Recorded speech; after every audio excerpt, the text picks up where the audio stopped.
Bosco at the helm. So that no one knows that I'm secretly the mastermind behind everything. I think it'll work, to be honest. I have the charisma that you need, and you have the brains that you need.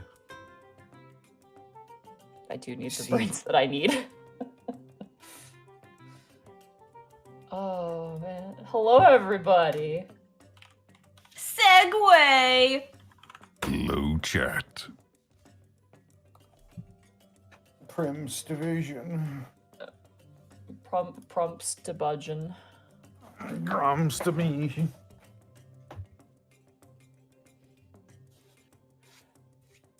There are people time to solve crimes. What the fuck?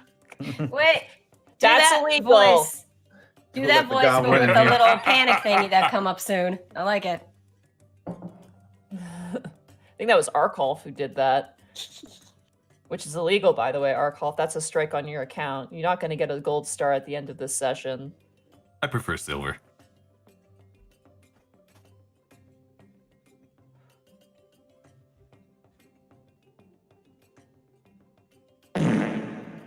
Connor?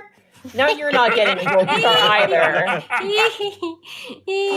Sorry, the awkward silence. I needed to just cut through it. I was looking at notes, motherfucker. Someone take over the intro. I can't do it. How's it Really? going, everybody? Welcome to the Prince division. Why does it have so much reverb on it, Connor? Because it's funnier that way.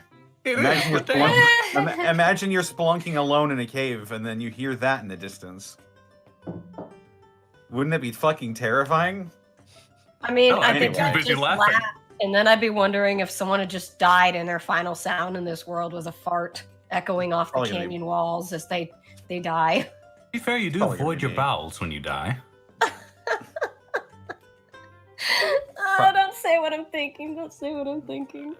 It's probably gonna be me one of these Sarah, days. There's a brown stain going down the mountainside. Thank you, I'm done. I see. With that, And with that, Sarah tries to get us Arcolf- banned off of twitch.tv/the Unexpectables. Thank you, ladies and gentlemen. Arcolf, where can they find you? You can find me on twitch.tv/Arcolf, where it's probably going to be nothing but the new Nier remake for foreseeable future. Ah, Nier Replicants. It's not Mhm. that's a remake. It's not like a new game. No, it's Yeah. a remake of the original, but with upgraded features and whatnot. Oh, Nier It's kind of like a Replicants. 1.5. Okay. So are you playing his dad or the inferior version? The replicant version is strictly the brother Nier. Boo! Papa Nier is available in the DLC segments. Boo! That being said, they went back and added voices to every NPC, remixed the music. The combat is so buttery smooth.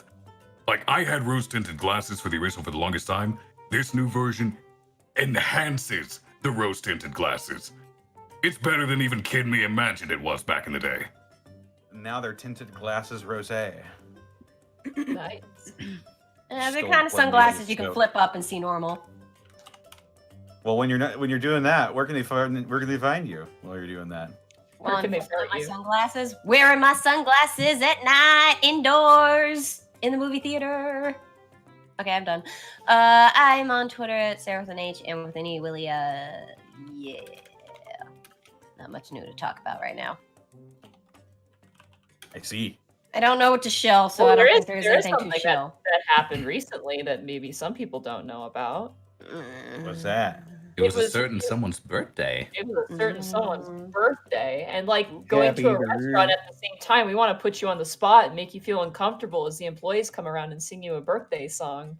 He always, at least this time, because it was like, I was was weirded out about it, but my sister's like, no, it's only 50% capacity these days, and they didn't make me wear a birthday hat, thank God. That's good. It's like, yes, just give me the ice cream with the Pocky stick in it, and then I'll go. So it was Sarah's birthday recently. Yeah. Yay. Sarah was born, and we were made better for it. It's true. Anniversary Alright. of someone getting down. Yay! That's technically what all birthdays are. You're not wrong. Well, no, it's not the anniversary of that, unless it falls on the same day. In which case, weird. In that case, yeah. you're very wrong there scientifically. It would be very interesting to study. It's the anniversary of about 9 months from that point. Anyway, Bosco, where can they find you? anniversary? Bosco, save us, please. Yeah, sorry about these people. Hi, guys. My name's Edward Bosco. You can find me at EdBoscoV on both Instagram and Twitter, and then right here on twitch.tv/Edward Bosco. Yeehaw. This is going to be a stupid episode, and I can't You wait. don't get to talk, Ed. You've not been dadding it up recently anyway. I haven't been what? You haven't been dadding it up recently. You don't watch Wednesdays. Yes, the fuck I let have. You let us run rampant, sir. It's too Also, late you don't now. watch You can't Mondays take- either. So you yes, the can't fuck take the I power have been back. dadding it up. You can't take your power back now. It's too late. We're gone. Listen, just because I haven't dadded you doesn't mean I haven't dadded in general. There's a difference. Yeah, but I'm only the one who matters. I mean, that's fair. Oh. When did dad become a verb? I'm scared. I'm missing Ah. content or something, and I don't know if I even want the content. As you should be. Well, Monty, where can they find you? You can find me not being a dad, at all, by any capacity. But you can find me at MontyGlue on Twitter. You can find me at twitch.tv/MontyGlue. We did Ocarina of Time this week. We did a ton of stuff for Ocarina of Time. We did a bunch of side quest stuff. We did the Shadow Temple, and then we met the Gerudo ladies, and they beat the shit out of me. And that was a time. We don't have much of the game left, honestly. I don't know how hard the Spirit Temple will be, but my goal is 100% the game. The only downside is, unfortunately, it won't be a true 100% because I had a glitch where I didn't get an item, and that just happens, I guess. But more importantly, Sunday is going to be more Monster Hunter Rise with Connor. I haven't touched the game. I've been so busy. But it'll be Monster Hunter Rise tomorrow with Connor. Should be really, really fun. Thank you. That's it for me. Also, this Tuesday we'll be having an episode of with Arcadum as well, me as Tori, which is always a good time. So definitely check that out. Monty, Yeah. you do dad it up. You play a lot of dad NPCs. Shit. But Tanis is best dad. Tanis is the best dad, True. though. True. I saved my daughter from the mafia. Technically, she saved herself with the help of Yeah, she Amelia. did save herself. Yeah, well, she wouldn't have been able to save herself if she didn't exist, and that's She my would have been in fault, that but situation you're to begin with without you. not. Shut up!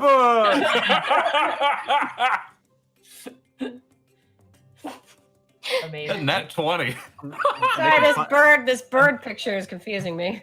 It's like Ozzy all over again. And you can find me regretting my life decisions at twitch.tv/Distortion Devil. I stream Tuesdays, Fridays, Saturdays, and Sundays. Tuesday, we managed to rope Hey Mr. Rabbit into our tabletop Tuesday shenanigans. And so it's going to be a three-way battle on Tuesday. I'm bringing out the Night Lords, baby. Friday Funhouse, where I just play whatever I want with whoever decides to join up. Me and Midnight Kai, we played some AI dungeon, and I'm a changed man after that experience. It was legendary. Check out the VOD. It was great. Saturday, I'm playing through the Yakuza series. We're on Yakuza 3 Remastered, and we met a guy who really likes to give people massages. Like, really likes to give them massages. Like, might have a bit of a problem. But we beat him up. And it was a lot of fun. And Sunday, I'm playing Monster Hunter. Be sure to check out Dead House Sonata. Action RPG replays The Dead to Fight the Living. Spiritual successor to Legacy of Kain series. You make puns about it a lot. Check it out. Also, be sure to check out my DM's Guild, where I release 5th edition subclasses, including but not limited to the Passion Domain Cleric and the Predator Rogue, which came out earlier this month. If you do find yourself wanting to purchase one of my modules there, be sure to leave a review and a rating. I appreciate it, and it lets me know what you think about the content and how I can change it and make it better for you. Be sure to look out for the Hellfire Soul Sorcerer as well, coming out. Yeah. And before we get started here, I'd like to thank our sponsor for the evening, Die Hard Dice. Wait, guys. And wait, bonus noise. Cases of dice. Cases. Yeah. In closing. Die Hard Dice is a great resource for dice and dice accessories. If you find yourself in need of several different styles of polymer or metal dice, dice trays, dice towers, carrying cases, and the like, then be sure to head on over to dieharddice.com, pick yourself out some goodies, and then enter in the code EXPECTAPR to get 10% off of your order at dieharddice.com.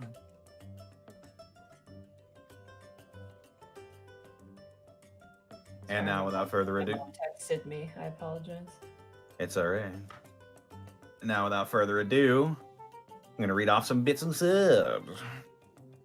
Dr. Jank Memes PhD, thank you for the 2 months, or the 5 months in a row, actually. I'm just gonna get a really quick get some water. Yeah. Sergeant Tucker, thank you for the 100 bits. Earliest Bread, thank you for the 13 months. Sergeant Tucker, thank you for the additional 100 bits. Did you hear that there's a sequel to Ratatouille where Remy becomes an EDM DJ? It'll be Dead Mouse with Pasta. Ha ha ha ha. Haven't heard that one before. Bill MSU, thank you for the 11 months. Erwin Elf, thank you for the 9 months. Triad Joe 6, thank you for the 9 months. Stellar Coyote, thank you for the 100 bits. When primates rise from the dead to fight the living, would you call that monkey? Uh-oh, the memes are colliding. Yeah, sure. Ty of Nerdlandia, thank you for the 10 months. Hi, everyone. Hi. Combat Stone, thank you for the 2 months. Olawa Bingo, thank you for the 10 bits. Yo, Prince Division, let's go. Also, Monty, I gotta ask, you posted that you plan to kill your plan to kill Bryant failed? Don't worry, I have a backup. It's fine. Let's see. Wolf Rook 5567, thank you for the 12 months. 1 year down and so many more to go. Yeah. Dr. Dank Memes PhD, thank you for the 500 bits. Infinite Kitty, thank you for the 10,000 bits. Oh my goodness gracious, sakes alive. Happy birthday, Sarah. Hope you had a wonderful birthday. Thank you. It's nice. Indeed. Yes, and thank you, Infinite Kitty, for the 10,000 bits. My goodness. Citrikite, thank you for the 13 months. 13 is an odd number. You're correct. Just Some Random Steve, thank you for the 13 months as well. Happy birthday, Sarah. Thank you again. Erwin Elf, thank you as well for the 10,000 bits. Oh my goodness gracious. No message, just bits. Thank you so much for your kindness, Erwin Elf. Really appreciate it. Combat Stone, thank you for the 10 bits. For luck. Pegleg Bob, thank you for the 50 bits. Thoughts on Friday Night Funking? It's funkin', I'll have you know. I like the Getting music, freaky but I'm on- kind of rhythm games, and I'm really kind of digging it. It's kind of fun. Yeah. Fantastic Callum, thank you for the 100 bits. If Dennis Dyack got cursed so that all of his descendants would end up injured in the same way, would it be a legacy of pain? Did we have that one already? Sounds familiar. Either way, thank you so much, Fantastic Callum. Zenlita, thank you for the 500 bits. A group of resurrected Nordic monarchs start up a motorcycle gang before coming out as bisexual. They call themselves the Vikings. They're real kings right there. Who are you? Where are my pants? Thank you for the 5 bits. I saw y'all found my pants on Wednesday. Monty, how and why are they there? And can I have them back, Monty, please? Fuck you, they're my pants now, bitch. You know how hard it is to find pants that fit me? These fit perfectly, they're mine. You'll have to pay my ransom. It's the only There way. you go. There you go. Sorry, I went to grab water, but I also grabbed a snack too. I see. Gauze21, thank you for the 100 bits. Yo, Connor, the Dragonborn that made the Orc Mafia rings, are you gonna hit him up for stuff? I mean, probably not. I'm not sure why I would. Jewelry Jelly, thank you for the 11 months. Happy Saturday. Let's party responsibly, everyone. Indeed. Ty of Nerdlandia, thank you for the 550 bits. You guys talked about mayonnaise last time, but what are your feelings on Miracle Whip? Also, have you ever mixed mayonnaise and ketchup together? It's a staple where I live. We put it with fries, chicken strips, and burgers. That sounds good. Although What Heinz is ruined Miracle Whip? I just don't do It's- mayonnaise. I I don't know what can't. a Miracle Whip is. I think that's like a product, right? That's a specific mayonnaise product. I don't own mayonnaise. I am not a there's not a single entity of mayonnaise within my house, so I have no confidence. Miracle Whip is like it's like the Kraft Foods brand of mayonnaise. Huh. So it's just mayonnaise. Yeah. Essentially, at least to my understanding. It's for me when it comes to mayonnaise, it's Duke's or it's nothing. Duke's is good. Also, ranch with ketchup sounds pretty good. I'd probably try it. Fang Killer 34, thank you for the 10 gifted subs to the community. Thank you so much for your generosity. Kitty Cat Gundam, thank you for the 4 bits. Happy birthday, Sarah. Thank you. Defective Sheep, thank you for gifting 5 subs to the community. Infinite Kitty, thank you for gifting 20 subs to the community. Oh my goodness gracious. Infinite Kitty being very generous right here. Yeah. Very much appreciated. Shadow Flare, thank you for the 12 months. Ty of Nerdlandia, thank you for gifting 10 subs to community. Man, everyone's going to be subbed in here by the end of the night. Red Wake 91, thank you for the 100 bits, just in time for the pre-session hijinks. Mighty Fanto, thank you for the 200 bits. Well, I've been listening since the start of 2020, and I finally made it to a stream. Hi, YouTube. Yeah. Congratulations on catching up. Hi. Flustered Bun, thank you for the 11 months, or the 11 bits. Prince Division, also, I came in at a great time. Hey, guys. Hey. Retro Ron 89, thank you for the sub. Mighty Fanto, thank you for the 100 bits. Hyundai Sonata. That's the message. Are you getting a car to fight the living? Hyundai Sonata. Brother Bisquick, thank you for the 13 months. No message, just resub. I see. King and Commoner, thank you for the 100 bits. If the dead fought the living in a tournament to control Earthrealm, would it be called Dead House Kambata? I see. Like the movie. Ashandarai 101, thank you, or 010, thank you for the 6,969 bits. Nice. Hooray for the Prince Division. Always a pleasure, y'all. Also, we love you, Bosco.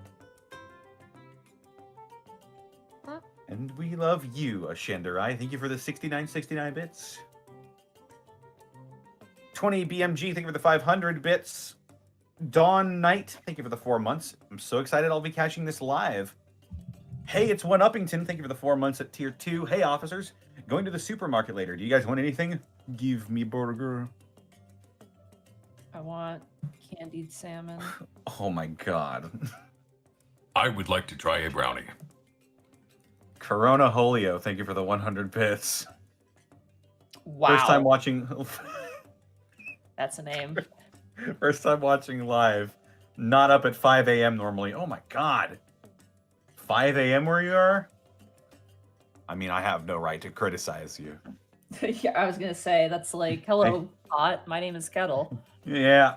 Thanks for stopping by, though. 5 a.m. gang. Entertained. 5 a.m. gang. Navigen, thank you for the 13 months trying to run a sci-fi game. Starfinder or Rogue Trader? Oh, I've never played Starfinder.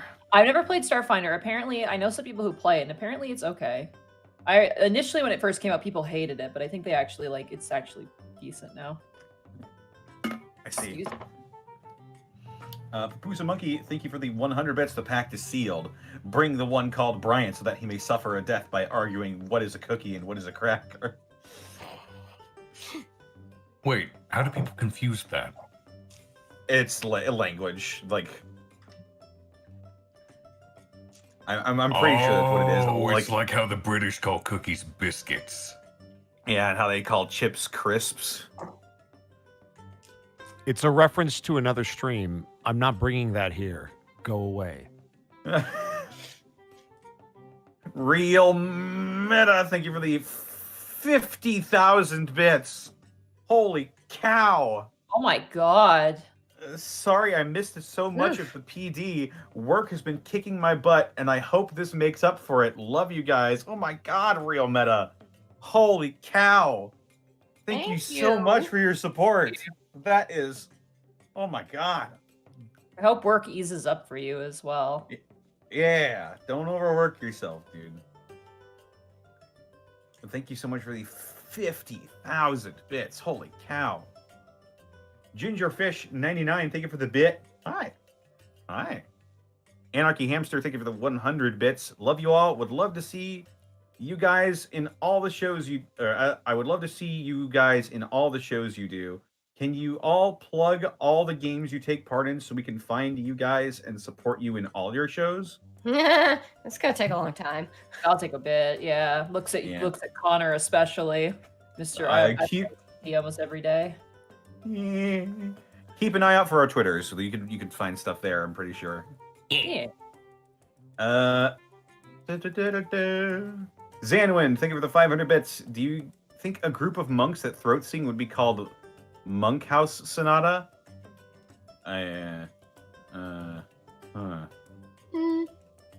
Sure, Zanwind. Thank you for the 500 bits. Level 1 Eevee, thank you for the 300 bits. Hey, we know that person. Yes, this is the good stuff. The One Free Man 4218, thank you for the 12 months. Hell yeah. Blackfoot Ferret, thank you for the elite bits. Does Indiana Jones like Miracle Whip? Oh Maybe. my god. What? I get it. The One Free Man, thank you for the 200 bits. And a belated happy birthday to Sarah. Yay, thank you. Volk551, thank you for the 69 bits. Be not afeared. The isle is full of noises, sounds, and sweet airs that give delight and hurt not. Sometimes 1,000 twangling instruments will hum about mine ears, and sometimes voices. That if I then had waked after long sleep, will make me sleep again, and then in dreaming, the clouds, methought, would open and show riches ready to drop upon me, that I waked and I cried to dream again. Sure, thanks for the 69 bits. Good job, Connor. Fangkiller34, thank you for the 400 bits. Happy to be on a live stream getting my first bits. Well, we're happy to receive it, Fangkiller34. Thank you for the 400 bits, dude. Hope you enjoy the show. Zenlita2, thank you for the 200 bits. If the game keeps a record of everything you've killed, would it be called Legacy of Slain? Funnily enough, the first one does actually keep a record of everything you kill. You should go check it out. Legacy of Cain Blood Omen. It's a lot of fun. Atomic Nugget, thank you for the 500 bits. Monty, will you be my dad? No, I can't. I can barely take care of myself, dude. Like, I had to steal a random Twitch user's pants. That's how of a mess I am right now. I see. Got a fork to take care of. Yeah, very bad. Humdrum Gum, thank you for the 13 months. Olawabingo, thank you for the 6 months. Man, 6 months already? Time sure flies when you're having fun. Let's make it 100 years more. Wait, actually, no. Let's not sink that low. The 7, thank you for the 100 bits. Ashandarai, thank you for the 3,069 bits. Someone say everyone is subbed today? No. Well, I said almost everyone's going to be subbed by the end of this, so people keep giving off all these generous donations of gift subs. Volk, thank you for the bit. It was from The Tempest by Shakespeare. See. Peter Piper, the portable pen, thank you for the 100 bits. It's been a hot minute since I caught you all live. What do you all do? Love what you all do. Monty, punish Bosco. I'm on it. Wait, what did Bosco do? What did he not do? Arcolf, thank you for the 100 bits. What do you call a what do I call a papier mâché? Paper mache. Yeah, I'm pretty sure that's not how you spell it. A papier mâché animal stuffed full of booze and poor life choices. Frat house pinata. I thought it was me. I had to make at least one. I'm gonna ban you off of this channel right now. Yeah, that just sounds like me. I'm just joking. A papier mâché animal stuffed with booze and poor life choices. It's just me. You have 6 minutes, Connor, so you might have to. I have literally 3 more to do. Oh, okay, sweet. Then yeah, we're totally fine. 2 kobolds in a cloak. Thank you for the 13 months. A sword belonging to Frederick's wife could be Fred's spouse katana. Well, sure. Thanks, 2 kobolds in a cloak. Dude the man, thank you for the 100 bits. If I put more thought into it, it would be a semi-funny Dead House Sonata joke. I see. But there are no funny Dead House Sonata jokes. That's the point. Arch Requiem D, thank you for the 13 months. Can't believe we're here at 13 months. And finally, Quinn 121, thank you for the 200 bits. Marathon the series while working this week. Glad to be here and caught up. Did we call out Ashandarai's giant sub bomb? The 20, oh, I missed it. The 50 gifted subs. Yeah. Holy shit, Ashandarai. I completely, my brain skipped over that.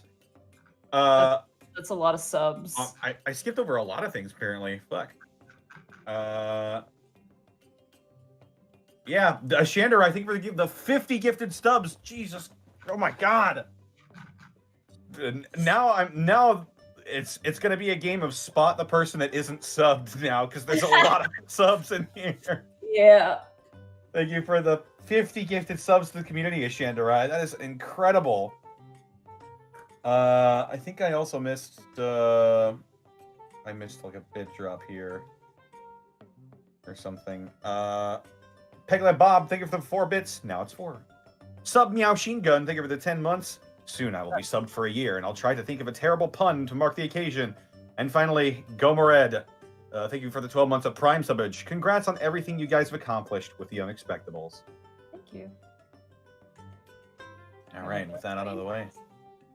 Oh yeah, and the Cedric King resub, but we don't need to acknowledge that. Oh yeah, it's true. Connor. All right, you guys ready to go? Yeah. All right.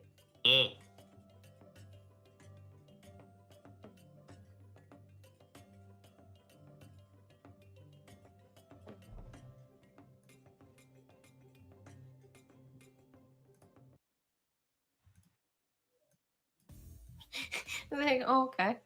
Wait, shit. Crap. So, when last we left our officers, you guys are currently on the case to uncover the grisly murder of Cody Mason. With only one witness available to you, you guys tried to track her down in a place known as the Crane Yard. You were accosted by strange monstrosities, jumped roof to roof, eventually finding your way to the Synagogue of the Four Elements. There, you were all accosted once again by a strange elemental force, a spirit of wind, who then teleported you to random segments of the city to keep you at bay. Coming to in the various points, Khel Zouren, you were summoned by a group of frat students who were trying to summon a demon or a devil to help them with their exams. Tanis, you accidentally found yourself teleported into a box of contraband gold. Bryant, you found yourself at the top of one of the tallest skyscrapers in the entire city, hanging at bay until a rescue party came to collect you. And Gibby, you found yourself in the hoard of the ancient gold dragon. Through various means of conversation and spells and excuses and otherwise grumpy affairs, you managed to all make your way home for the night. Some with company, some by themselves, as the dawn awaits all of you. So,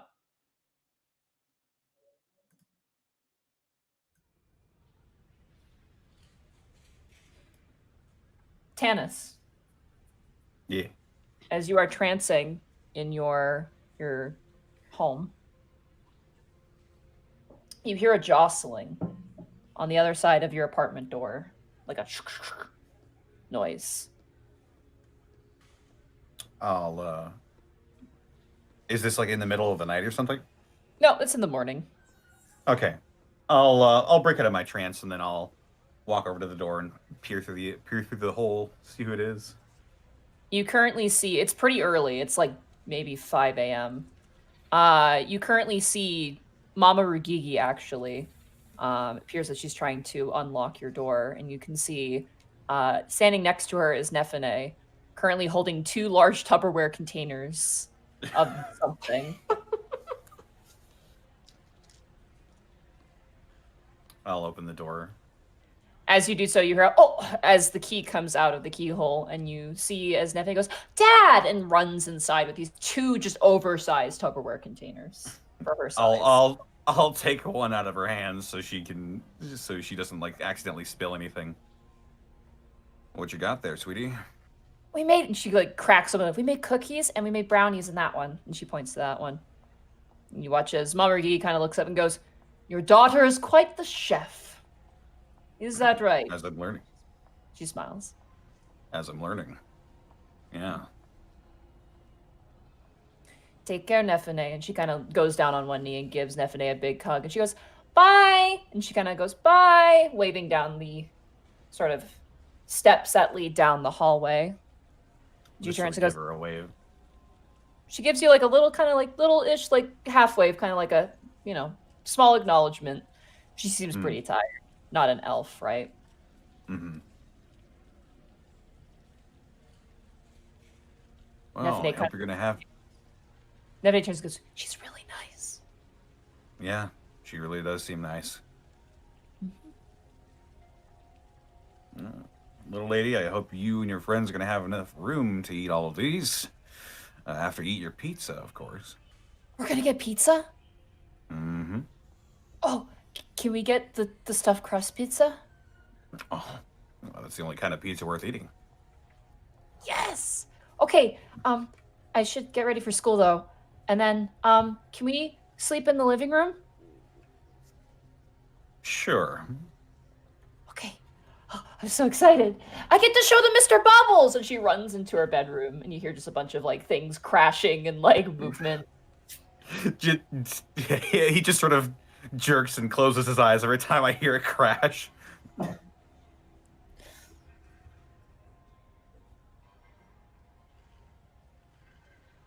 She makes her way out eventually, you know, around the proper time for her to go to school, like 7, 8 a.m. And she's like, so Dad, can you pick us up or do we have to walk here? I think I'll be able to pick you up today. Okay. Can you pick us up in a police car? I'll see. I might have to do some work. Well, sure. I'll see what I can do. You're gonna be here tonight, right?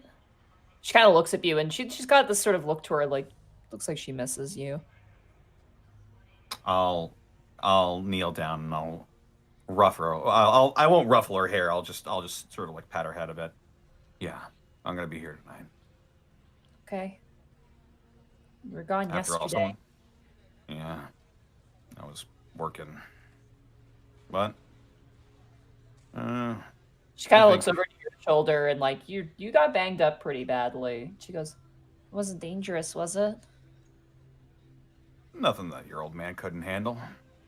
Okay.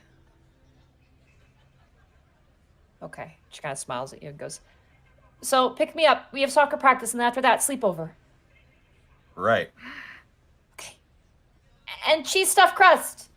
Right. Of course. Okay, bye, Dad. And she swings and just slams the door a little too hard on her way out and makes her way. Love ya. Ooh.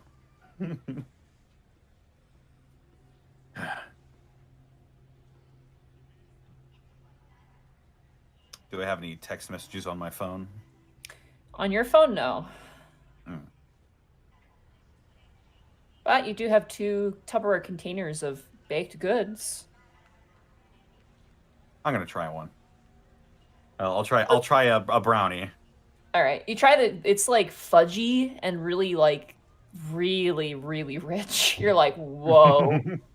Clearly, Mama Rugigi made these. The cookies, on the other hand, definitely made by Nefene. A little burnt on the edges and soft in the middle. You know, kind of the child special. Ah, classic. Yeah. That's the good stuff right there.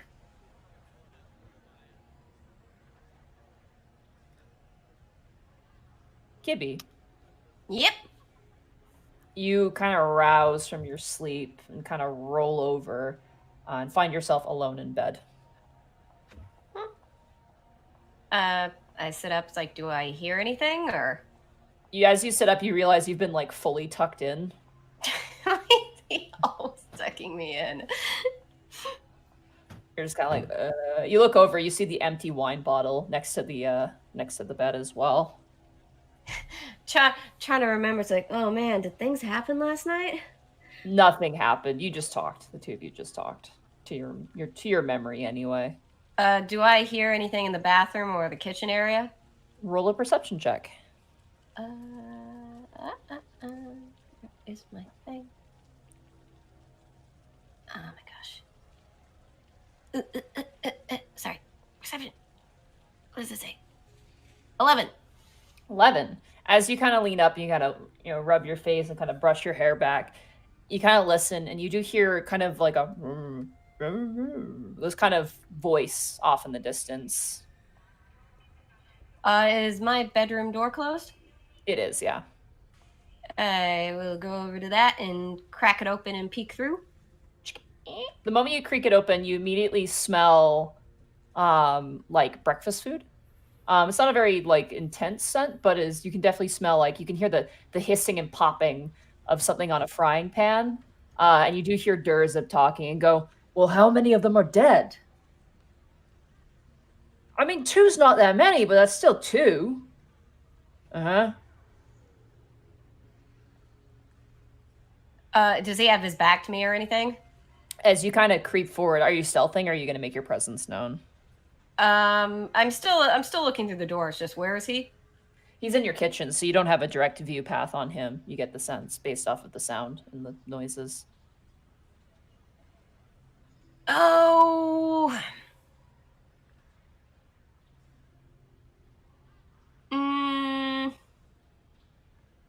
Oh gosh, I should debate. No, it's fine. I'll just come out. Okay. As you like kind of step forward, no stealth was necessary. His back is to you. Currently, he's frying up what looks like eggs. And he seems to have the phone pressed to his ear on one shoulder. And he goes, no, we'll get Barocco to look at it and you need to report it to the Baron at least. And what about that dingy bar a few blocks over? Did it empty too? Well, go look at it then. Fucking calling me when you got the job half done. And he turns around and sees you. Goes, oh, and then he kind of like stumbles with the phone for a second. I gotta go. And you hear like a voice going there. It's like I have to. He snaps. He goes, hey, good morning. He kind of leans up against the countertop. Sorry, work calling. This part of me is just like kind of covering my mouth and giggling, just like. Okay. Good morning. Hey, come on, don't laugh at me. I made you breakfast. He kind of hands you over. It's not the best cooked food. He's not a very good chef, but it's like, He like looks at you, goes, she's not gonna say it out loud, but it's that feeling of just like, oh, I don't think anyone's ever cooked me breakfast before. So she's just gonna smile and be like, to her, it's just like, it doesn't matter if it's crap. It's just like, oh, this is so nice. Yeah, it's like a kind of overcooked scrambled eggs and like, some toast. It's nothing crazy, but it is nice. And he kind of looks over and goes, I'd make you more, but I'm worried your stomach would explode. I mean, I suppose you could just eat what I can't. I'd rather not eat you out of house and home for most part. I mean, he opens up your fridge and goes, this is rather sad if I'm being really honest with you. And he goes and closes it. Wait, how full is my fridge? Not that great. Okay. It is Friday, so it's like end of the week sort of, deal for the most part. I don't know. I mean, I do okay with cooking. I guess I haven't been stocking up much. Maybe we should do that. Today? I don't know. Just, I could stock me up and then we could figure out how to do a proper meal. Sure. Yeah. Okay. Cooking. Human cooking. Got it. He kind of nods. Is human cooking that different from orc cooking? A little bit more lean. He kind of gives you a wink. No. I'm under the impression we can still make lots of food and it's fun if we have leftovers. Leftovers are pretty good. Mm. Oh, we could try and make Descuento. Descuento? Orc specialty. It's like a bread that has meat inside of it. It's really good. Oh, like a meat pie. Not pie, per se. It's like an actual, like, he does like a round motion with his hand. It's like a loaf. Sounds pretty good. Yeah. Well, thank you for this. She'll go and sit down. She's going to set her plate down. Then she's going to think, and where is that book I got? You would have probably put it on your couch, kind of like tossed on your couch and like, you know. I just want to go grab that real quick and bring it to the table. Yeah, as you bring it to the table, you watch as Durza kind of cracks a couple more eggs and it's like sunny side up, and you watch as the yolk boaster goes, God damn it, scrambled eggs again. He kind of starts like swirling it around the pan. As you plop down the book, he kind of turns at the noise and goes, reading, ugh, and then goes back to the pan and starts scrambling the eggs a bit more. Hey, don't knock it. I got this from a dragon. You gotta stop meeting so many dragons. You told me about him. At least you got with a nice one there. Terrified out of my mind if you had ended up with somewhere worse. I mean, to be fair, if I had been there for unscrupulous reasons, I probably would not have walked out. That's also fair. I worry about you sometimes, you know, with all the magic stuff, but, you know, it's a little outside my depth. Gonna raise my eyebrow at him. Feelings mutual. Fair enough. He kind of goes back and starts scrambling the eggs. What on earth brought you to think to go to the fucking crane yard of all places, though? You said you had a witness there, but God, that's a no man's land. Not even the boys going there. Yeah, well, we weren't sure if she was in danger or not, so we wanted to talk to her sooner than later. Still, basing yourself out there, knowing people can survive there, is both equally concerning, but also, like, scary in a way. There were... Impressive and scary. That's what I meant to say. Impressive and scary. Both of those things. Definitely scary. Actually, I'm gonna ask him. It's like, have you heard of the sorts of creatures that are in the crane yard? The Beast of K? Rumor has it it's a curse. The boss might know about it, but we don't really deal with them types. You ever see people with a strange mark on them, you don't bother them much. They're kind of on their last legs, is what I hear, but...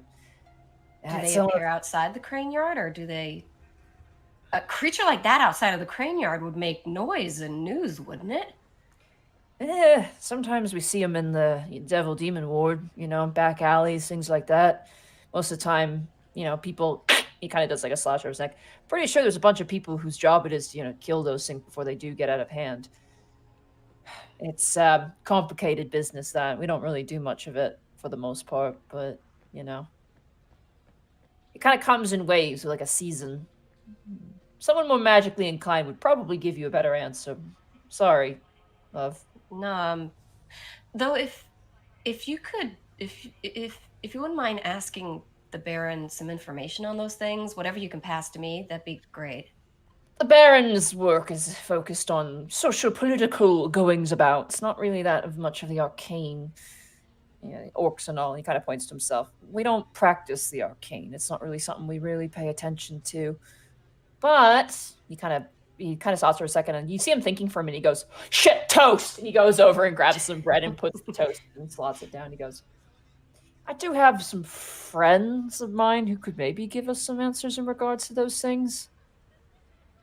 Yeah, whatever they have. If you fancy book, they'll give you answers.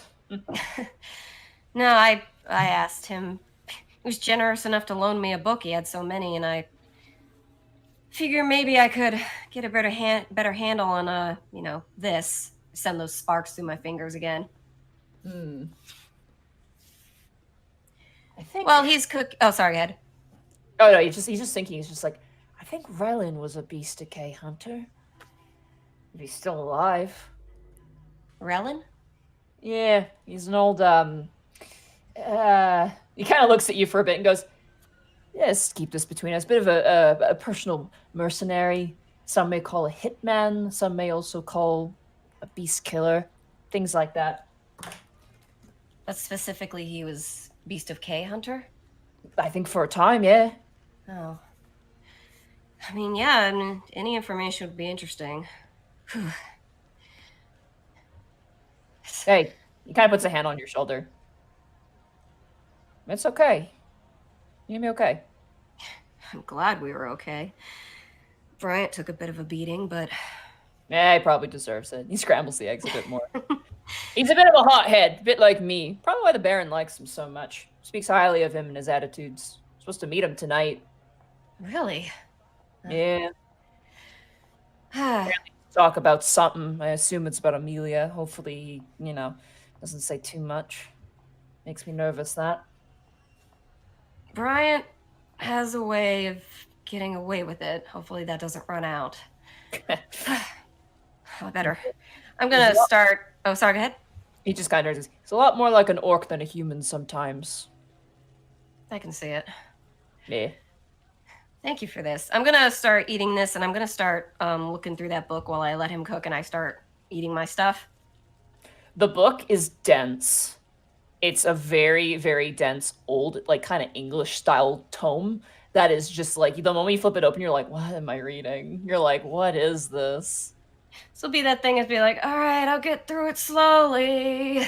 Yeah, it's one of those things you're like, I think I'm gonna just select specific chapters and hope that it's relevant. A lot of it has to do with theorems based off of the initial discovery of magic in historical texts. So, like the actual practicing of magic, not the existence of magic. It pertains mostly to, who was the first, what was the first living thing to actually utilize magic in a sort of theoristic way. And how does that compare to creatures that just innately use magic? Just, sort of the wizard versus sorcerer argument that you see in modern sort of day arguments kind of applied to a more like, where did it start? Was it a practitioner or was it, chicken or the egg? Chicken or the egg sort of theory. And the different amounts of evidence point towards dragons being the first one, point towards the gods being the first one. There's a theory in there that says the god of magic died and became magic. And it's like all these crazy theories with like a bunch of different like dense text. And your head starts to hurt. It's a really annoying book because it's just not like, it's incredibly dense. There's too much language. And it's just like to get one point across, it takes pages when they could just, in a modern day text, just be like, hey, this is this thing and this is where it came from for the most part. So. Oh God, I hate that sort of thing. Yeah, it's the worst, and that's exactly what this book is. But it, all in all, is physically, it's a nice book, and it definitely has been well cared for. And it does have interesting things about, like, the difference between cantrips and spells, and why cantrips, like humans, innately contain magic and whatnot. So, but stuff like that. Yeah. So there's nothing specific that catches my eye in the table of contents.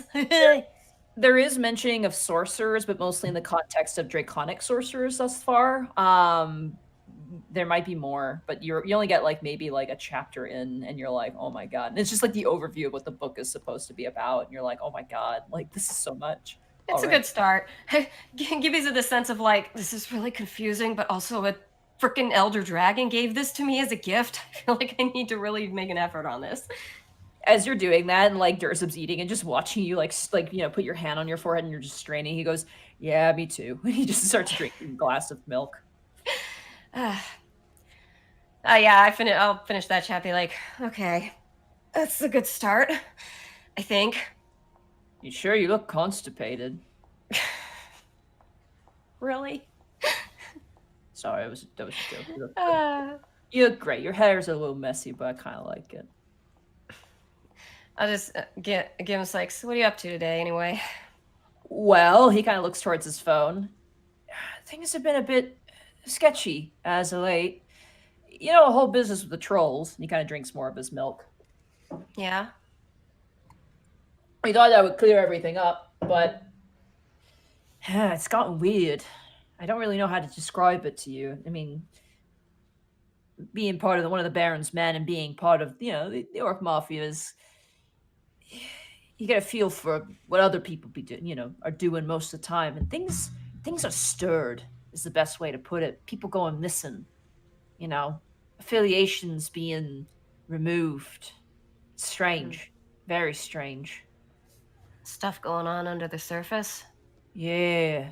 Just infighting. Between, pretty tight-knit groups. Apparently one of the bugbear, bugbear conglomerates, I'd call it. I guess there was some sort of big fight, and 2 are dead, 1 leader, and they're up and gone. We don't know where the fuck they've gone. Does that indicate maybe somebody is, I don't know, seeding like spies or informants in different groups and causing upheavals? I think someone's shepherding people. Getting them under their umbrella, I guess, if that makes sense. Shepherding? Yeah. Hey, you work for this guy. I got more money. Work for me instead. Oh. Oh, they won't let you out of the deal? Fucking kill him. Simple as that. Well, not really. It's complicated, but, to explain Not it. a lot of loyalty, huh? Amongst some. He kind of looks towards himself and goes, Baron? No way. He raised us. If someone turns on him, well, they won't be welcome back. But bugbears, goblins, that sort of thing. You get enough of them in numbers, they can be pretty fucking scary. Definitely doesn't sound good. No. I guess there's nothing we can do right now but keep an eye. I guess so. I mean, he kind of looks towards his phone. And my boys are looking into it for now. Not much I can do. But if you want to talk to Raylan, we should probably head to the Devil Demon District. He kind of stands up. Unless you want to, loiter around here for a bit. Well, depending how fast we get there, we can just come back and loiter later. Maybe. I'll get my jacket. He kind of gives you a wink. You want to shower first? Actually, thinking about it, yeah, actually. Just somehow I forgot that we spent a whole night in the crane yard on a roof. Yeah, you smell like gravel and asphalt. He kind of goes over and you watch as he grabs his jacket. I'm gonna borrow your laundry machine. Okay. All right, so. I'll just get myself showered then. Sorry, 1 second.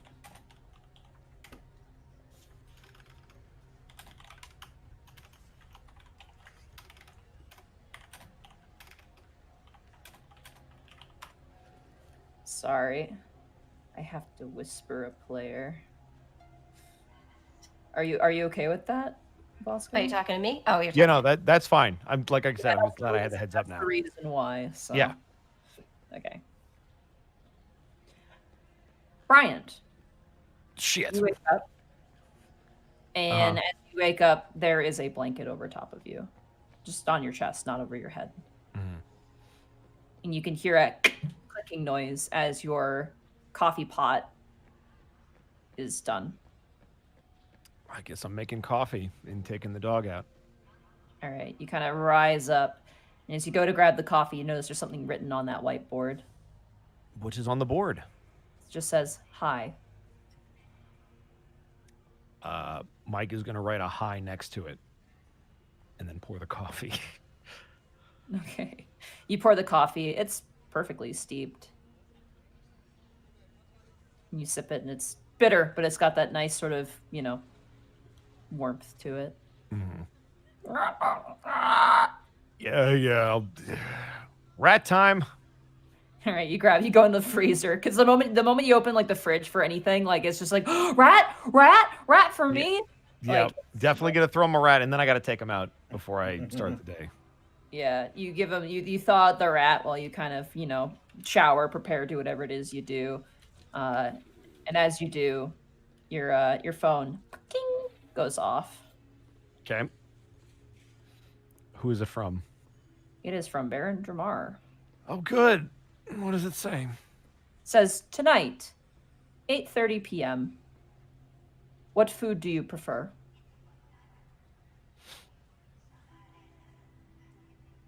Something that's edible. Send. Okay, there's no response. Got it. Yeah, let's take the dog out. Okay. You get him on his harness as he's like swallowing the rat whole. You just see like the tail poking out between the mouth. And you're like, ugh. But you manage to put the harness on him as he kind of does like the excited tappies, like he's ready to go. I'm gonna give him a pat on the head because he can see now. Yeah. So he's not just gonna bump his head, and then I'm gonna get him out to do his business. Okay. Because You it's about take to him be out. a long day. Yeah, you take him out for a really nice walk. No rain, so he's happy. Thank goodness. Okay. Khel Zouren, Yes. you roll out of bed.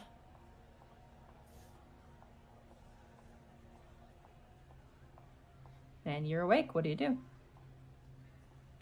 What time is it? At this point, I would say it's probably about 9 a.m. Probably too early to send a message. What is Cal going to do? I kind of want him to do some research on the Beasts of K, since he got a good look at what this may or may not have cost him in the first place. Okay. Did you want to do that maybe like with Durzab and Gibby, since that seemed to be a direction they were going on? Maybe message them? Yeah, we'll have Cal do that. Okay. Just If you're okay with that. Shoot a... Sarah? Yeah. Oh, if he wants to shoot us a message.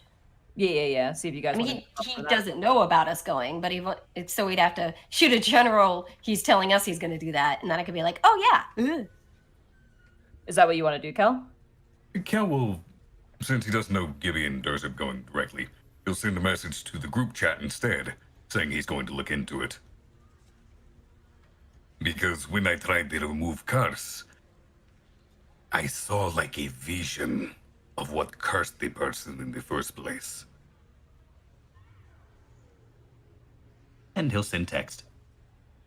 Okay. Gibby, you see that text. I'd be like, I'm gonna. Are me and Durzab in the car? I'd say at this point, like, you're just kind of like, he's putting his shoes on. You're putting your shoes on as your phone. Was that, wait, question above game. Was that to the group or just to Gibby? That was to the group.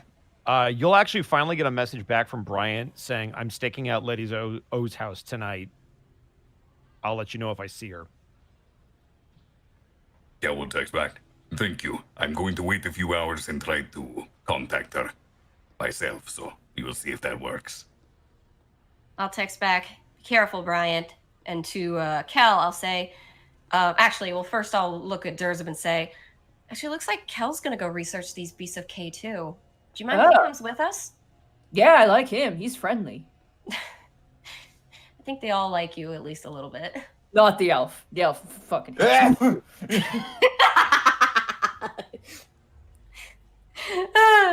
Look, I may be stupid, but I'm not dumb. All right, the elf does not like me.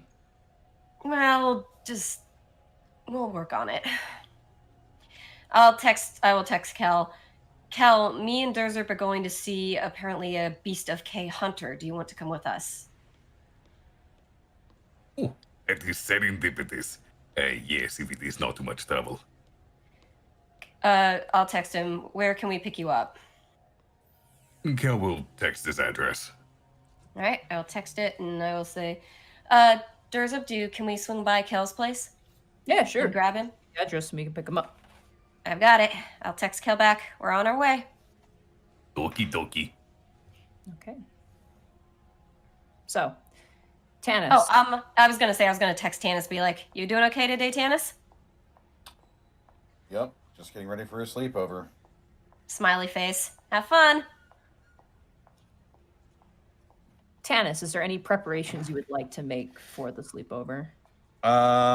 Yes, I will.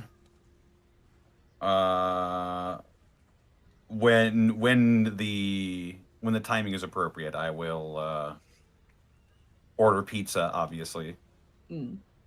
Make sure it gets here hot and fresh, so when the girls show up, they can just chow down right away. Do you want to get like anything as well? Yeah, I'll order like a movie or something. I'll order a couple of movies. Okay. Why not? Just in case they want to watch more than one. Does my daughter play any of the video games? She probably, yeah. She's kind of like, she'd have like a Wii equivalent, I think. Okay.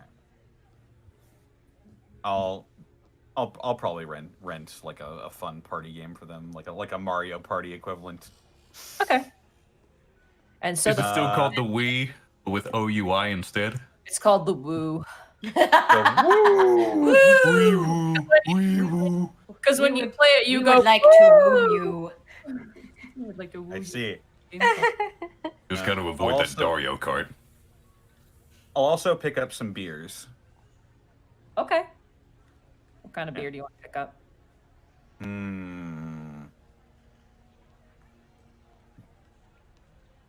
Probably nothing too out there. I'd say like a Budweiser equivalent, I would say. As a Canadian, I'm shaking my head. I don't even drink beer, and I know that's the wrong answer. I'm just joking. I'm being a shit. Yeah, that sounds fine. Yeah. All right. Yeah, you grab some. Trying to think of an equivalent. Like it's like a light dwarven, beer. Yeah. Cheap stuff, and yeah, you pick all that stuff up and bring it back. So, we'll start with you, Bryant, as you make your way to the Lich Ward. Joy. I'm not going to take any of the cars because I'd have to park them too far away anyway. So whatever the public transit is. Yeah, it takes you a while, but eventually you make your way to the edge of the Lich Ward from the central ward. It's interesting, where the transit would actually go into the Lich Ward, it's like there's buildings on it, so the trains actually can't go there physically at all. And as you make your way through the tightened streets, you do have a few leering glances kind of snap your way as you walk alone. It's all right. I walk a lonely road, but it's the only one I've ever known, so I'm not going to acknowledge any of them. As you walk, you do notice there's this kind of shambling physical form kind of coming towards you in this tight alleyway. And as it kind of reaches these kind of you meet with these sort of glowing red eyes under the hood, it immediately it backs away and actually leaves the alleyway from your position, afraid of you. I'll take that. That feels good. And eventually you see yourself in front of the shop of Lady Odelia. I am going to find a spot to essentially either sit or lean against the wall. Okay. I'm going to pull out my phone and I will keep watch for anybody going in or out of that shop. Okay. After about 2 hours, the front door opens. Mm-hmm. And you see just no hands, but just Lady Odelia's head, almost like a tube, slinking around so one eye sees you. Mm-hmm. I don't particularly take kindly to loiterers outside my business. I'm going to move down the street. And get eaten alive? I'd rather not. Well, then I guess I'm here. She kind of holds open the door for you. Criminy. Brian will go inside. As you go inside, it's the same shop. All of the glass cases, all of the screeching ghosts. So you've been rather busy. Yeah, that's a word for it. If you're not too careful, you might meet death. She kind of smiles. Guess you'll have to catch me. Is that what it seems like? Well, I'm more useful to you in this body than floating around the ether, aren't I? Time will tell, certainly. But for now, I like option A more than option B. I take it you didn't meet with Haley, did you? No, we didn't. She's elusive, a little bit shy. But I know where she likes to come back to, and she has to eventually. She does need money. And when she does, she's mine. That's a little unbecoming of you. You've had such a pride to yourself, but she kind of cocks her head, and her head just like slips to the side. She goes, She witnessed a murder, and she's the only fucking lead. What do you want me to do?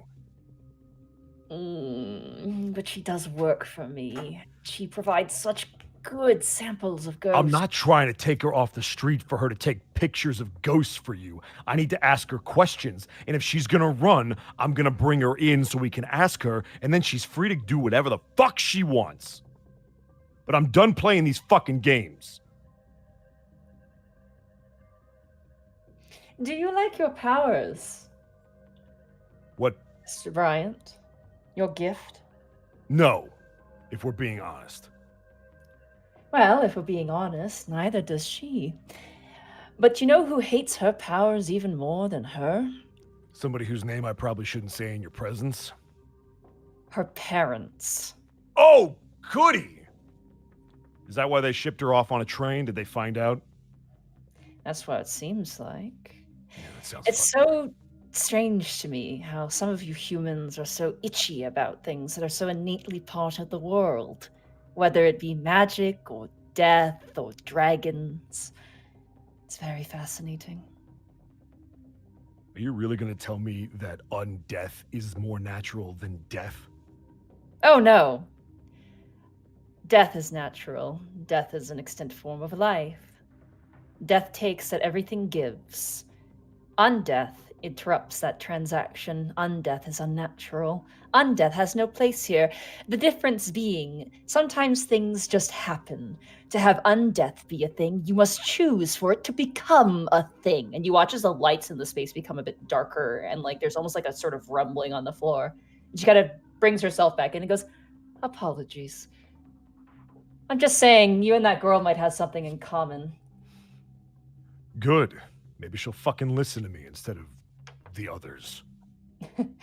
And when do you listen, Mr. Bryant? I don't fucking listen, but that's how I know how to deal with people that are like me.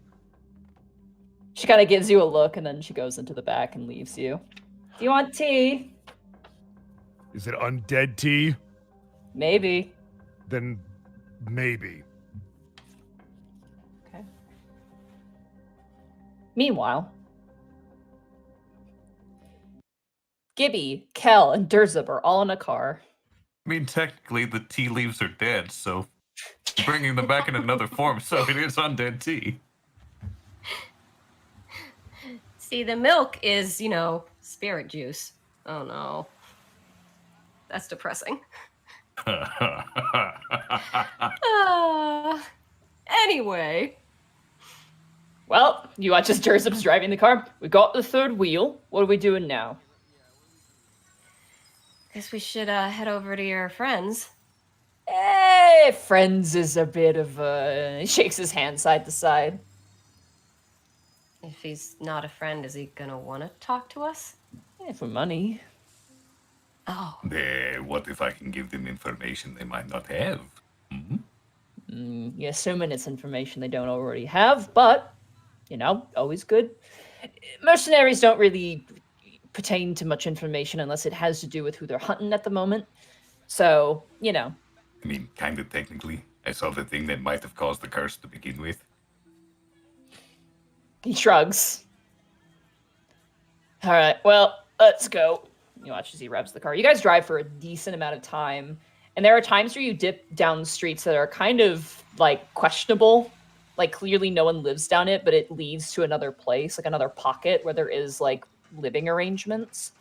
Eventually, you make your way to this plaza where it looks like everything's been converted to, low-income housing. And it's not, dingy and terrible. It's actually kind of nice. Notably, there's a lot of goblins here, a ton of goblins. Oh, I've seen places like that in LA. It's weird. Yeah. It's I remember I went to a place that was a really questionable street, but there was this random alley I had to go down to find this event I was going to. The alley is super sweet. There's a little convenience store. There's fairy lights strung up. I was like, what the hell? Kind of like that. It's really deceptive. Yeah, there's garden space where you see they're tending to gardens and stuff, and there's a lot of goblins here. And as Durzub kind of parks the car, you see a few of them kind of turn and just look up at this towering Khel and towering Durzib, and then you. You're also Me. yeah. You watch as Durzib actually reach in and snaps and puts on some shades and kind of like adjusts the tie a little bit and locks the car. I'm a little surprised he doesn't have like one of those car boots or whatever. I don't know what that is. It's like a thing you can put on the car wheel to like extra safety. Like if someone tried to steal the car, if they had the car boot on, they cannot make that thing move. Well, they'd have to get it off first. Nah, not for this. These people, like, they're goblins, but they seem very nice and friendly. Like, there's something about them that gives you like an air of like they're gonna rob you or anything like that. But there's like there's like kids running around and like they're sweeping the front of the streets and stuff, and it's nice little place. And, I assumed something about goblins. That was wrong of me. Typical human. I've learned today. All right, so where are we going? Khel will wrap his tail around his waist so he doesn't hit anyone or anything. Yeah, you watch as the kids kind of go, Durzib! And like all these like little scraggly little like, goblin kids who are like even shorter kind of run up and start grabbing his pant legs and like climbing up. He goes, yeah, I'm working here. Come on, I'm not a jungle gym. And he grabs them and kind of like picks them up and puts them in a tree. The kid Gibby is very covertly going to like sneak her phone out and get a picture of all those kids climbing on him because it's adorable. Roll a sleight of hand. Like, I would have been an at 20, 11. As you go to do that, he kind of looks at you and he points a finger at you. He goes, blackmailing a mafia member's not a smart idea. She's gonna stare at him really slow. Just gonna stare at him for a few minutes and then very slowly move her thumb and take one and put her phone away very slowly. You watch as he snorts really angrily.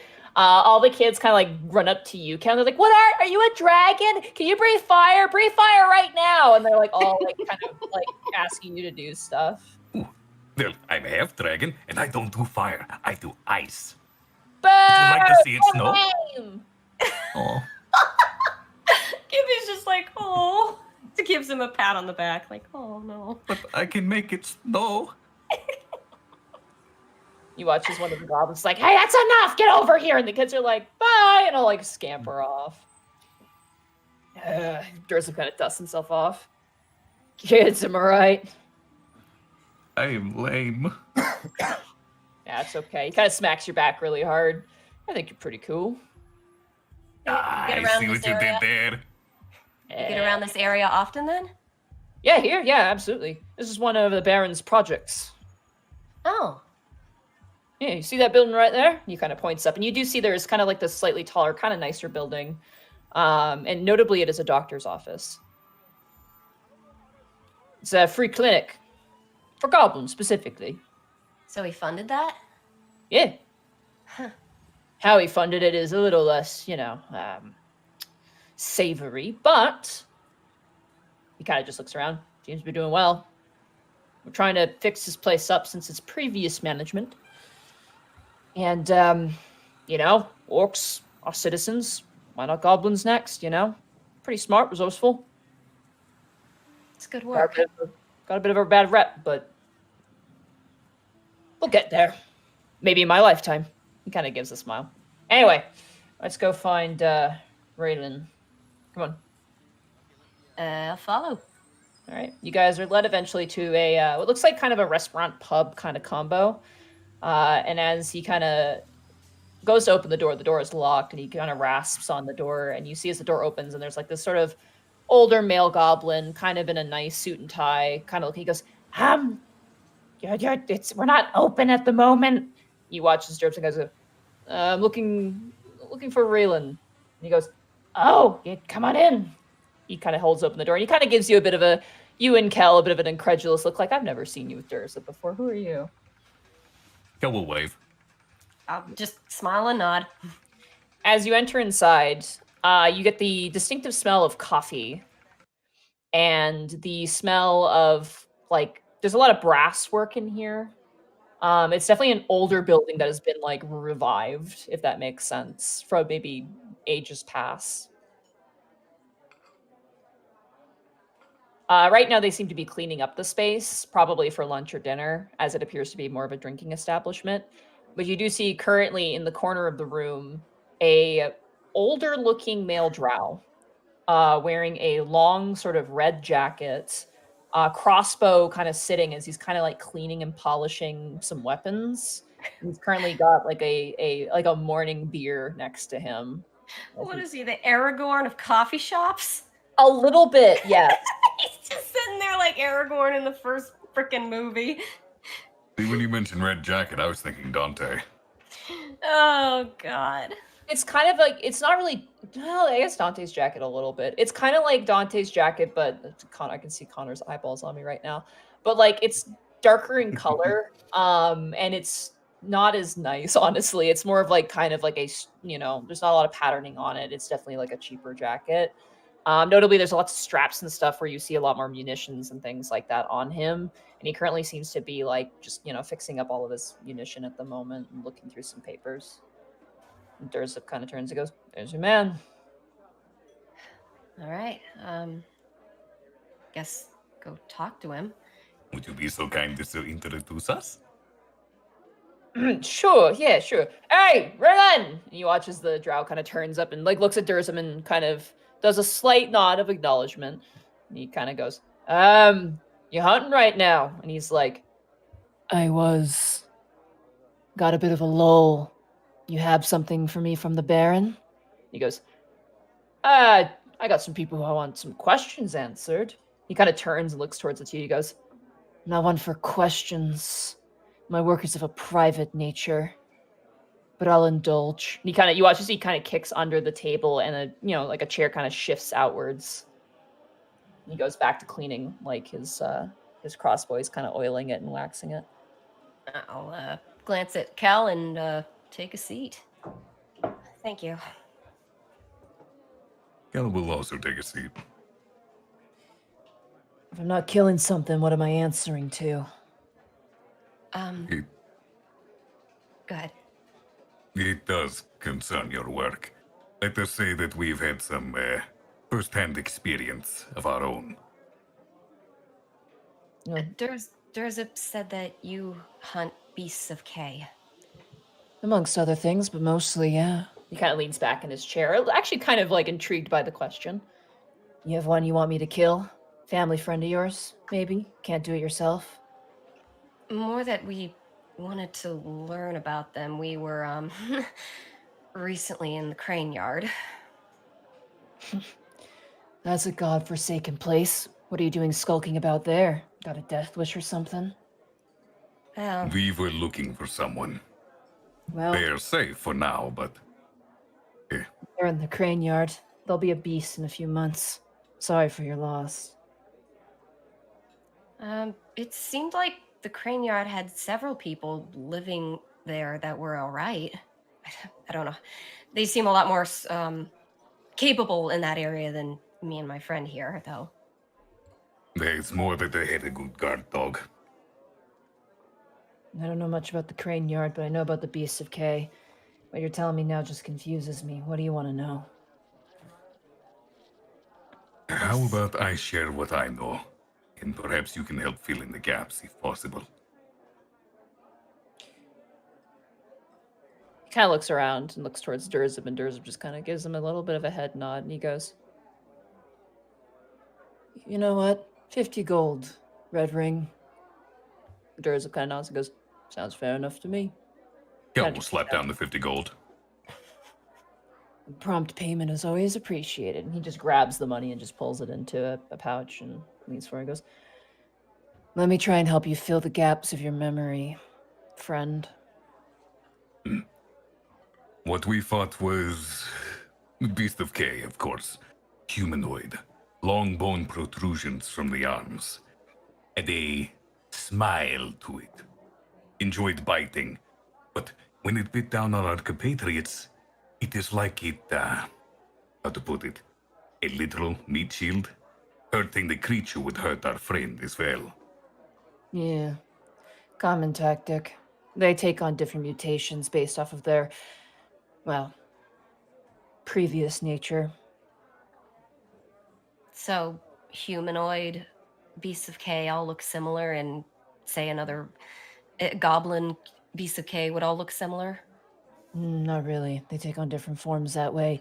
Human beasts of K, probably the one you ran into. Potentially elves, taller ones, more lanky, more bone protrusions. Your quadrupeds tend to be more of your dwarves. You know, your bugbears, your more hardier types. The little ones are the nastiest. They're faster. Goblins, gnomes, halflings. There's no consistency, though. You're trying to apply a science on something that's magical innately. You're going to get yourself killed if you think that way. Right. Why? They seem very lethal, but yet once we got on the roofs, we were fine. Why can't they jump or climb? You see their arms and legs? Mutation removes part of their abilities. They may be killing machines. But, well, imagine if you don't have any of these. And he kind of wiggles his fingers. Yeah, opposable thumbs do kind of help. They become more monster than man. What is it about the crane yard that attracts them? We don't know. Some say that's where the god of monsters fell. That's what makes them. You know that, right? Did not know specifically the god of monsters, but I'm aware of the mark, and I know what gave it to the person we fought. The god of monsters was split in two. And they both halves walk in this city. If you meet one half, you get the mark. If you don't meet the other half in about 3 to 4 months, you turn into a monster. But if you meet the other half, the mark goes away. That is the curse of K. Khel will have this look of realization on his face. I will look at Khel and be like, yeah, I remember that too. Then that is what the Or Soul meant. They said one of two the eyes did meet, twist my bone and make me monster same. Same as the god of monsters, yep. Then, do you... This will probably strike you as stupid, but... The one we fought kept screaming for us to cure her, to save her. I tried. I tried to remove her curse. And when I did, I got this vision of when she was still human, and this creature with abyssal black fur and just a giant gaping maw of teeth just showed up behind her and left her unassailed. But that is when the mark appeared on her hand. That's how they're trying to find each other. That's how the stories go anyway. These two halves are trying to find each other? That's why it What? curses people? One wants to find the other half. The other half doesn't want to be found. Quite the conundrum when you think about it. So... One is monstrous in all of its forms, a ball of rage and hate. The other is a bit more human-like. But no one really knows what that one looks like. Haven't seen him in all my lines of work. So, Gibby takes a sec. So it's deliberately cursing people so that the person it's cursed goes to find the other half and it follows so it can find the other half too? Assumedly. Or, if it curses one, keeps an eye on it, and suddenly they're not cursed anymore, gives them an idea of where the other half might be hiding. How often does that happen, that a person is able to get rid of the curse in time? Maybe 10%. That's a rough guess, though. Most of the time. And for your cure, he kind of reaches over and he locks the crossbow. There's your cure. He kind of brings it over and puts it on his shoulder. Death is the only solution. Yep. A swift but brutal mercy. I can understand this. Most of the time, if you find out someone's been cursed with the mark of K, most people will usually report to someone like me and make sure that they're dealt with before anything bad can happen. So I'm just making notes. Does it ever happen you have to kill one of these things outside of the crane yard? All the time. That's the only place I kill. I don't go anywhere near the crane yard. No one hires me to kill there. Why does no one ever hear of these things? I feel like you see one of those things in the central ward or something, you'd be getting some news on it. You're welcome. And he just turns to you and he actually nods. There's a lot of us who do this business. It pays well. The city does it quite a bit. They probably don't want word of it getting out because it would cause a panic. Makes sense. Who? And it is good that they do not send you to the crane yard. Just from the numbers we saw, you would be overwhelmed. You would need an army.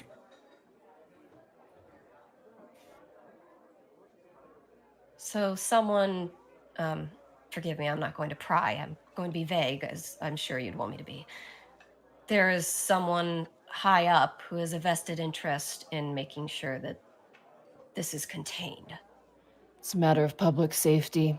I mean, if you want giant man slashing monsters to start running around and destroying shit, that's your prerogative. But most sane people don't. Some people have us wait around until the person fully transforms, morality and all that. Others are a little less inclined and are willing to turn a blind eye if it means making sure no one else gets killed. As in, we kill them before they turn into what they become. Pragmatic. In a way, it's merciful. The transformation is probably the most painful part. The losing of your own mind is a bit more tragic in a poetic sense.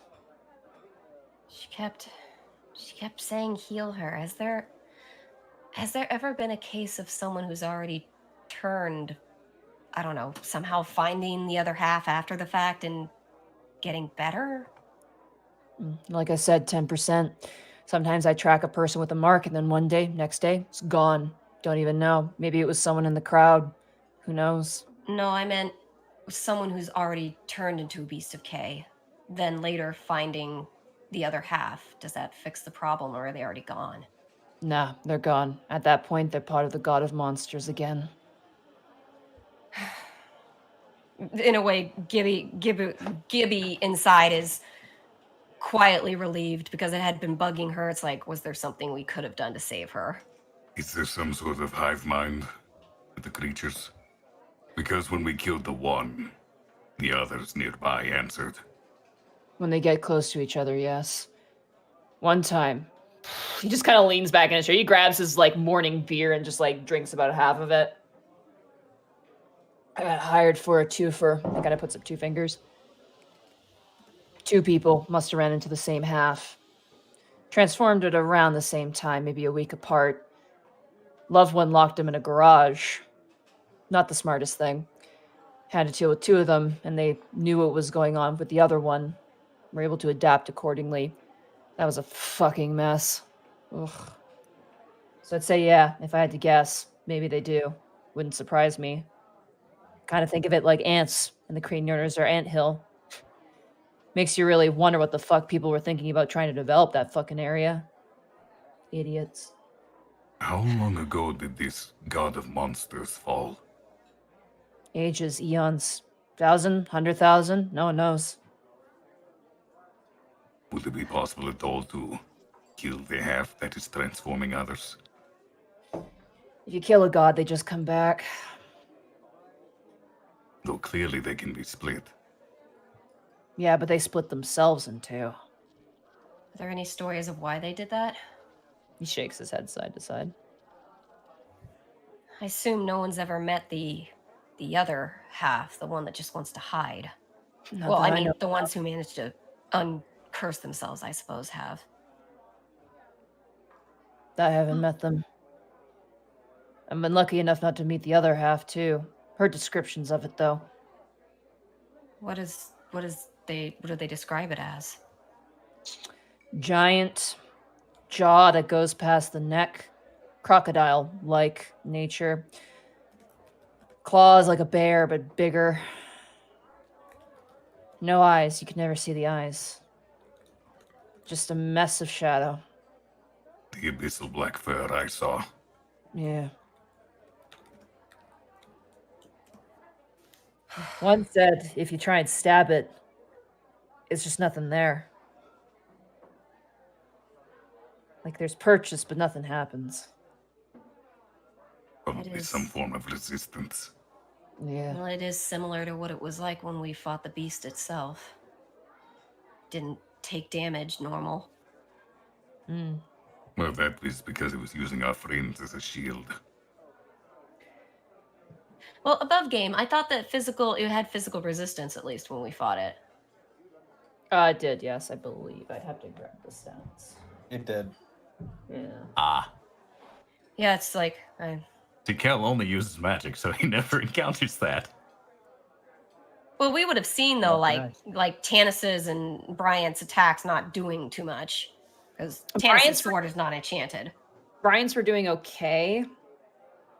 Definitely Tanis was having issue because his fists are magical. And Khel was more focused on his friend screaming when he was hitting the monster.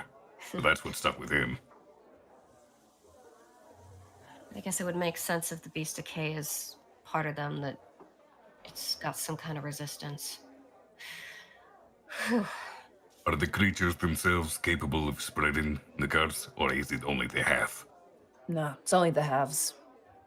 That is probably why it is not out of control, aside from your work. He nods. You see it a lot more in the Lich Ward than the Devil Demon Ward. Occasionally the Central Ward, but again, because of how many people are there, it gets handled pretty quick.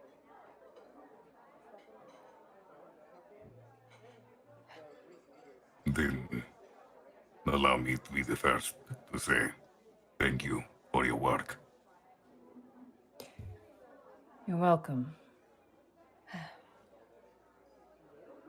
Well, I guess. Unless. What else do you think, Khel? I have some theories of my own, but probably not pertinent. As far as questions go, I'm afraid I'm fresh out. Raylan kind of finishes his beer and kind of sits back up and goes, "Let me give you a piece of advice when managing things like this. Don't tangle yourselves in the affairs of gods. See what you can do for your fellow mortal man." And he kind of stands up and he throws a couple of the coins on the table, probably to pay for the beer, and he goes, "I assume you have no more questions for me?" One last question. Yeah. The curse mark, does it always look the same? Always the same. A curved upside-down L with the dot in the angle. Does that mean anything? Is it a letter or some kind of graph, or in another language, does it mean a word? Some people say it's the eye of what the original monster used to look like, but that just seems like, artsy shit to me. It's just a mark. It hasn't existed in any language that I know of. I've never been one to be too academic. Well, Gibby will fish out an additional 50 gold and hand it to him. Thank you for your time and your work. He takes it in his gloved hand and he takes it. This guy definitely, first of all, he's older. He's an older drow. And he definitely looks like he's seen some shit. Like he's kind of got the Aragorn sort of like experience sort of look to him. And he kind of takes the money and kind of bounces the hand and goes, "No problem. Durza," he kind of nods and he watches he makes his way out. The goblin, kind of the butlery looking goblin, kind of comes over and scrambles and takes the coinage and goes, "Would you like anything?" What do you have? No, he watches Durza and goes over, "We're good. They only have booze in the morning." Oh, Thank you. Khel will hand the goblin 3 gold. Oh, thank you kindly, sir. Durza kind of turns and goes, "You two all right?" Yeah. Stuff to think about. Hopefully we won't have to think about it again. We may encounter it sooner or later. I really don't want to. Thanks for helping us out with this, Durzup. Yeah, no problem at all. And sorry about being a third wheel. It was a joke. It's fine, really. I know, but those kids called me lame. Just pat him on the back. It's like, hey, Durzup, do you think maybe before we take Khel back, we could go grab some ice cream or something? Yeah, sure. He'll I know perks up gelato, right? immediately. Ever had gelato? Above game, no idea what you're talking about. In game, Khel would know. Ooh, gelato is, I think, Italian ice cream, and it's... Oh, it's super good ice cream. Dude, Oh. Arcolf, so many things we have to show you in LA. There's a great little Italian place where they actually filmed the first episode of Brooklyn Nine-Nine. They have such good gelato. Oh my god. Mm. Oh god, boardwalk gelato is like, oh. All right. Yeah, you guys do swing by a place for some gelato, and it's very, very nice. Khel is paying, by the way. How would will you not describe hear any argument otherwise. How would you describe gelato, Sarah? It's like ice cream to the extreme. It's like it's so much smoother than normal ice cream, like Yeah. so much creamier. And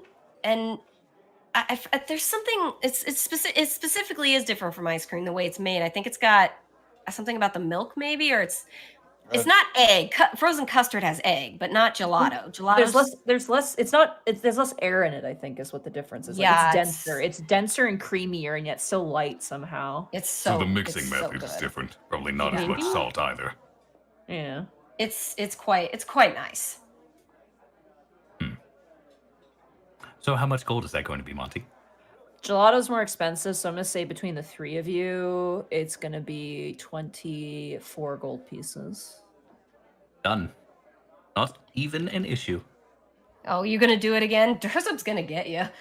Am I like glancing at Durzup every time Khel pays, just being like, he's gonna get you back? Yeah, probably. But I did just pay. Well, actually, no, I didn't. Fuck. God damn it. He kind of looks down. and just You starts to get cannot it. win, Durzip. Apparently, I can't. Well, Damn it. to be fair, you won Gibby's heart, so you did win that. You watch as his cheeks go like a little bit, like a lighter shade of green. He's like, well, you know, he gets scooped the ice cream, just like turns around and looks out towards the scenery. I On just Sarah. imagine he just kind of shoves the ice cream in his face, like. Shut the fuck up. I just look at Khel like, you're doing that on purpose, aren't you? I am, yes. It is enjoyable.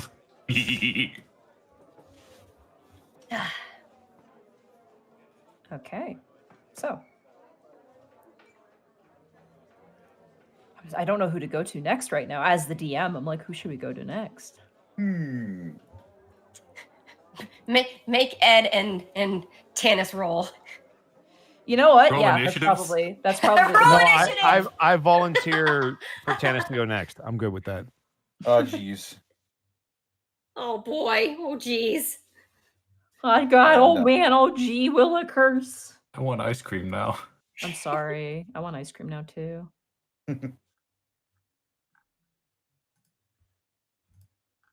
Tanis, are you good to go? Yeah.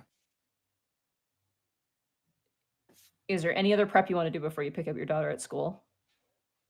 I'll run by the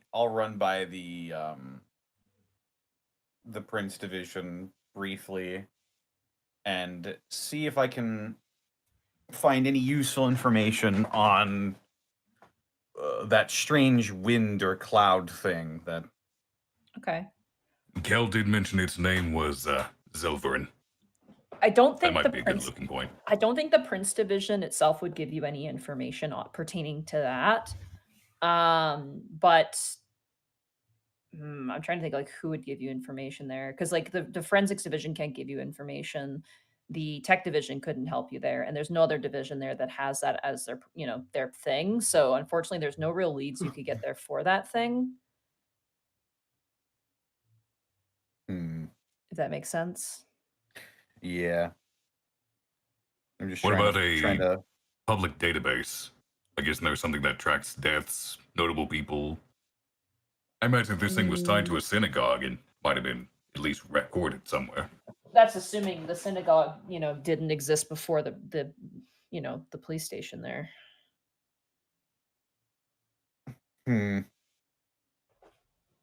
What about the synagogue itself? I mean, or any others like it?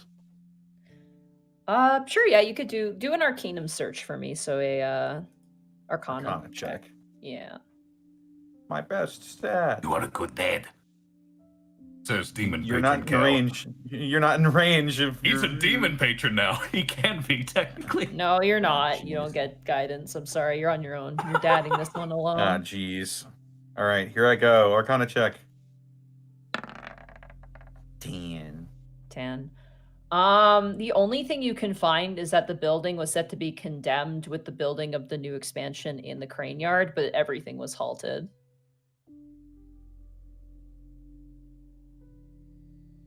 That's literally all you can find. What's the date on that? The date was probably about, I'm going to say 120 years ago. Jeez. Yeah. It's a little bit before Tanis was even born. Okay. Well,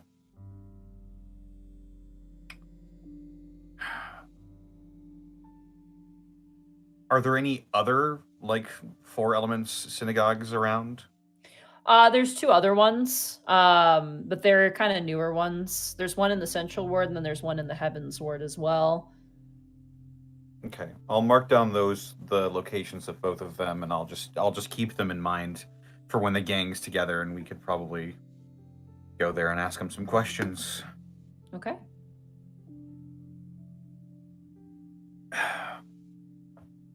And then I will grab the police car, and I'll use it for frivolous things like picking up my daughter from school. You have one vehicle that's standard. You have like one that's kind of like, just a normal looking car. You get the one that's, the less impressive one. And yeah, you go and you pick up your kids. You pick up Nefene, you pick up Amelia, and you pick up Gertrude, I think was her name, the human girl. Yeah.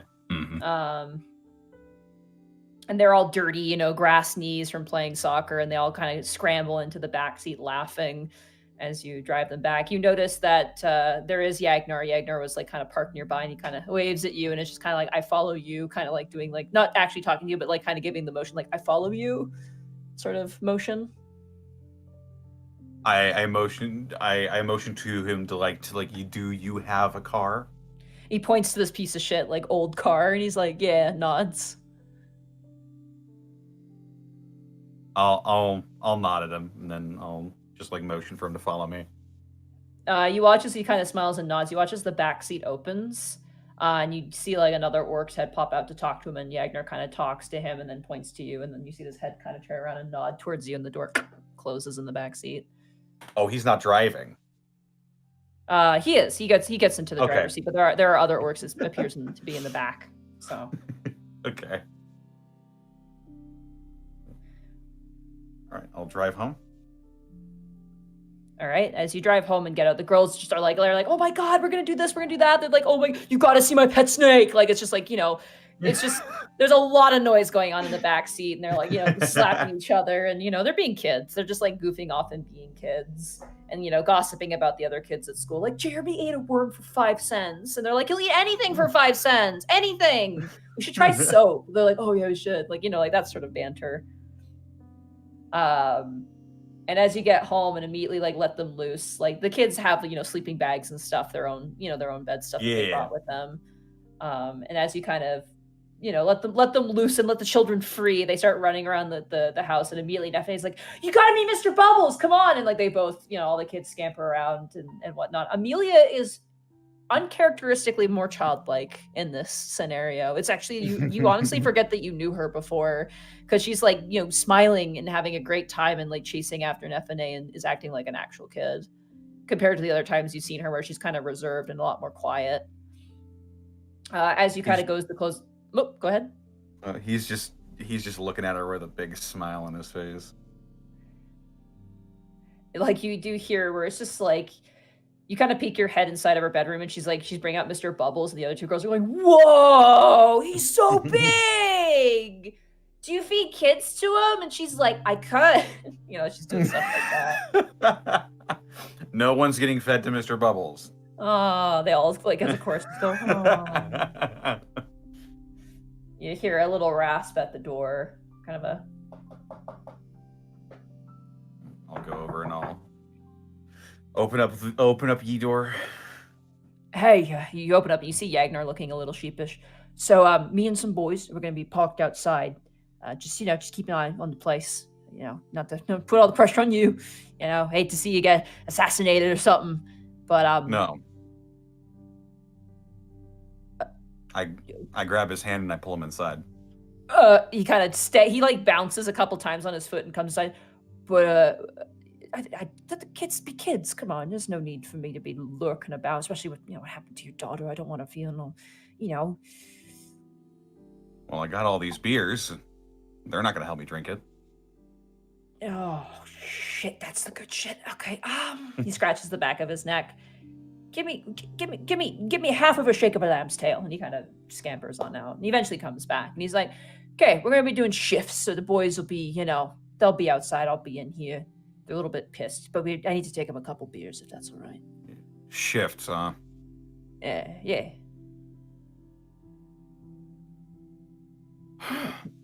Amelia's the Baron's kid. We can't just, leave her to the wolves.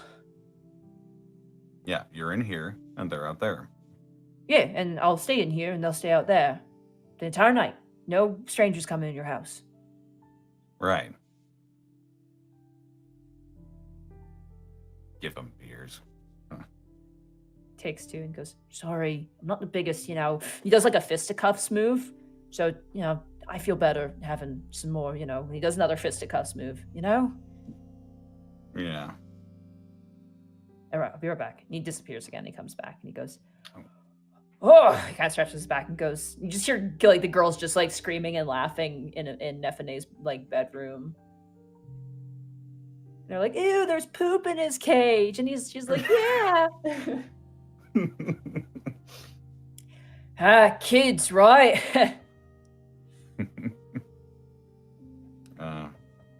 She's a little miracle worker, that kid. Oh, she's doing, miracles for Amelia. She's the thick as thieves, those two. Remind me of my old days as a kid, getting into trouble. Tell me about it. Yeah, he kind of goes over and he pops open a beer and takes a drink. So, I'll do the same. Kind of looks around and goes, "Where's the missus at?"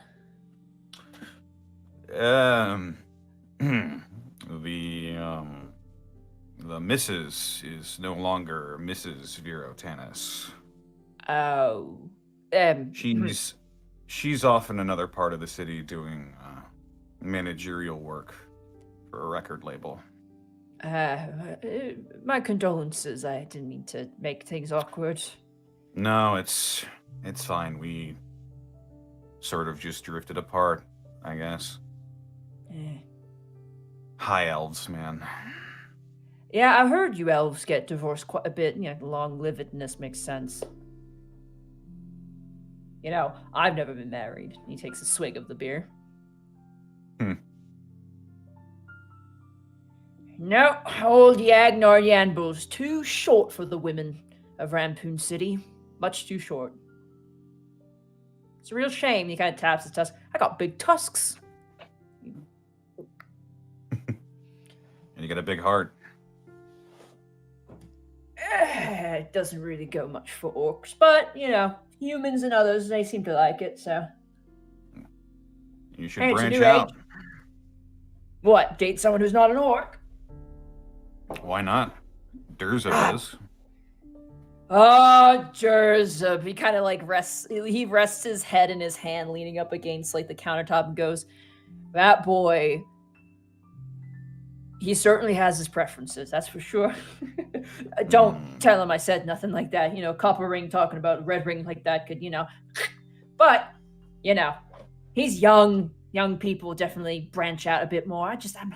I'm such a creature of habit, I don't know. Fair enough. I guess I can kind of understand that. Sort of thinks back to when he broke that orc's arm. Sip. Now I'm happy for Durza though. That lad's pretty good, pretty smart kid. Loyal, friendly. Amelia likes him. That means he's a good person, probably. He's got a big heart too. Sometimes So he it seems. gets him into trouble. Sometimes. It's just unfortunate what you're both put through. I guess to an elf it would seem that way, huh? I would like to think To anybody, it would seem that way. Nah, not to us. If you can believe it was worse before. It's still rough, sure, but it's better.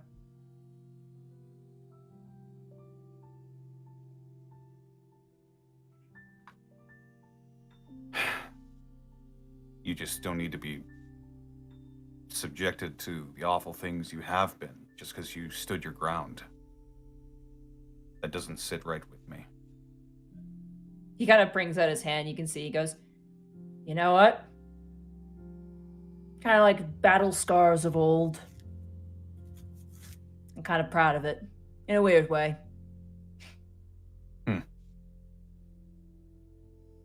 Maybe that's why these old habits die so hard, you know? Maybe. But he kind of looks at his hand. I'd rather have this knowing. He kind of looks over and you currently see like the girls are currently like, you can peek into the room and you see them currently like, she's like, this is my rock collection. Ooh, and then, you know, she's showing off all her stuff, right? He's like, you know, there are orcs that go to school that Amelia and Neff and I go to. You know that? Yeah, I did know that. Not half orc kids, full orc kids. It's crazy to think about. Yeah. City's I'm a really little- changing. Really jealous of me, you know? I always wanted to go to school, learn how to read. But you know what? We're getting there. It's good. It's real good. Yeah. Yeah. I feel the same way. And I know you don't like him, you know? And that's fine, but couldn't be done without the Baron. Without this, he looks at his hand. And you know what? Someday we won't need this anymore. But it's gonna take time.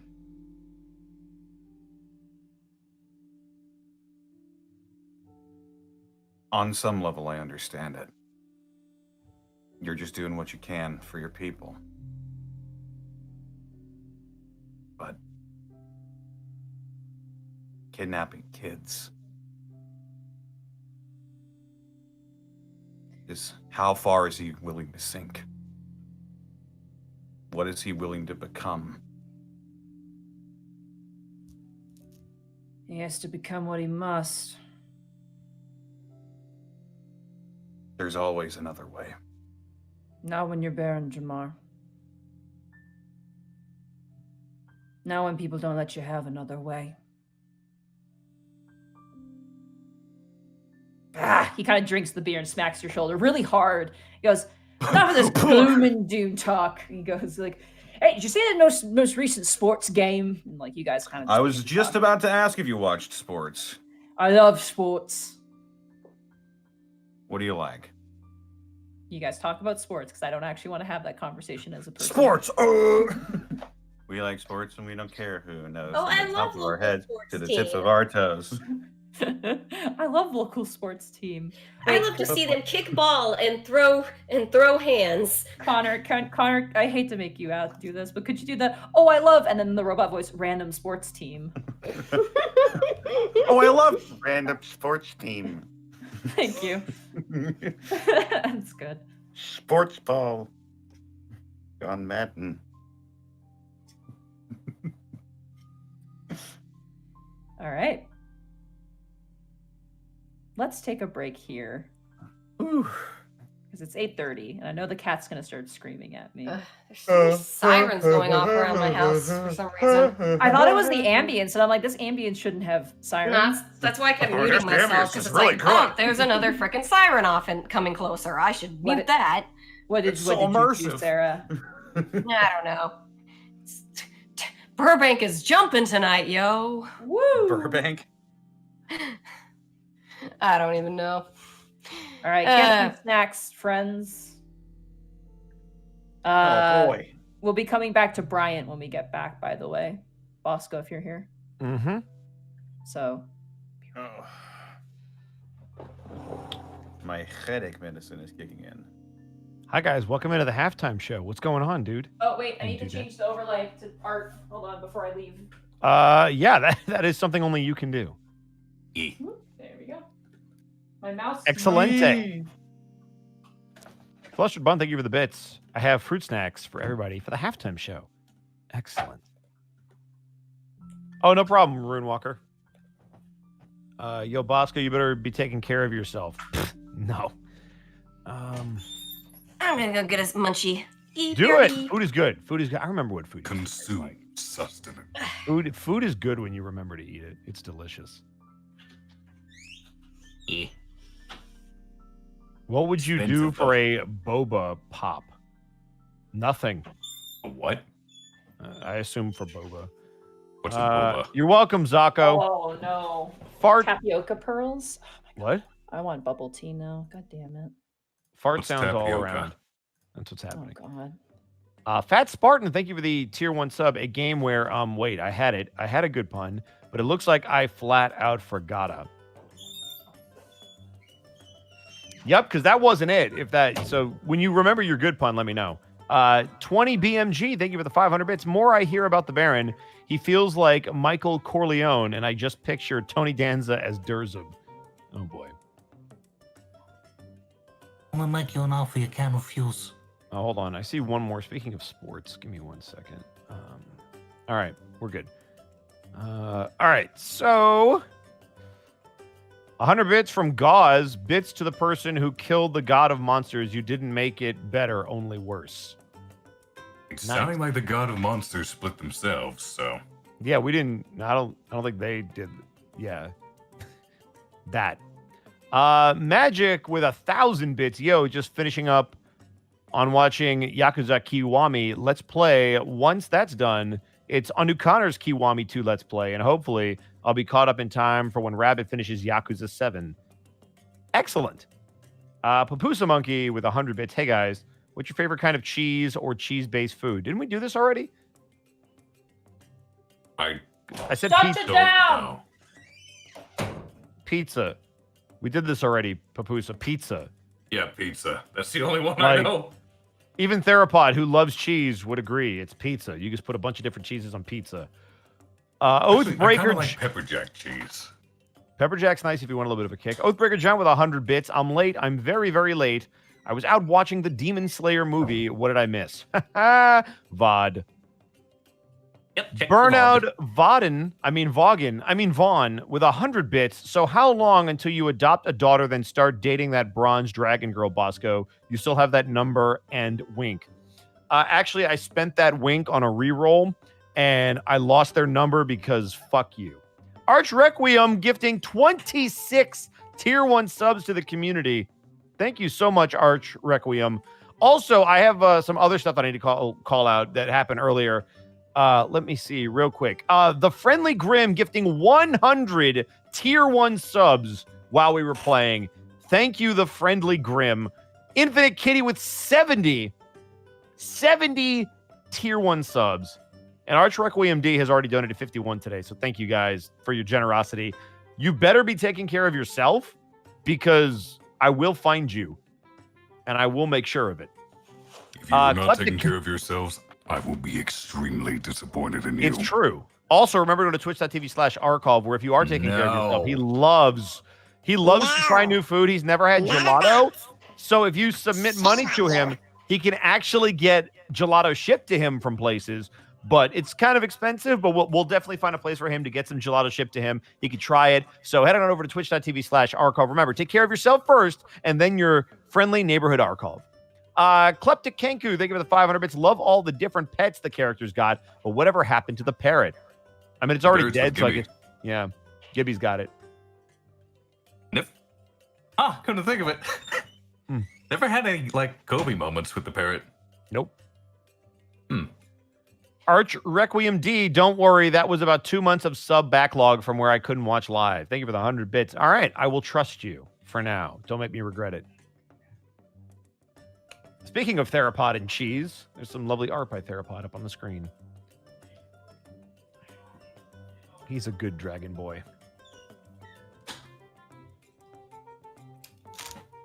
And thank you guys for tuning in. This is one of our larger crowds in a while, so glad to have you guys in here. It's good stuff. Hopefully, for those of you that are looking for your D&D fix, if you run out of the Unexpectables to watch 3 times over, definitely check out this. And also, we've got another show if you're not familiar with it.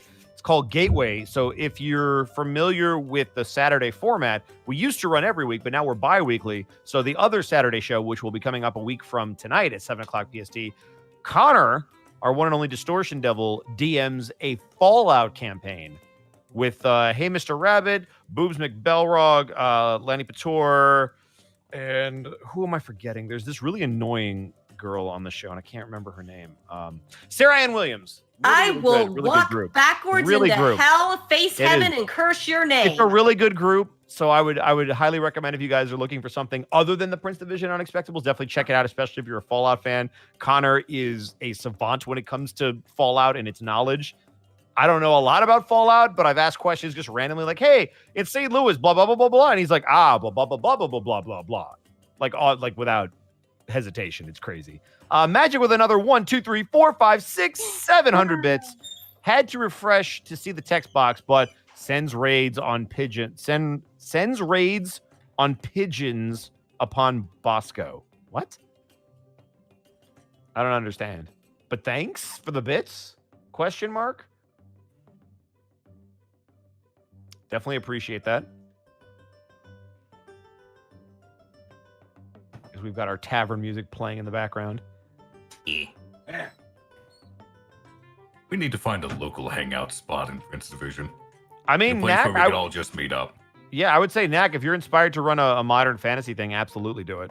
There's not nearly enough modern fantasy. It's really fun to do. You combine a bunch of stuff that we're familiar with, but a little bit of magic and ka-chow. Also, Yeah. Arcolf, tapioca is like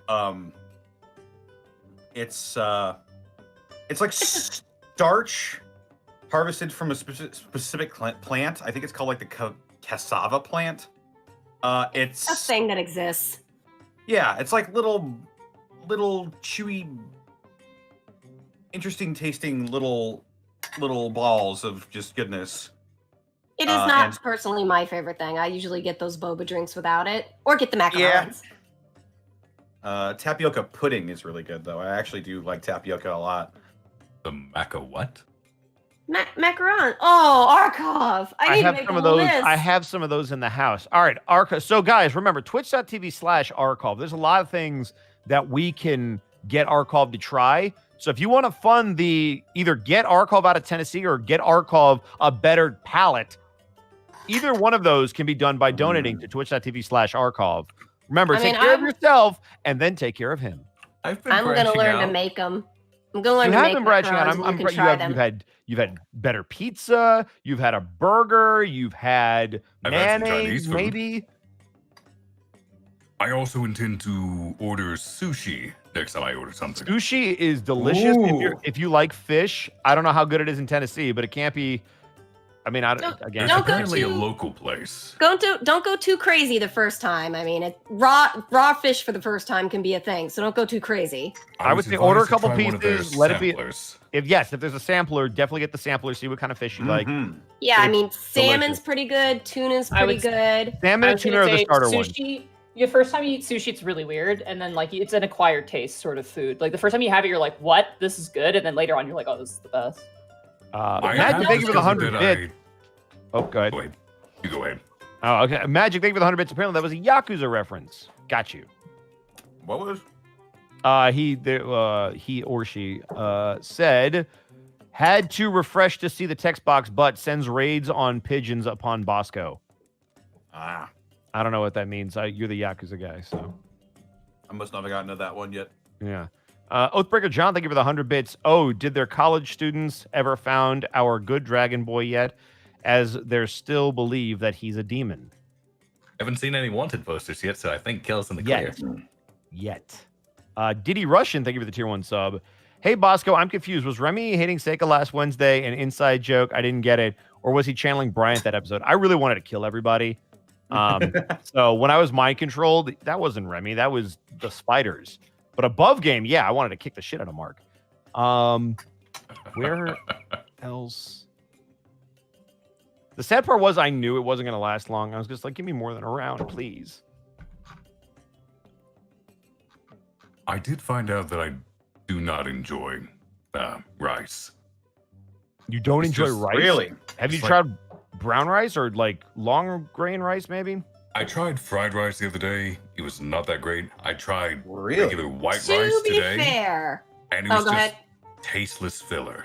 I mean, so Didn't have that's what you. anything to it. Oh yeah, well So that's the thing. So sushi's going to be really good because you're going to get the taste of the fish. The rice is there to kind of soak up the soy sauce and the wasabi you're probably going to get. Which, remember how I told you about wasabi? How it's like it's kind of similar to a spice, but it's more of a sinus kick than it is like the back of your throat kick. You're going to have to try a little bit and let me know what you think. I As if they personally- have real wasabi. I personally don't like wasabi. I never eat with sushi. Also, what you described white rice as, that's basically what it is. Traditionally, someone in the chat can correct me if you want, but as I understand it, my Japanese grandpa's rolling in his grave if I get this wrong. White rice is basically just supposed to be a palate cleanser. When you're eating something, you have a little bit of white rice to sort of cleanse your palate so you're not mixing all your tastes. Me personally, I am a travesty to my heritage. My mom would make it. We would slather that shit with soy sauce and eat it as a side dish, and I love it still to this day.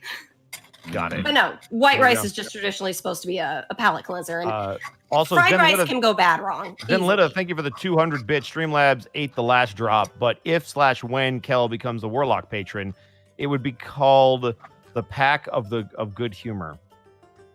Like, this is what I had earlier today. It was beef teriyaki on sticks. It was also orange beef and spicy chicken with nearly a plate full of So- rice. So ideally, you use the rice to mix in to absorb the sauces of like anything you're getting. That's usually Yes, the it's idea. meant, That's it's meant as part of the base. Also, as far as I can tell from that picture, that doesn't quite look like the type of rice you would normally get with Japanese food. It's No. very That was long. a Chinese grain. place. Yeah, rice is Yeah. very. It seems like it's very generic, but it's also very like Indian rice when you get like a tiki masala. Yeah, like, Jasmine. It's oh yeah, also like a if jasmine rice. if I get Indian food or like Thai food, it's jasmine or basadi all the way. I would not eat Japanese rice. Basadi with is those kind of delicious. rice. Basadi is delicious. But Jasmine rice for Japanese- me. But Japanese food, it's got to be a short grain sushi Yep. rice or calrose or rice. there's a brand called Nishiki. I think I'm blanking. Sarah, on did I it. tell you that we're making sushi at the house now? I've been seeing Morgan's pictures. It's killing me. Yeah, it's freaking crazy. But yeah, that doesn't look like that rice would not go well with what you're eating. Mm-hmm. I'm not a fan of that. My mom used to make that rice because she just like would grab whatever. She gets mad at me. She got mad at me later in life when I would be like, "Mom, why didn't you buy the sushi rice? I don't like the long grain crud anymore." Real quick, two more call outs because then I think we're all back. Magic with 100 bits, trying not to spoil 7. Twitch, would you stop cutting out the audio? Oh, it's from 7. That's why I didn't understand it. KJL the third, thank you for the tier 1 sub. Love you guys. Give something fun to re-listen to while at work tomorrow. So that's who we left off with, Connor. It's KJL the third. Gotcha. Yep. I'm going to be trying that sushi place next week. Okay, we're all back. And Nagiri, Travis. All right, we're back. Yes. Yeah.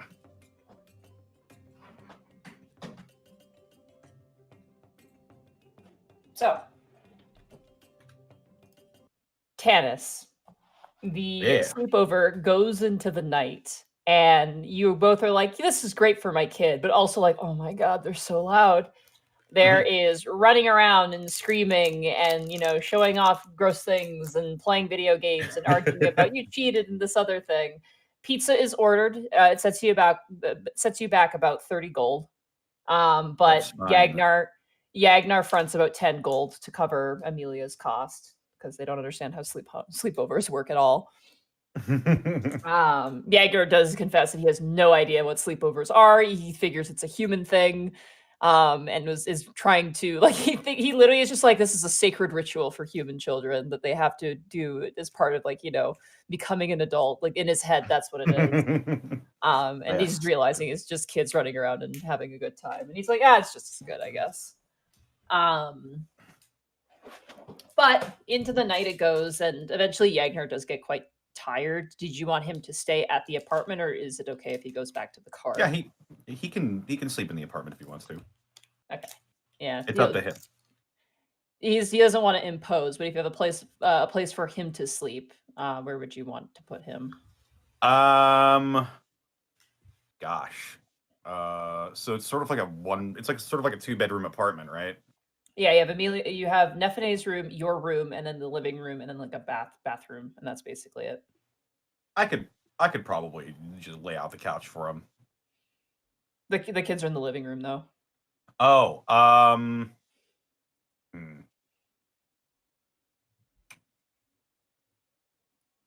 he could probably like sleep in my room or something, and I'll just trance or something. Yeah, he like snores. He's definitely a snorer. He snores really loudly. But into the night as you trance, it's really hard to trance because you'll hear just shouting randomly in the living room, and you do have to keep the girls kind of quiet because you are in an apartment, so they can't be too loud. But once it hits about like 4 a.m., the girls finally are all asleep. You kind of check on them on occasion, and they seem to be all worn out. But Bryant, your time with Lady Odelia is interesting. She does provide you tea, and it tastes okay. It's like a black tea with a very uncomparable flavor. So, Lady O, people coming in and out, daggers. So where did we cut off? Does anybody know where we cut off? Right around the part where you were describing the shitty tea and the people coming in. We left off on the tea description. Yes. Okay. So Monty, did you restart your computer or? I restarted my computer. Yes. So we're gonna need a resync. Well, no, not the. No, the not her Wi-Fi audio, computer. just the stream computer. Oh, okay. Yeah. she has We two, don't remember? record. Yeah, I'm hacker man. I got 17 monitors around me, and my eyes are bleeding. Holy shit! She's like, All right, runs so screens around. back to the game at hand. Mhm. Bryant, Yeah. as you've remained here for the entire day, there have been 3 customers that have come in. You had one that came in to sell a enchanted sword, dagger, some manner of item like that. You had another who came in to buy a specific ghost for a very exuberant amount of money. Mhm. And then you had another one who brought in a bag which you assumed was filled with bones that Lady Odelia took very eagerly. Beyond that, nothing else happened. And I believe you were going to ask something before we went offline, maybe. Oh yeah, I was waiting for the description of the whole place, but so Haley never comes in. You don't see Haley, no. All right. Well, can you blame her? You spooked her off. I was hoping she'd come home to Mama Bear. Oh, I'm not her mother. She kind of like makes like warbles and like kind of goes back to cleaning stuff. I wouldn't be considered much for the motherly type. No, but you're her safety net and she works for you. I figured she'd come here spooked. I am a financial safety net. I am not a personal safety net. Either way, you're essential, which means she has to come here. So what I need you to do is if while I'm gone, because I have to go from one problem child to another, if she shows up, do you have a way to get in contact with me? I do. Excellent. I'm not going to ask what it is because I have an idea and I'm already going to hate it, but I appreciate your help. Nothing bad is going to happen to her. I just need to ask her some questions. Cool? Cool. Excellent. Appreciate your help. I'll be seeing you. As you go to leave and you kind of put your hand on the door, she goes, I know you appreciate my help, Bryant. I'm certain you appreciated my help in the crane yard as well. Good day. What? He's gonna leave, but insight? No, he's just gonna leave. No, he's just gonna no, leave. go ahead and roll an insight. Go ahead and roll an insight. Oh boy. All right. Let's see where we lie. Let's see with your garbage stats. You're a good pet, Dad. No, I'm not. His insight is garbage. Yep, that's about right. 3. Oh, she's always so cryptic, that Lady Odelia. Ooh. Yeah, he's just gonna leave. That's creepy. Okay.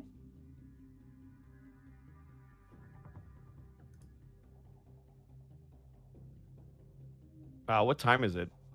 At this point, it's probably about like maybe 6 o'clock. Okay.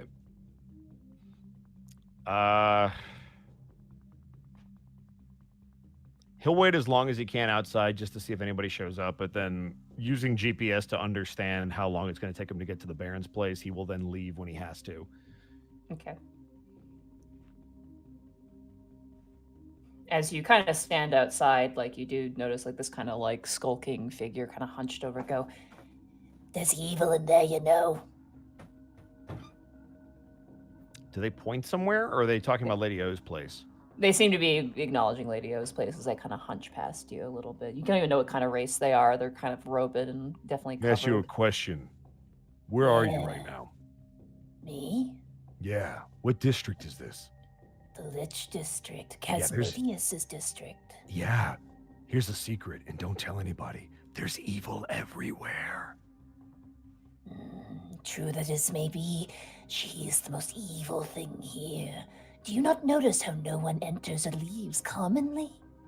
You ever Yeah. wonder why that is? Yeah, she's a terrible business lady. Humans truly are idiots. And she kind of skulks away, out of sight.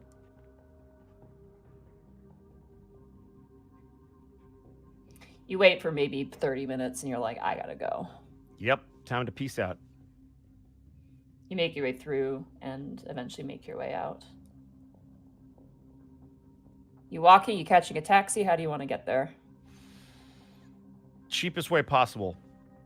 Okay, you're walking. Cool. You make your way, you get on the subway. It's a bit packed, 6 Mhm. p.m., 6:30. It's kind of one of those late sort of, rush hour times. Eventually, you make your way to the stronghold. Currently bustling as well. Excellent. Excuse me. Business is good. Business is really good. How do you want to approach? You see the fountain currently dancing with sparkling lights and all kinds of There was that things. elevator that took us up to the main lobby, right? The last because we walked through the Yes. casino and then we headed. So I'm just gonna walk the same path that Durzip took us up. Okay. As you make your way forward, you are stopped by the two doormen who kind of cock a head towards you and go, and who's this then? I'm here to see the Baron. That's the description. He kind of nods to his buddy on the other side of the door and they'll go, we'll take you in. You watch as one of the doormen begins to kind of walk next to you. Been a lot of humans poking their heads around these parts for some time. Yeah. Why? Nervous? Of humans? Nah, not here.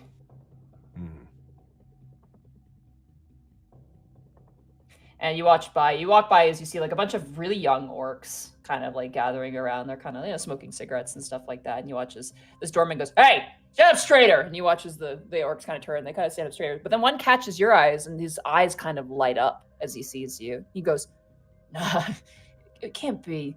He kind of sheepishly approaches you, and he goes, Were you in the amateur circuit?"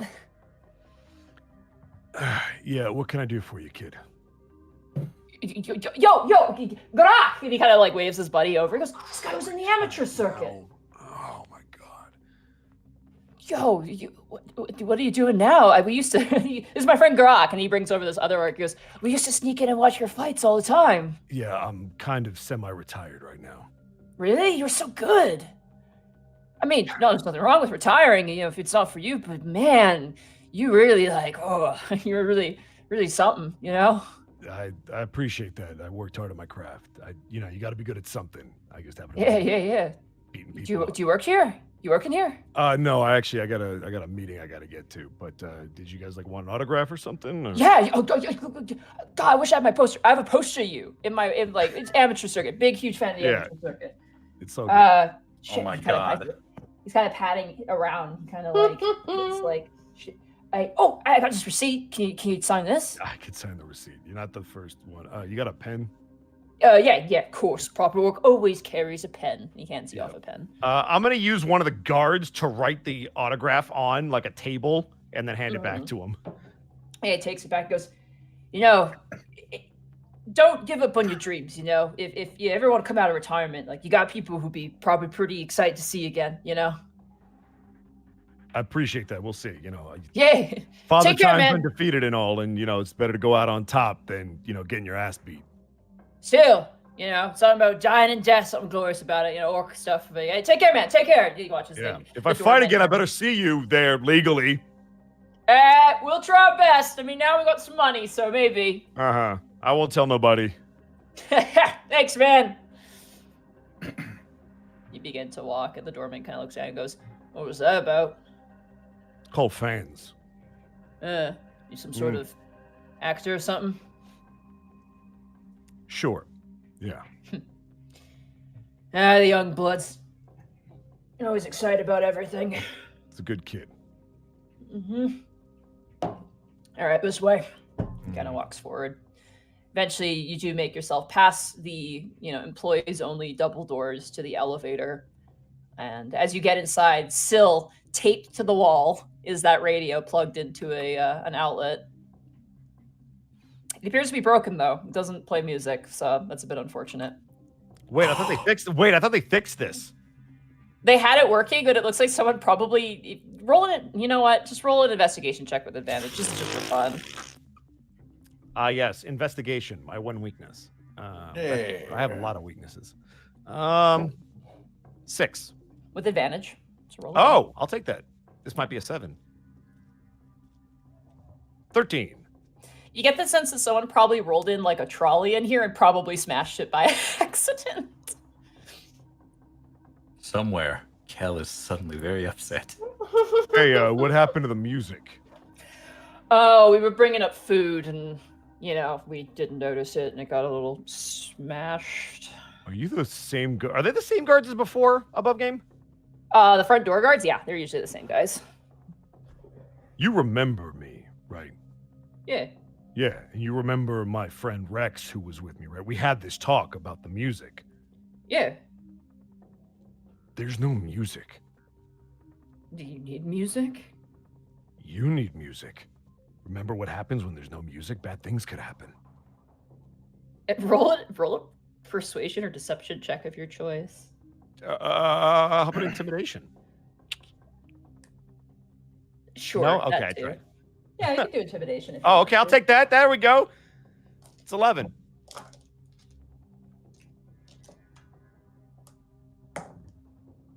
He looks to you and he goes, "I think we'll survive." Okay, I mean, I'm gonna have to bring Rex back here. It's not gonna look pretty. The elevator begins to go upwards.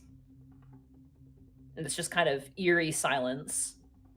See, this is why we don't need music. It gives you some time to think about what you're doing when you're getting up here.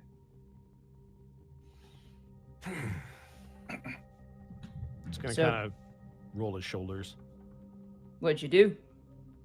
What do you mean, what did I do? Are you in trouble? No. So there's this. So I don't know if you know this. There's these things called cell phones, and I texted the Baron and said, "Hey, we need to talk." And then he texted me back, "Let me know when you're free." And then I did, and then I came here, and now you're gonna show me where he is, and we're gonna talk, because that's what people do sometimes. He kind of nods at you and then looks forward.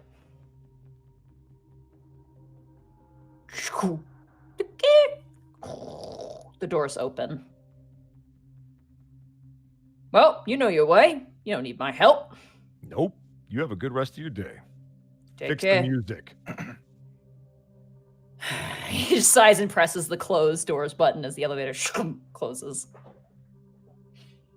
And you are left in the hallway by yourself. I'm going to start walking through the hallway, and I'm basically going to take the same path that we took the last time we met with the Baron. Because there was like that big dinner room, if I remember correctly. Yeah, there was a big dinner chamber, and then there was his office, Yeah. which is kind of in the centermost point. And as you turn the corner, you do see the massive double doors of the Baron's office. Are there any guards outside of his office? No, there are not. Is there anybody even around? You do see a couple of goblins shuffling around. Seems like they're cleaning the But upstairs. at none of the moment. red rings. No, you don't see red rings. Huh. Guess I'm going to walk up to the door. Okay. Okay, you knock. As you do so, you watch as the door cracks open, and you see that one orc who's constantly polishing the knuckles all the time. He kind of peeks in. And he kind of goes, says something in Orcish that you don't speak Orc, do you? Nope. No. You hear kind of this like, deep guttural yet beautiful language. And eventually the door swings open and you see the Baron just kind of lean over and hang up the phone and kind of sit back up in his full posture again. Not as many guards in here. There's probably about, I'm going to say 5. 2 behind the door, 2 behind him, and then the one that just opened the door. This guy had a name, though. What was the name of this orc? Was it Knuckles? I can't remember. I think it was Knuckles. I think it was Knuckles. Yeah. I could be wrong. Never But described that's what Knuckles? we jokingly. That called for him. sure we jokingly called him that, but Mm-mm. it could be his nickname. And you watch as Baron Dramar kind of leans back and goes, Mr. Bryant, what's it? Baron, Thanks for coming in on such short notice. my pleasure. Get him a seat. You watch as the door slams behind you. Not aggressively, but just it's a heavy door. And you watch as one of the orcs kind of goes over and grabs you a more comfortable seat than the last time you were here and sets it in front of his desk. You watch as he pulls open a drawer and pulls out that same cigarette box, like the cigar box, and pops it open. He grabs one. He goes, "Do you smoke?" Occasionally. Don't. You're too young. He snaps the case shut and cuts a cigar and puts it to his lips. Cute. So, what can I help you with, Mr. Bryant? Well, I have a proposal for you, but I don't really know if you want to hear it. I'm pretty surprised you even gave me the time of day, to be honest. Amelia speaks highly of you. She's a good kid. She's a very good kid. Well, I'll cut to the chase. That's the proposal. It involves her. He kind of leans up a bit in his chair and kind of just stares at you, not really emoting anything.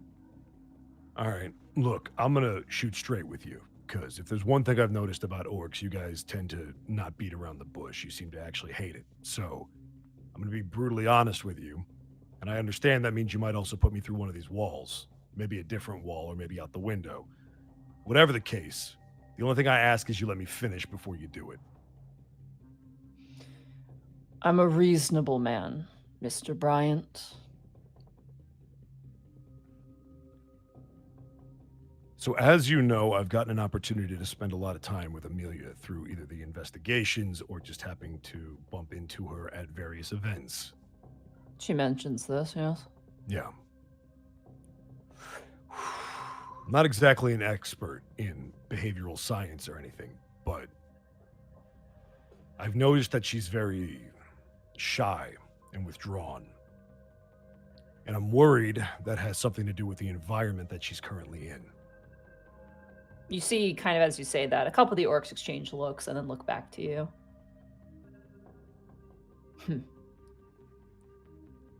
We share in similar worries, then. Glad to hear it. This is not a knock on you. This is not a knock on anybody, orc or otherwise. There are cultural differences between the way that humans raise their young and the way that orcs raise their young. And what differences would that be, Mr. Bryant? There are experiences that humans go through that orcs can't experience, and vice versa. For example, with your bare hands, you could tear me in two. The world is like paper mache to you. To me, I fought things trying to tear me in half that I could barely cut through with a sword. It's a simple difference.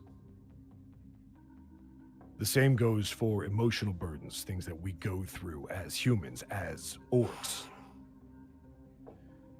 So again, this is not a knock on you.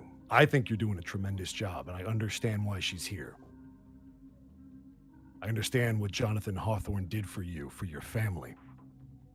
And I get why you're doing the exact same for his family with him no longer around. The Baron kind of leans forward a bit at that and goes, "It wasn't just my family, Mr. Bryant. It was every orc that walks in this city."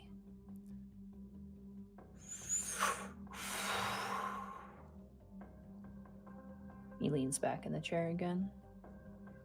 Roll an insight on that. Okay.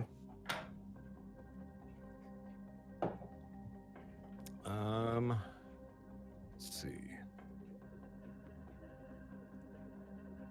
17. Okay. You get the sense that when you say like, oh, I understand what he did for your family, it upset him in a sense where it's like, no, he obviously what he just said, he did it for everybody. And he's kind of doing a thing where he's like, don't you forget that. This is not that small. If that You makes sense. misunderstand what I mean by family. For some people, a family is a small group of people that you live with. For other people, it's a collective, a group. For you, it's everybody that's like you. It's honestly why I respect you, because you have done everything that it has taken for your family, for your kind. And it's not always been pretty, but you got results. And because of you, generations from now, orcs and humans are going to treat each other like there was never any issue between them because of what you are doing right now. And I respect that. It's why I also understand I can't make demands of you. It's also why I don't think that you're a bad parent. I think you're a really good parent. I think you're actually a pretty good person who has to do some really awful things.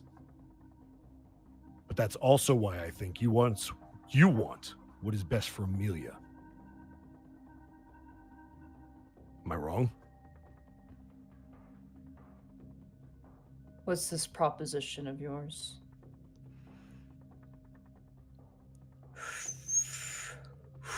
I want Amelia to come live with me. You watch as actually one eyebrow curls up, and you see that the orcs kind of all exchange looks inside the rooms. Even Knuckles looks up from polishing his knuckles and looks at everybody else for a moment and actually stops polishing the knuckles and looks at you. The air in the room doesn't shift that much, to be honest with you. Mr. Bryant, this quality that humans carry is charming. But you know I can't do that. No, I know you're not going to do it, but you could if you wanted to. No, I can't. And do you know why? No. Because Jonathan Hawthorne is not dead.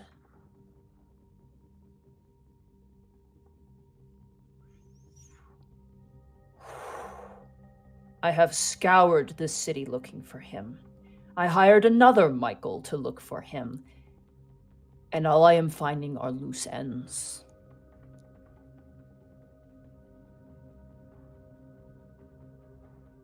Do you understand what that means for Amelia? That she's in danger. Constantly. And while I have no doubts of your physical capabilities, the matter comes down to the fact that what will protect her better? One man with a sword,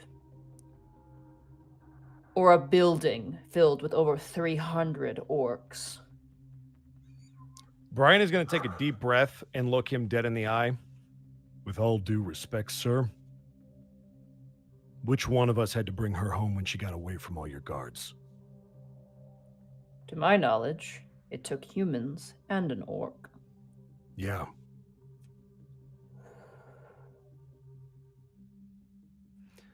I get why you think this is the safest place for her, and maybe it is, but it's not bulletproof. And so here's what I'm going to ask you.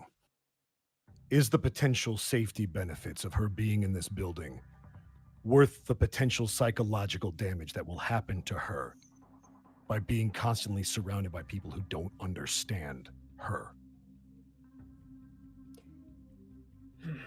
He sighs and leans back in his chair and goes, and what if you thought of the opposite effect? And he turns towards the orcs in the room. You see there's no humans here. Yeah. Honestly, I don't blame you. They haven't exactly given you a reason to trust them. But Amelia, and he kind of looks to the guards, they trust her.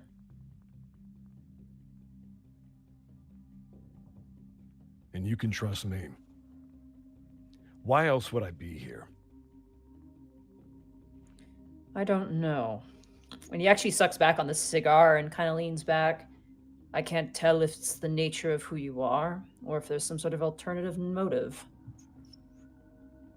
Something about you tells me you're not telling me the whole truth, and I doubt I could get it out of you. I don't expect you to be a threat to Amelia. You wouldn't have come here and asked such specific things. I will say your doubting is somewhat mildly insulting. I've already had 2 of my own, Mr. Bryant, my own children, and they're not here. They've lived their own lives elsewhere, happy and content, raising their own families. They do not wish to be a part of my world anymore, and that was a choice that they made. If Amelia grows up to want the same thing, I cannot hold any contempt for her. But until that time, she is my charge and my responsibility.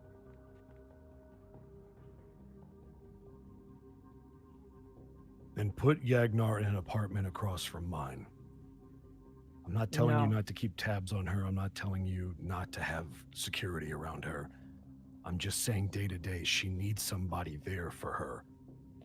She has Yagnar here. She's going to school every day. She has tutors accessible to her if she wants them, and she goes on outings every weekend. And the only time I see her light up like a normal human being is when none of them are around. She's adjusting. It will take time. And you're Humans are and have always been very adaptable. All right. I didn't want to compare it to this. But when you kidnapped my partner's daughter, when you dragged her here against her will to get to him, you were doing what you thought was right, the only option that you had. But now that girl is going to have to deal with that psychological damage for the rest of her life, and so is Tanis. And that's not your responsibility, but you do have a responsibility to Amelia. And while you might be able to protect her better here, if you subject her to something like that, then when she grows up, it doesn't matter what she wants because the damage will already be done.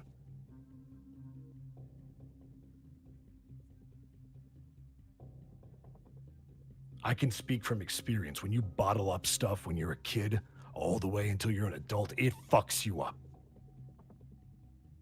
And I don't want to see that happen to her, and I don't think you do either. And it won't.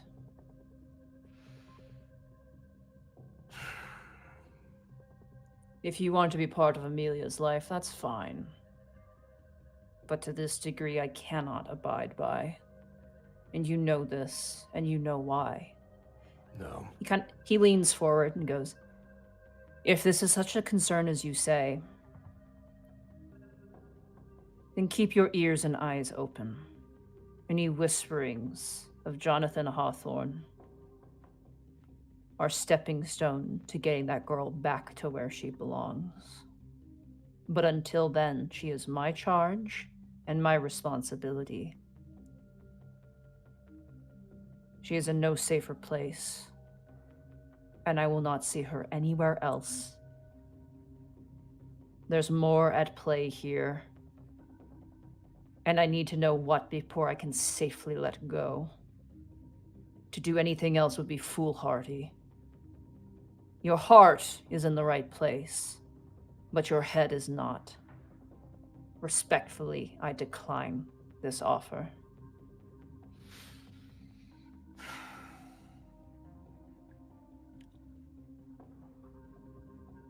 Okay. You're a good man. You wouldn't I'm make a not. good gangster. Don't patronize me. I'm not a good person. I just don't want Amelia to end up the same way.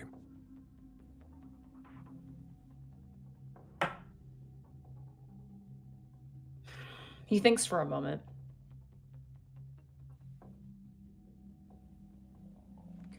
He turns to one of the boys and goes, get him a ring. He What? watches one of the guard goes, what? Get him a ring. Right. Congratulations, Mr. Bryant. You're the second human being who's going to be wearing a ring.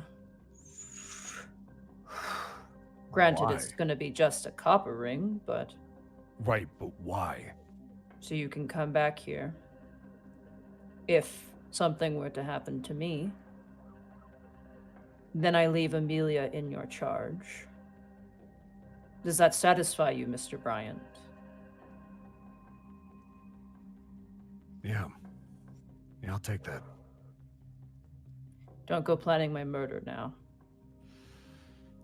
I'd much rather find a real father, to be honest.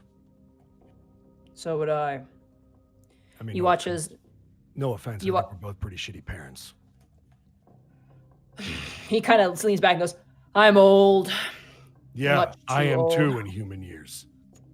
No, you're not. He kind of looks at you and narrows the eyes and like sucks back on the cigar. You're young. You have many years ahead of you. Get that one. Smaller one. Thank you. You watch as they pull out a copper ring in a box and they slide it to you. You don't have to wear this one all the time. But if you're ever around here, we can check on it. He'll take the box. For what it's worth, I appreciate it. For what it's worth, I appreciate it too. Believe me, it would be nice to say yes. But the thing about leading the way I do is that you have to make difficult decisions. But worst of all, come to terms with the consequence. You lose your humanity doing such a thing, but you gain other things in return. I'm sure you could understand that. Better than you might know.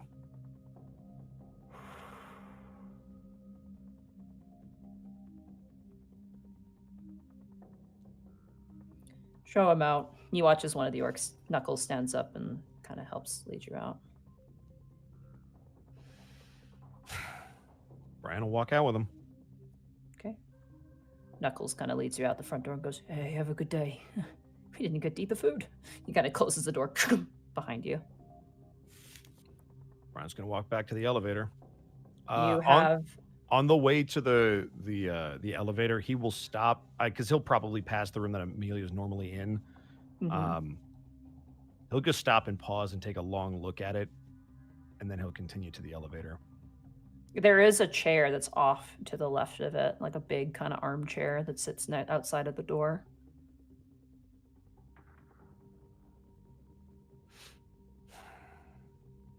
I hope he's right. I'll keep going. Okay. As you get in the elevator, you open up the door and there's music again. There's a big thing of duct tape over one part of the radio now. You get down and it begins to lower. You can add Orc Mafia copper ring to your inventory. Got it. Bio inventory, Orc Mafia.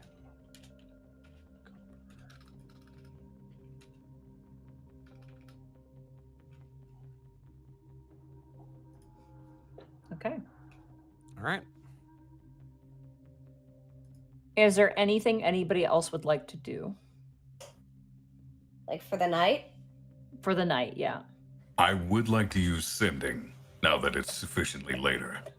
Mm-hmm. Directed at Haley Alonso, of course. Okay. I planned this message out in advance, so it's already counted. Khel would like to send her...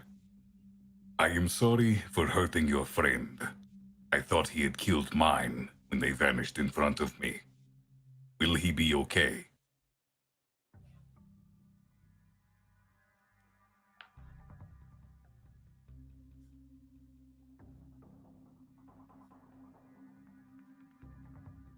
Sorry, I have to respond, right? Yep. Or she could be asleep, or simply not respond. That's entirely up to you.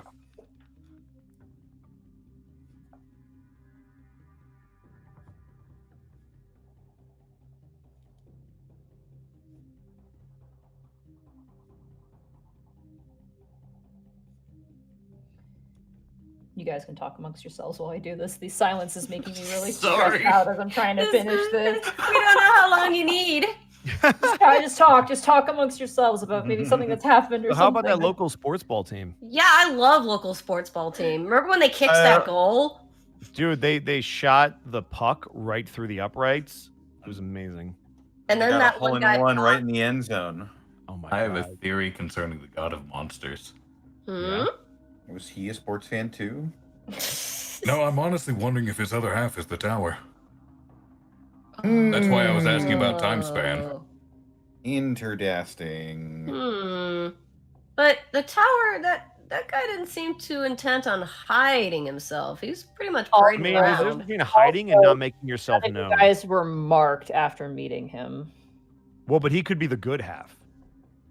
That's Either why I was half saying will the mark- other half. either- because- Yeah. Either half marks you, so both halves can mark Oh, you. well, It doesn't. Oh, so It's the way I yeah. understood it, only the abyssal monstrous one can mark you. No. God, Either one man. can, but you have to find the other half to That would have cure been it. that would have been crazy if that was true though. Yeah, but I thought only the one half wanted to find the other half. Like, why mark us if it's going to lead the other half to him when he's trying to hide from that half? Because it's a curse. It's not a good thing.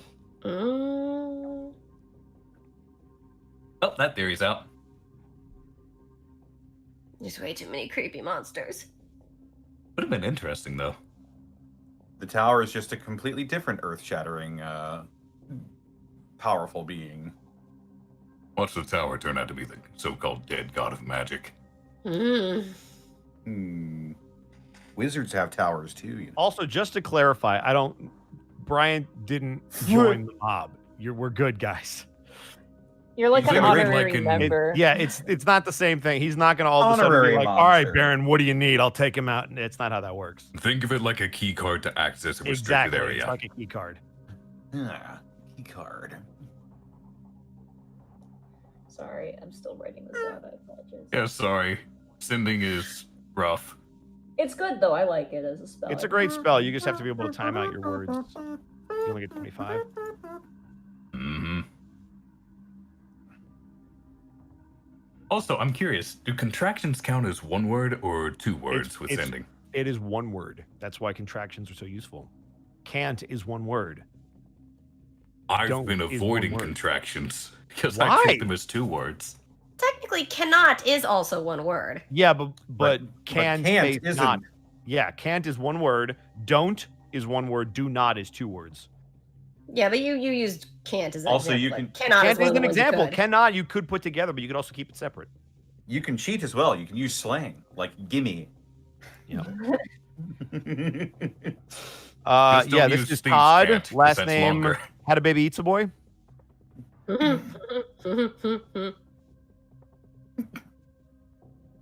And then you put them in It's the pizza. 25, right? Yeah. Yes, 25 or 25, less. yeah. Just imagine All we're right. looking People for a remember that suspect. commercial, and it makes me happy because it dates them This too. is the response that you get. It's kind of comes to you sharply. Stop with this mind. Ugh! He'll be fine. You guys suck regardless. Fucking with me, arresting my friend, erasing our art. Just go away. God.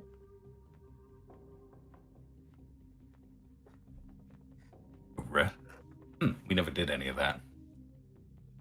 Well, wait, who have we arrested that might be connected to her? And she's generalizing at this point. She just sees us as cops. Didn't she know the Are you person sure? in the train station that we always arrest? Do you think she's talking about oh god, Sarah? the one who was hanging with the bugbear and the other guy?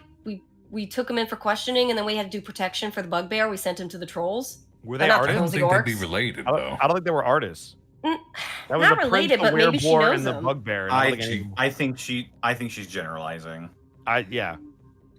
But she said a friend, so we must have done something. Khel, roll an intelligence check. Oof. Well, You're kidding me. 19. Wow. You know this girl lives in the Central District. You guys might not have arrested somebody, but the Central Police Division might have. oh, those douchebags who wanted me to pay for stuff? Fuck them. Possible bargaining chip.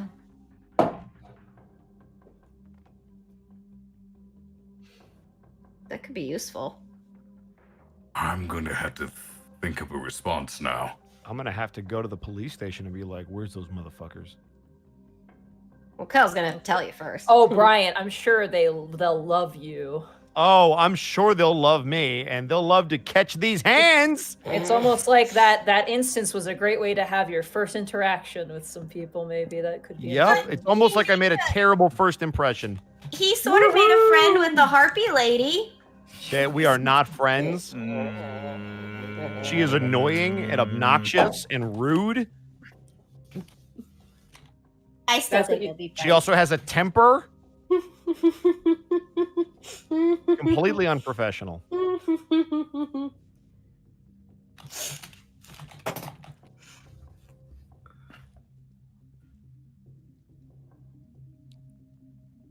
All right, that's what you get. I'm formulating a response, so feel free to continue for now.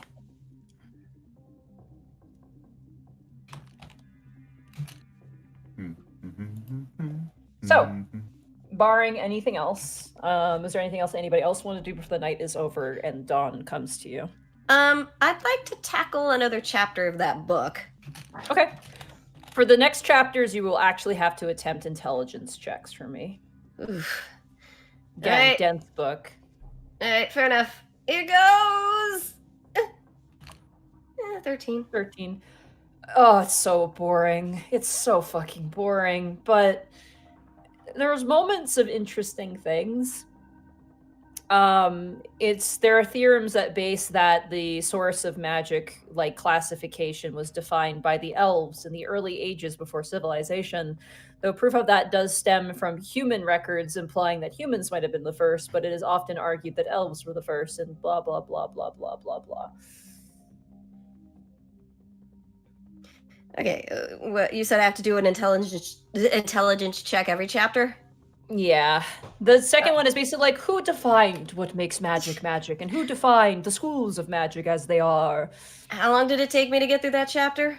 Like 2 hours. Durzib's just like looking What time at is you. it? What time is it now? Like 10 p.m. Durzib like looks over and he goes, "You look like you're gonna pop a blood vessel, I'm not gonna lie." Yeah, I'll save it. Yeah, I think that's good for tonight. Do you want to watch a movie? Yeah, watch a movie. I'll cuddle up Durzib and watch a movie till we go to bed. Oh, shucks. Okay, yeah, you do. You guys watch a movie that night. Like, I said that out loud exactly like that. And he's just like, okay. Oh, okay, woman. You're scaring me a bit. I'd like to make a phone call if I can. Sure, absolutely. What time is it? At this point, as you're making your way back, it's like maybe 10 p.m., 11 p.m. I'm gonna text Amelia to see if she's even awake because I know that's late for a kid. Okay. You do. You get an answer really quickly, actually. What do you text to her? Hey, you awake? And she says, "Yeah, at a sleepover," with a smiley face. Can I call real quick? Sure. Ring, ring, ring, ring, meow, meow, meow, meow. Because everybody has that fucking ringtone. Stupid. Meow, meow, meow, meow. Meow, meow, Fuck. meow, meow. I'll say this, Tanis, at this point, you and Durzib are just hanging out. You're not really paying much attention. Besides, if someone tries to drink something underneath the sink or something, like that's, that's about where you are. You're kind of... Nefne goes out with a bottle of Windex. I just turn her around. Yeah. You're like, nope, not that, honey. We're going to drink the actual soda. Amelia picks up the phone and goes, "Hi," and you hear like girls giggling in the background, Bryant and like stuff like that. She goes, "Hi." Hi. Sorry to interrupt the party. Sounds like you're having fun. You hear in the background like this kind of like nerdy voice going, "Oh, Amelia, talking to your boyfriend?" She goes, "Shut up, Gertrude," and she's like, "Sorry, what is it?" So I just had a talk with the Baron. I got some good news. Why did you talk to the Baron? Just so that we had an understanding. You and I have been hanging out a lot. I wanted him to understand that I think we have a good rapport. And he actually said that he agrees and he appreciates that I'm looking out for you. And so he invited me to come back to the tower if we ever wanted to hang out there. Oh. Okay. Yeah, so I just wanted to let you know the good news. So if you're feeling stressed or worried or anything, you don't have to feel bad about getting in touch with me. He's on the same page. I can call you. Yeah. Yeah, shouldn't You're be like- a problem. You're like Mama or Gigi then. Yeah, kind of. Less scary. Yeah, I'm not nearly as intimidating. You hear in the background Neffany go, Mama or Gigi's a beast! Just out of nowhere in the background. She's technically not wrong. And the sound of like pillow violence. All right, so I'm gonna let you go. Make sure you swing from the hips when you get a pillow, and always aim for the Okay. head. Right. Okay. Thank you. It's all about torque. You're gonna knock him out. It'll be great. Okay. All right, have a Bye. good one, kiddo. Beep. Click. At that time, you literally just hear like Gertrude get, smacked with a pillow and timeouts are called. I have formulated a response. Okay. What is your response? Khel will use Cindy again and say, apologies. We didn't arrest anyone. Heaven's word. We work with prince and princess, not artists. Can I help your arrested friend? Spell short. Talk tomorrow? Roll a persuasion check. Yes! Bad. Oh no. But it's a shot. Here we go. It's not bad. 11 is Not a bad. long shot. It's not bad. The 50-50 basically for this. Yep. The dice do not favor me. That's fine. Come on. Okay, talk amongst yourselves after a response. All right, here we go. That's a good call. Don't worry about it. I'll take a 50-50. It's 60-40. It's 60-40. It's an 11. First of all, let's not be negative. Second of all, It's a Saturday game on Roll20. we No, know how I'm this saying is gonna go. there is a greater than average chance. It's oh, so you're saying 60 in our favor? I'm down with that. I'm Yeah, down with 60 that. in our favor. Yeah. How have you No. guys been rolling previously this week? We know how this works. Did you waste all I've been your rolling good really good on chances? Wednesday, but that's because I gave up my rolls tonight, which I'll take.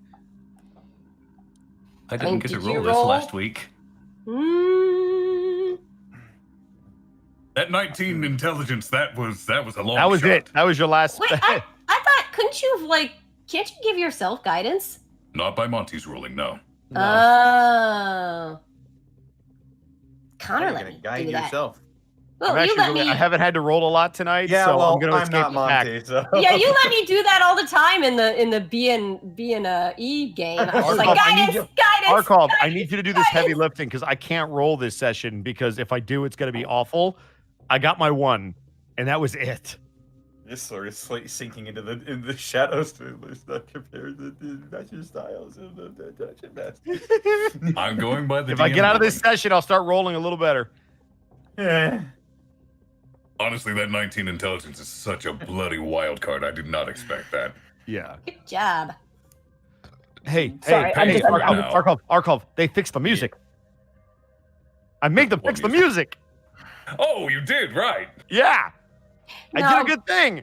Like now, Bryant needs sending. Just be like, fix the music. Thank me later. I mean, Brian could just text Khel. He That could. is true. That is true.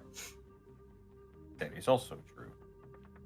Like, cell phones are a less restricted version of sending. It is. You also can't. Well, but you could also hang those up too. Yeah, technically you can just ignore or block the person texting. Yep. I don't The like how number you have reached mentally is blocked no longer in Khel. service. Bryant. Yeah, just imagine if there ever comes a time where one of you does not answer your phone when Kale's trying to contact you, he's gonna pop in your head. Okay. Yeah, you pop in my head, it's gonna hang Yeah. up on you. Get ready for this shit. Oh, here we boy. go. Oh boy. Ooh. I knew Gin- this wasn't gonna go well. Immediately it comes to your head. Ginye, Central Police Station. Ooh. You want my help? You help us bust him out. That's the only way. Then you leave me alone. Forever. Ginye Central Police Station. It's typed like this. Ah, Ginye. Ginye is how it's pronounced. So. Got it.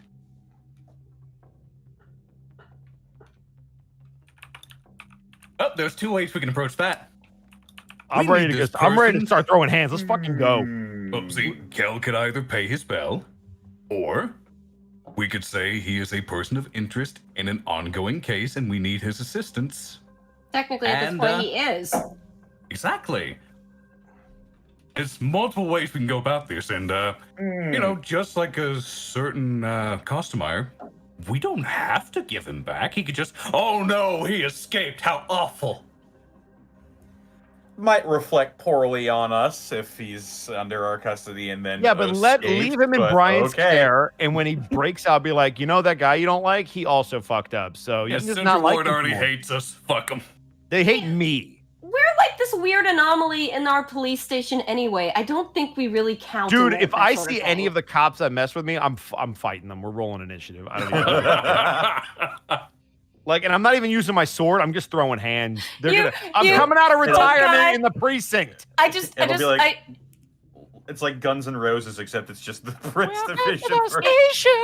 It's like Bryant sees that harpy chick again, and it's like the start of a Pokemon battle, right?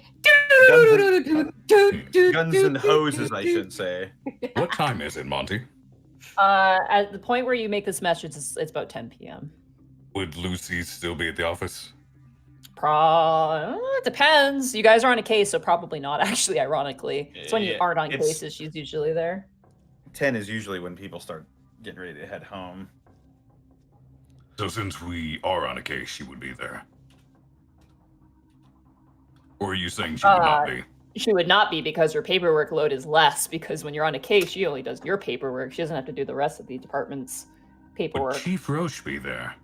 Probably not. He tends to leave a little earlier than Lucy. Then Khel will have to address this tomorrow. He will put a group chat out and say, have a potential lead with our witness. We need to find someone named Ginye. Has been arrested in the central police station. If we want her help, we have to help him. You do get a text back from Lucy. On a date with Jericho, is what the response is. Aww. I Khel could get you. reply- Oh, go ahead. She responds with, I can get you a referral to speak with the captains there if you would like. Yeah. Yeah, Khel I'd like that a reply- lot. Khel will reply, yes, please, but please enjoy your date first. Yeah, no. I will. No, right now. Let's go. Is this in the group chat, by the way, or are you just sending this to her privately? Khel. The Ginye thing was going to be group chat. Okay, absolutely. Just so everyone's surprised. Yeah. Lucy says, I'll get on it first thing tomorrow, is what she responds with. Khel will reply with a thank you and do a dragon smiley face.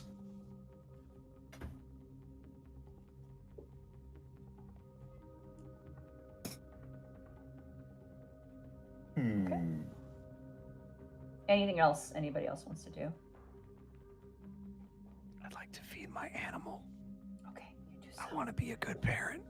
You're a good parent. As you do so, Aristotle judge me if I notably, don't. when you go through the front door, you notice that there's a ball that like stops bouncing near his thing, just kind of drops in place. Oh. And you see, fuck. you see Kobe kind of lean up and go, like calling out, but then he notices you and goes. It's a ghost ball. Fuck. Fuck. All right. I rolled to hit the ball.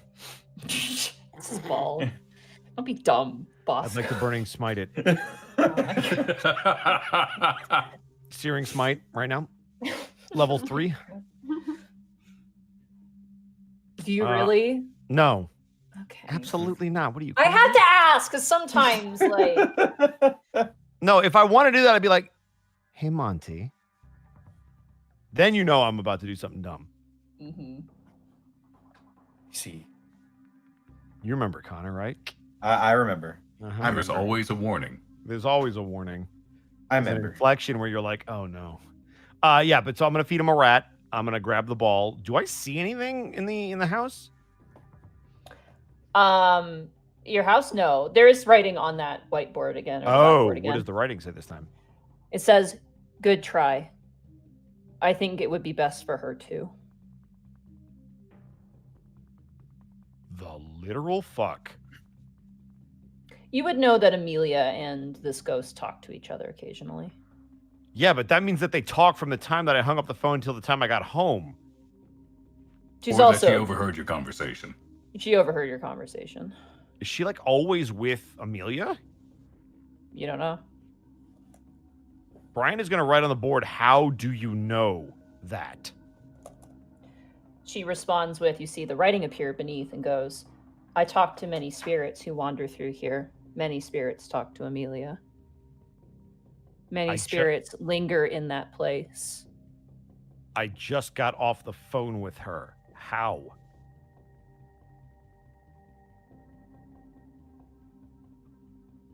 She writes down, humans like to call it ghost shenanigans. Great, period. I'm gonna get a frozen rat out of the fucking freezer. When you slam the freezer shut and look up, you see the writing go, I care about her a lot. She's a nice person. She listens when no one else does. I try to do the same.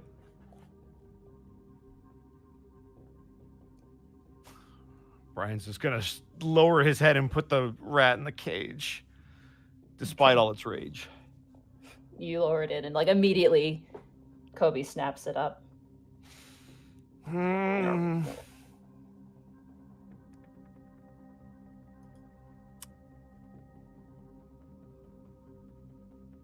Yeah, Brian can't even bring himself to speak after that. That's fucking just, that's... You gotta take the L on that one, buddy. He's gonna start getting ready for bed. As you do, there's one last message on the whiteboard. It says, thank you for giving me another chance. Brian will take a very, very long pause and then walk over to the whiteboard and write, sure. She'll know, because they've conversed before where he talked and she moved the Luigi board. Mm-hmm. He hasn't spoken. He's only using the whiteboard for right now, if that means anything to her. Mm. There's no other responses. You get ready for bed. All right.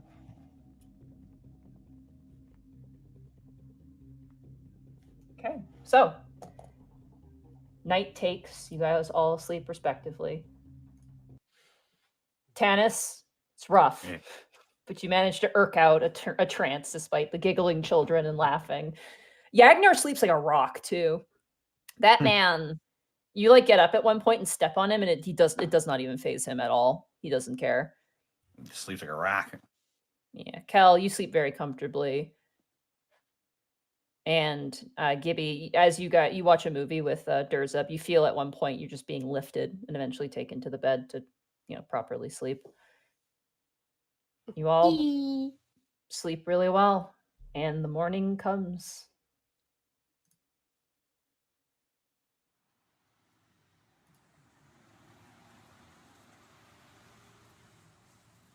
What is the weather like today?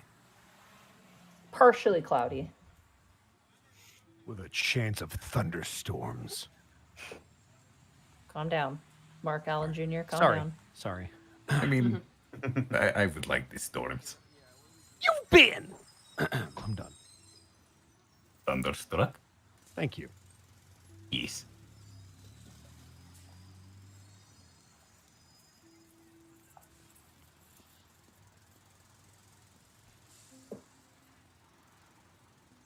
By the way, Monty, I didn't mention this. I'm going to take the box with the ring in it, and I'm going to stash it somewhere in the house that nobody's going to find it. Okay. Where? Where? If there's a closet with a dresser in it, in the dresser, Okay. somewhere in there. You just tuck it in the back of your sock drawer. Out Yeah, of sight. basically.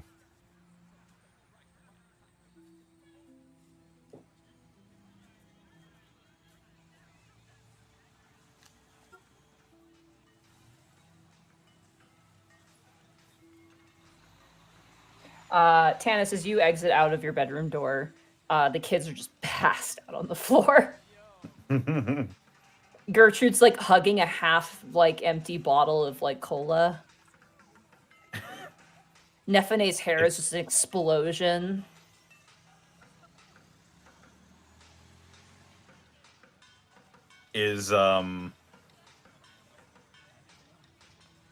Oh God, I forgot what question I was about to ask. It's not a school day, is it? No, it's Saturday. Today is a Saturday. Gotcha. Okay. Yeah. Just make sure I got my information right.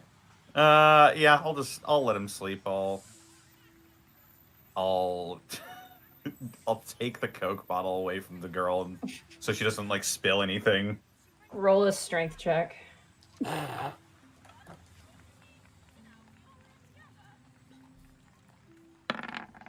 18.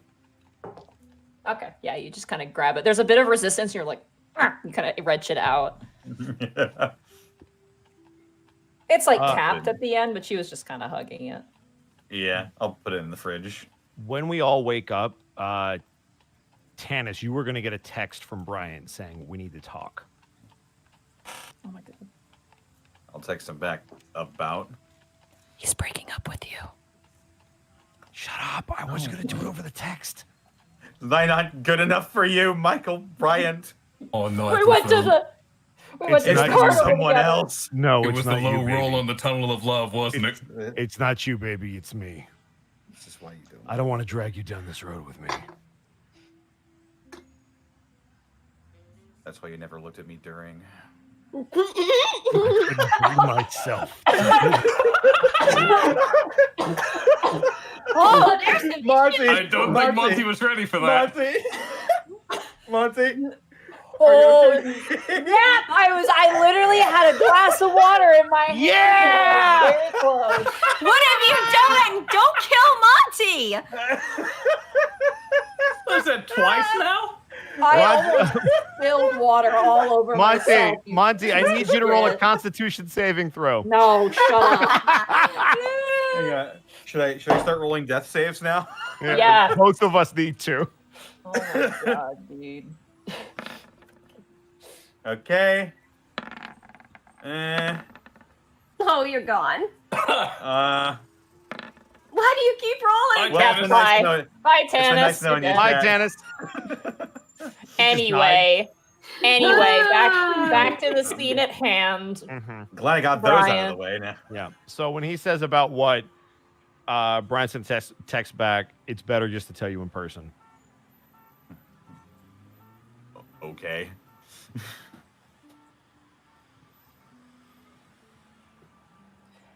Gibby, That's it. when you wake up, there's no Durzub, and there's a sticky note on your forehead.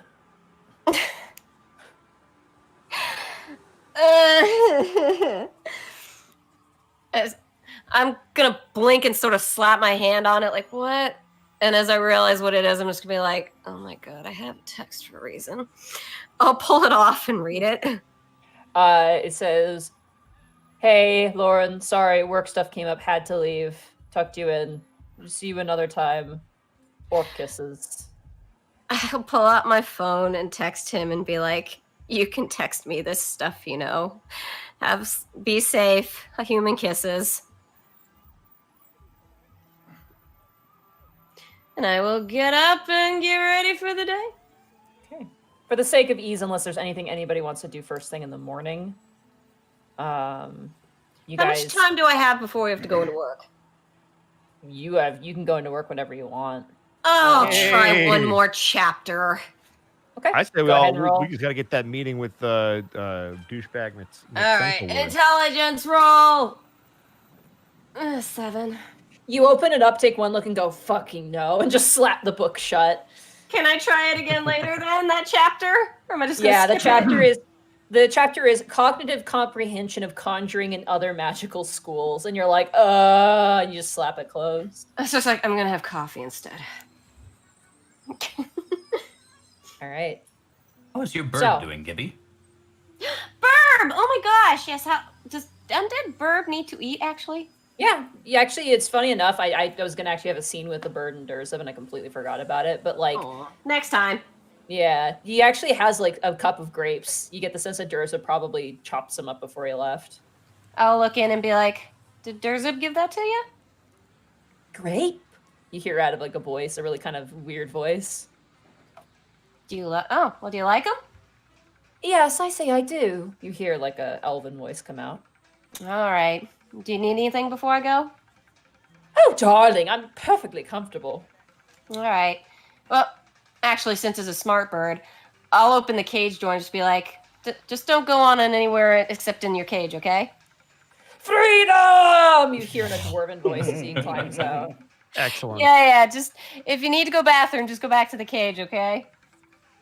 You hear another voice go, I'm a civilized gentleman, which is exactly something Durzub had said before when you guys were conversing. All right. Have a good one. I'll be back later.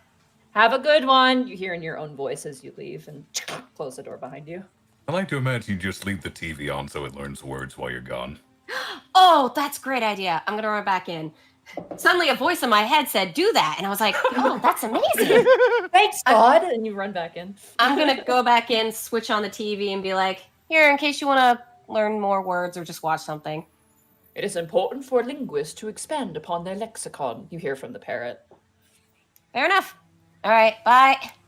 Shoot! Slam the door shut. All right. So, before heading to the I'll say, I was gonna say, Tanis and Bryant, do you guys want to meet up before you guys head to work? Sure. Okay. Sure. I can meet up outside of the office. I can meet you for coffee. Whatever's better for you, buddy, because you should sit down. We'll probably make sure everybody gets home safely at the very least, and then they'll probably meet for coffee or something. Easy enough. You're Can easy we enough. stop to at the drop everybody local donut factory? off. Yeah. Oh, boy. Did you want everybody to be involved with this, or Nope. just? Definitely just want Tanis there to, Just Tanis. and then walk to work with him. All right, you guys meet up earlier than everybody else at the local coffee joint. I need to get up and use the bathroom because I didn't do that during the We'll break. do this while you're gone. Okay. So yeah, you guys do it while I'm gone. Okay. So Brian will have actually gotten there early, and the first thing that tips you off that something is wrong is Brian doesn't get up early for shit. You'll see him just sitting at a table with a coffee in his hand. Okay. Well, as soon as I get finished dying, Tanis is going to sort of sidle up towards him. Bryant. Tanis. You look Want like you some got drink? something on your mind. Yeah, let's get some coffee. Yeah, I could use another coffee. I don't usually drink it, but I have a feeling I'm going to need it today. Yeah, probably. It sounds like you're dying. Slumber party. Oh, yeah, that'll do it. Too. You'll see Brian then snoring also, work. you'll then also see Brian order 2 coffees and pay for it.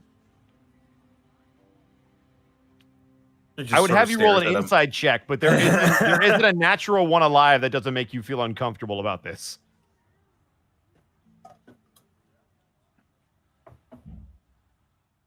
What are you about to tell me? Something really bad. Sit down. He sort of sits, takes a big gulp of the coffee. So I had a meeting with the Baron.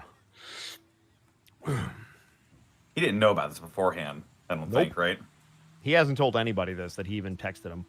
Durzub knows because he's a Red Ring, but I don't think he said anything. I think he said something to Baron. Gibby about, like, Bryant needing to talk to the Baron or something like that, but he hasn't told me and you. Khel didn't know. Yeah. The Baron. Yeah, you remember him, right? How could I forget? Yeah. Why did you meet with the Baron? Because I had a proposal for him. A proposal? Yeah. Honestly, I'm shocked he even fucking sat down with me, but I pitched him Amelia coming to live with me. He sort of spits out his coffee. Yeah, I know. I get it. Thanks. Appreciate the support, buddy. Sorry. He like wipes his beard. The least you could have What? done is pat me on the shoulder and lied to me and then like made me feel confident or something, but I don't know. I just wasn't expecting it, Brad.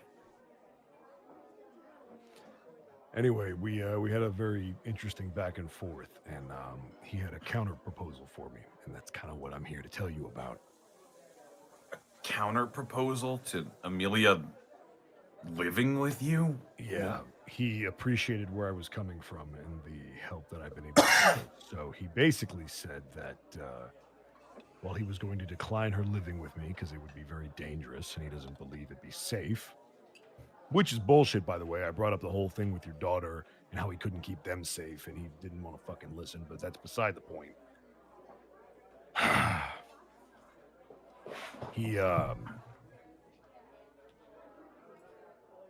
You notice Brian take a very long pause and just kind of rub his chin as he tries to figure out how he's going to say this? Bryant, what? He gave me one of their rings. I'm sorry? Not the same one that Durzub has, not the red ones, but he gave me a copper ring. Said I was the second human he'd ever given it to. Basically, he says I have free roam of that area, so if I want to go see Amelia, I can just go in.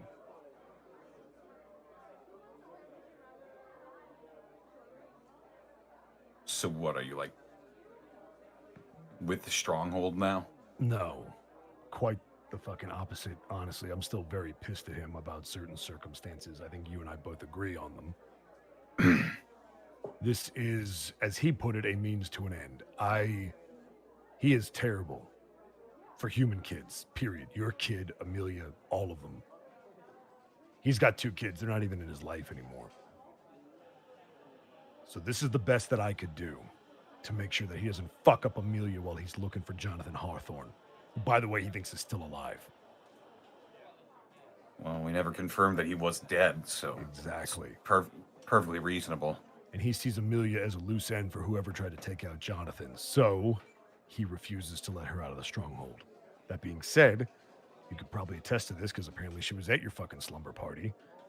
She opens up when there's no orcs around, when there's people like her around. Other kids. Yeah.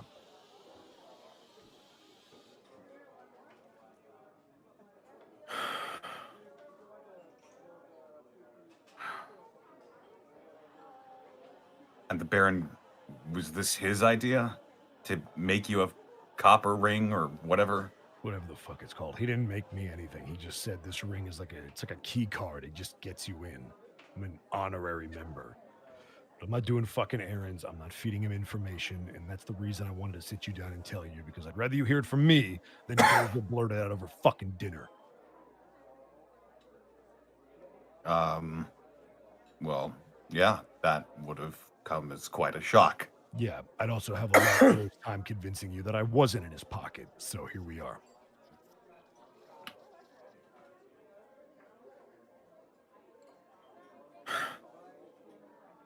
He also said that if something happens to him, I'm Amelia's godfather, essentially.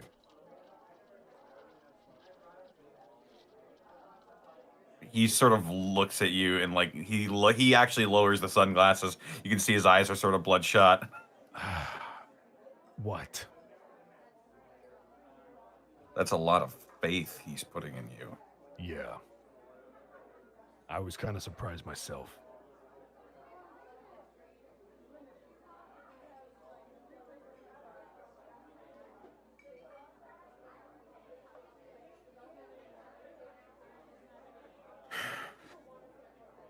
I'm back, by the way.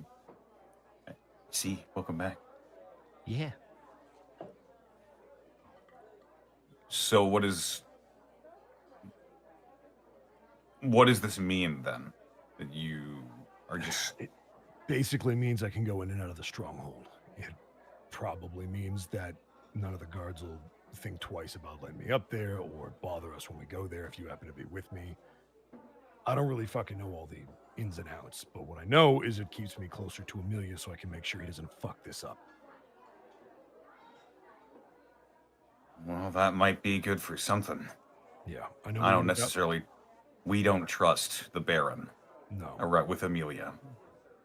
After what we learned from Durzub, Yeah, if he can be that corrupted by the idea of using her for nefarious means, I don't trust him as far as I could throw him. No, but that's kind how of big he is. Yeah, but that's kind of the problem is I hate to say I tried to manipulate the guy, but I pandered to him a little bit because I needed to get a fucking in, and I got it.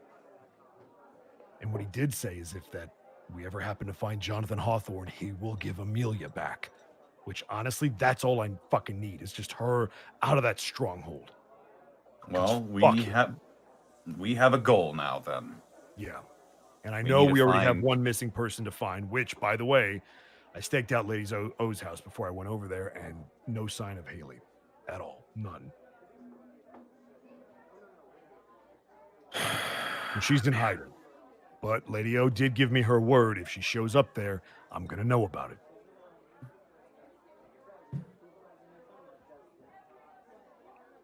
Did you see Kel's message? Yeah. What? I guess there's a chance that if we get this guy out, they'll talk to us.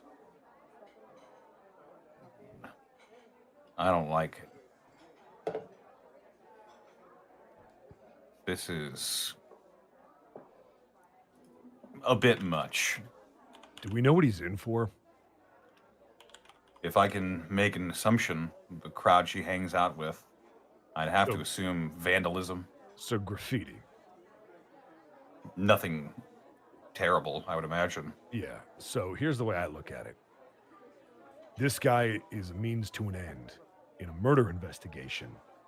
And if the Central Ward wants to try to pretend like they don't cut deals for people to go after the bigger fish, they're full of shit. Second of all, I had a run-in with the Central Ward police, and they can kiss my ass. So I really don't have a problem screwing them over. Let's keep the screwing over of the police to a minimum. Yeah, We're on the totally. same side I here. would never think of that. That's a terrible idea. Why would you even bring that up? So, At this point, would It it be would- okay if Khel and Gibby join Yes, us? absolutely. I was just about to say we need their opinions We on should this. text Yeah. the lady. As and you the guys, man. as you guys are having this conversation, Khel and Gibby, you guys make your way through the front doors of this coffee shop that's across the way. Ah, just the people we wanted to see from. What up, Rex? Yeah, nothing much. What is up with you, Michael? Lots. Officer Zouren, Officer Gibby. Morning. Good Morning, morning, Bryant. Tanis. I go. have a quick question for all of Yeah. you, if I may. Okay, we'll look okay. at you with puppy dog eyes, sad puppy dog eyes. Do you Yeah. think I'm lame? Hey, Gibby just sort hey. of like, oh. Rex, look at me. Hmm? You're a fucking dragonborn. You got a big ass tail and a crazy looking face, and you make ice cream. You're a badass. I'm a badass? You're a badass ice cream making dragonborn. You've also been instrumental in saving the lives of numerous people. That's pretty respectable. Rex, you can freeze people with your breath. Or you can freeze ice cream. Huh? You ever get that soggy, like melted ice cream? You can breathe on it and all of a sudden bring it back from the dead. Undead ice cream. More like it's back to being normal ice cream, but yeah, we can maybe Also, not like even- healed ice cream. yeah, like healed ice cream. Yeah. Meanwhile, in the Lich Ward, Lady Odelia turns and looks at the camera and goes, "I don't sneeze," and then it cuts back to you guys.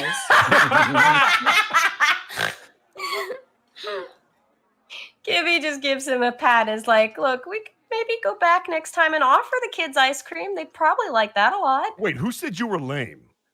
It was a bunch of kids. They were Where? upset that I could not breathe listen, I know how fire. to discipline kids. We can go talk to them right now. We've got bigger things to. That's fair. We take have to into break somebody out of consideration. jail. So what I did you guys say Well- to myself, Well, we found out. Me and Kel found out a little bit too. But what did you guys get from your day? I got some stuffed crust pizza. That's right. How did the slumber party go? It went great. They all had a fantastic time. It's great to hear her actually act like a kid for once. Was there ice cream? There was not ice cream, but there was brownies and cookies. Let me know the Acceptable. next time they have a sleepover. I will personally deliver ice cream for everyone. I will hold you to that. So, I could whip out my old truck. Meow, meow, I haven't meow, driven meow, that. Oh, hello.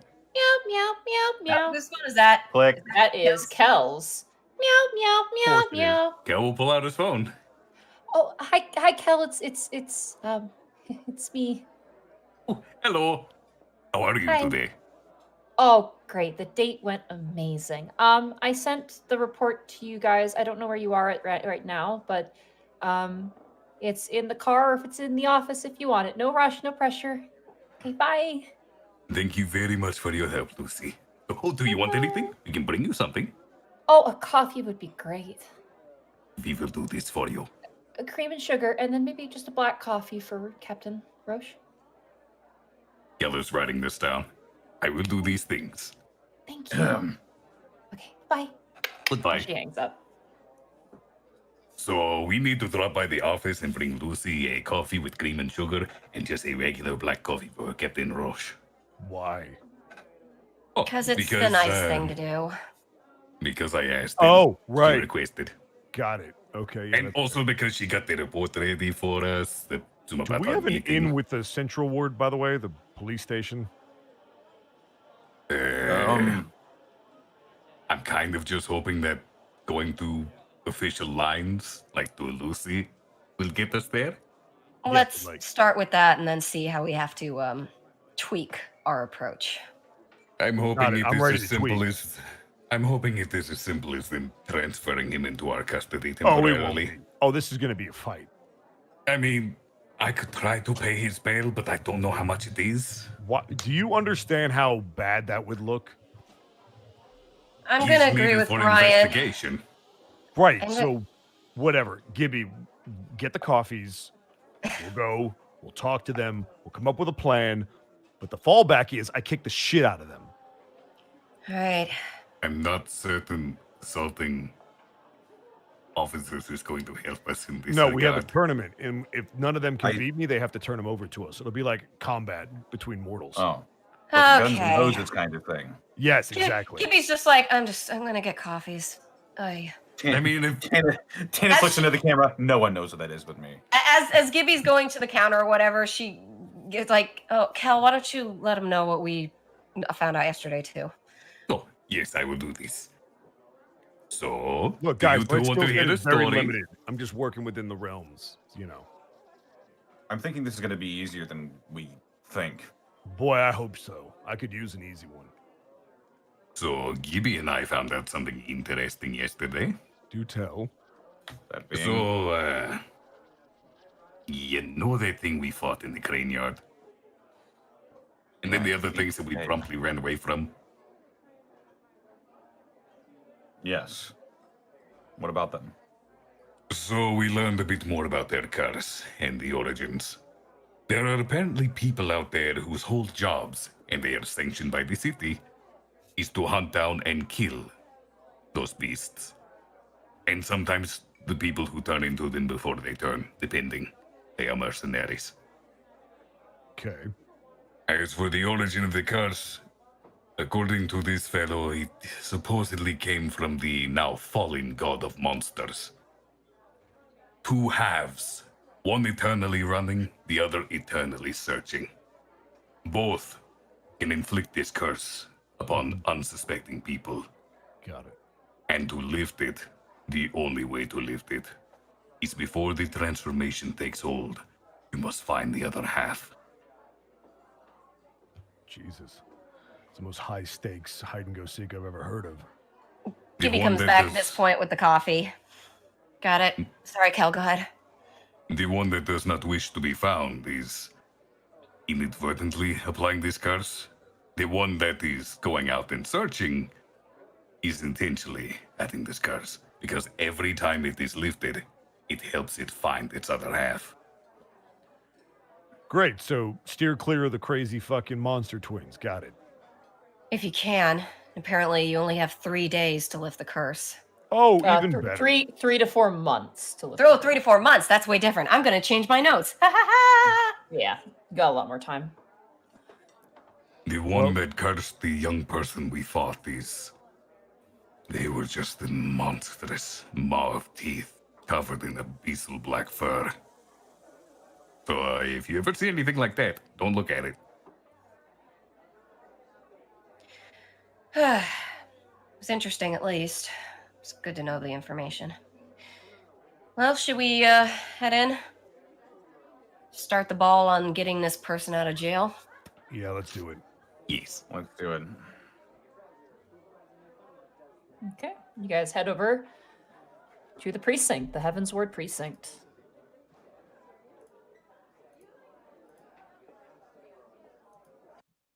Notably,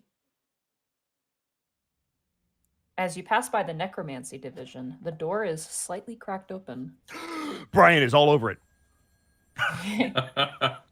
You're walking by, suddenly you hear like a whoosh, like my hair flies up as like a streak of a person just flies by me. It's like, what the fuck? Oh, come on. Brian, the moment you grab the door and you throw it open and you try and go inside, immediately, boom, your head hits a piece of hard armor as you look up and you see Avulaga looking down at you, looking quizzically. Hey! Hey! Fancy meeting you here. What, you left your door open. I was just gonna close it for you. You know, people going in and out would be a bad time. People going in would be a bad time. People do not. Yeah, it would. Gibby's over here just stewing like, and again, he never gets cursed. I get cursed. Huh. But now I can remove any curses on you. Thank God. I think his curse is being Michael Bryant. Can't remove that. Well, you can, but it's permanent. I mean, if you have a resurrection spell. Guys, what the fuck?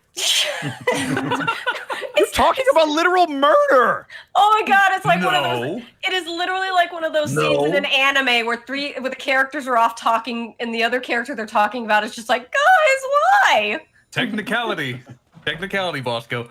Khel is talking about bringing you back. He's not talking about murder. Thanks, I like you. All right. Anyway, Avulaga.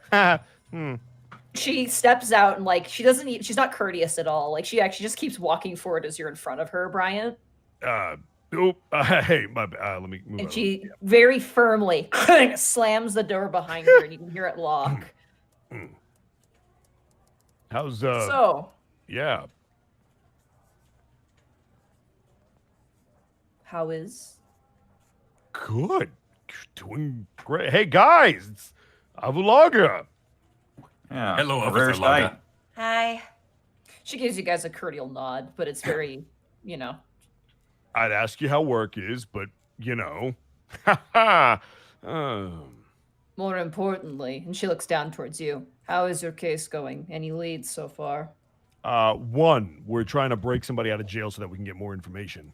That is not what we're doing. Got it. So we're trying to diplomatically break someone out of jail.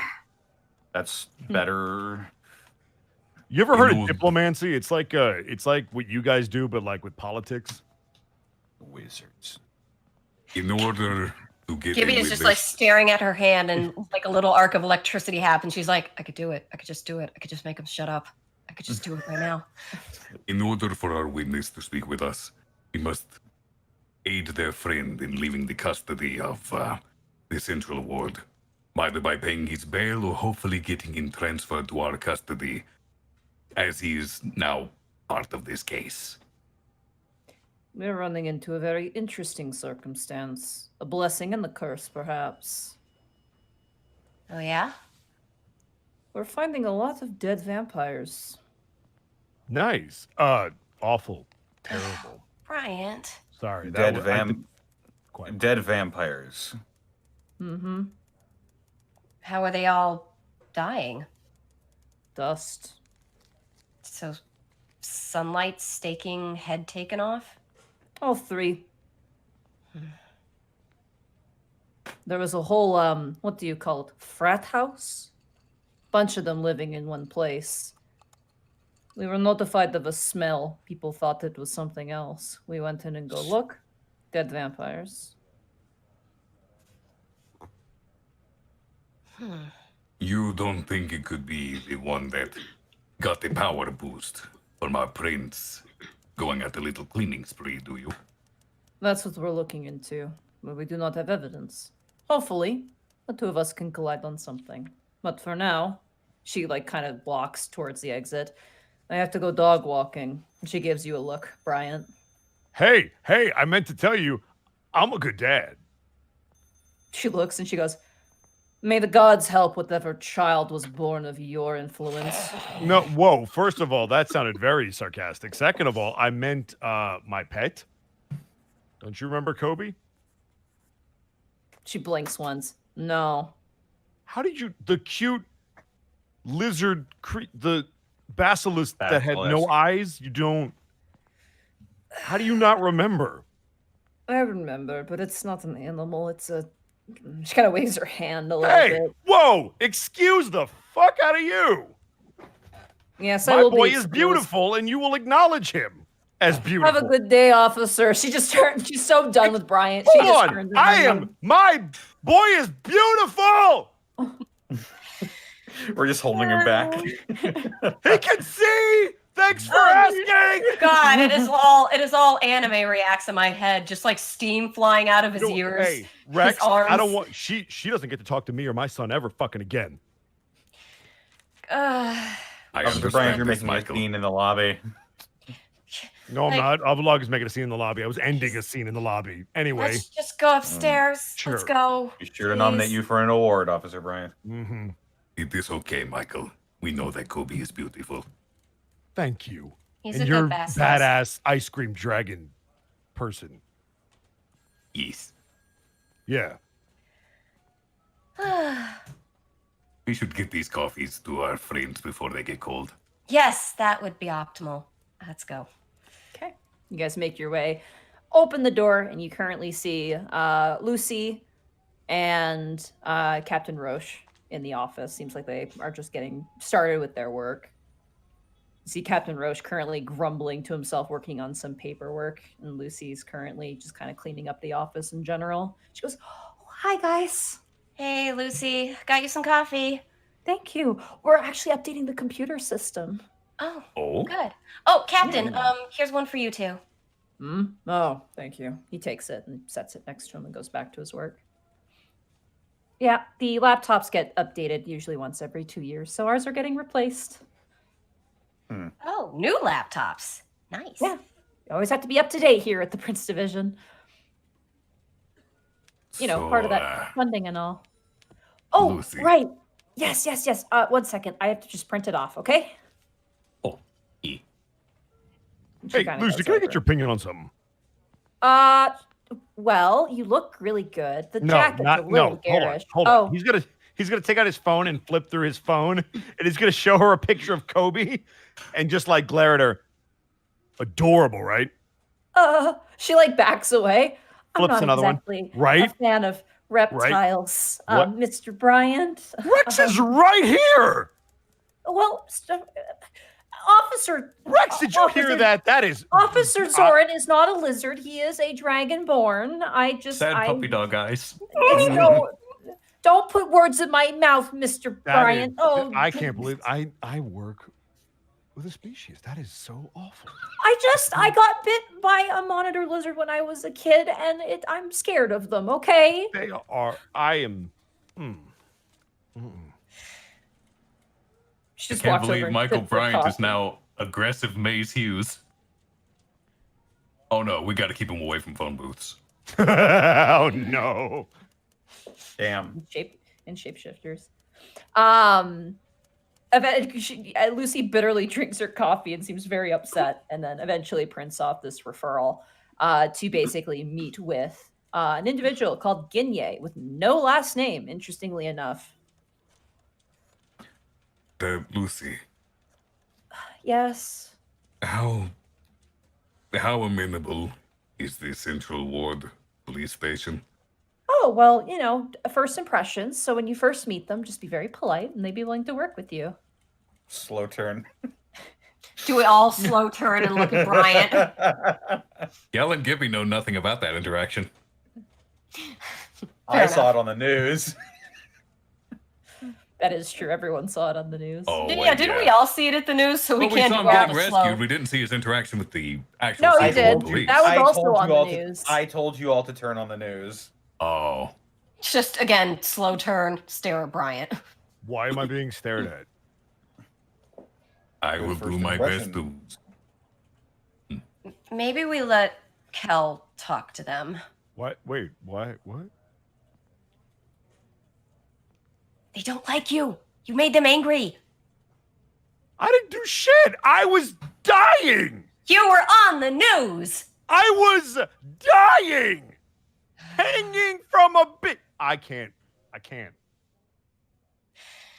How So, yeah, likely do Khel you talk believe them. it is that they would be willing to turn him over to our custody? Or how high do you think his bail is? Because the agreement with our witness was he goes free. You watch as Captain Rose sets down the coffee and looks at him and goes, "Well, go there and ask. That's the first step." Bam. I mean, Yes, we intend might to, not but- need to break him out depending on what he's in for. Maybe he was unfairly incarcerated. Maybe if we can prove he didn't do what they think he did, we could get him out that way. Or if it's just graffiti or something like that, it's a matter of just getting him out of prison. Or I have a feeling that this is going to be way more simple than we're all making it out to be. Well, let's go talk to him. Well, yes, I was just asking chances. Like, how likely are they to assist us in this murder Well- investigation? If there's even a squeak of them being interested, then you have them contact me. I'm not a miracle worker, but I'm amicable at least. Hell yeah. So if they are interested in working with us, turning him over, we'd ask them to contact you. Yes. But that's only if they're interested. Don't throw me into this if they're not. Oh, we're gonna make him interested. We will be diplomatic and do all we can. We need to pursue this investigation. Diplomacy, baby. Let's go, Rex. Bye, Lucy. Bye, Chief. You hear the phone go off and you see immediately Captain Roach picks up and goes, "Hello, yes. Oh, Rigagon, yes, of course. As you guys leave, do you guys want to listen in or do you guys want to just like... I pause because I kind of can't help it. I mean, Kel's gonna walk off. Khel will be the model boy this time. You watch as he kind of looks at the rest of you guys who are remaining and looking at him. And Captain Roach kind of puts a hand over their CV and goes, "Off you go, officers." And turns No, to the phone. it sounded important, so we were curious. Mr. Rigagon. I'll just I be saw, like, tell him I said hi. Then she stops and thinks about that for a second. She's like, oh, wow. Wait. Maybe not. Pause. What will Thursday think? I'm allowed to be friendly with other men. Jeez. I'm watching you. Just like, oh, just. Let's get in the car. We're never gonna get out of the station. All right, as you guys leave, you do hear him say, "No, Ordy Chris, of course, never responded. Of all the Chris? dragons, it makes the most sense." Oh, Would you say Ordy Chris? Ordy Chris. do we know that name? Ordy Chris. You say Order Chris? Ordy Chris. Ordy Chris. Ordy, I prefer original recipe. I was just gonna say original God. recipe. Oh, God. I do prefer original recipe. I don't get it. Ordy Chris? It's a KFC. You don't have KFC KFC in joke. Canada, do you? Making a You have KFC. joke. KFC. Original Order recipe. Do you Oh. want original Oh. recipe or extra crispy? God. Anyway, Do we know that name already? roll a history check. Cal can roll with Oh. advantage. Fuck. Oh Hey, not boy. All right, wait. You would have heard this on your way out, Cal. I would argue that you would have heard this on your way out. Yeah, Or I've we got can good relay it ears. to you. I got Either a way, 16. fucking roll it. So I have I history passed. with advantage. You have advantage, yes. That's a 13. Here I go. 16. Okay. Gibby and Tanis. Gibby, you may have heard this when you met with Etang. Tanis, you'd probably just maybe learn this offhand. Ordicris is the brass ancient dragon. Oh, He the is- Wanderer. He's the Wanderer. He's sometimes known as just the Wanderer, but he is the one dragon who takes on a guise and will wander amongst the city as a normal civilian. He does not behave like the other dragons. Which color was he? Brass. Brass. He's the brass dragon. Oh, so that's the one that. Oh no, Gibby met gold. Yeah, I meant the gold one. You met the gold one. His name was Yitang. Yeah. Yeah, Ordicris is the brass dragon. He does not own a business. He's the only dragon who doesn't own a business, and he's the only dragon who isn't very outgoing, if that makes sense, just based on that information. He's also often coined the friendly dragon because of his nature.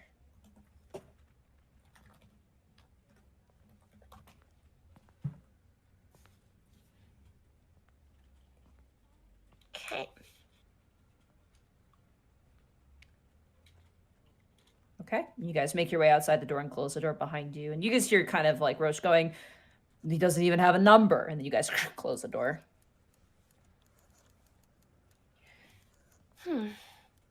Well, I guess let's go. We off.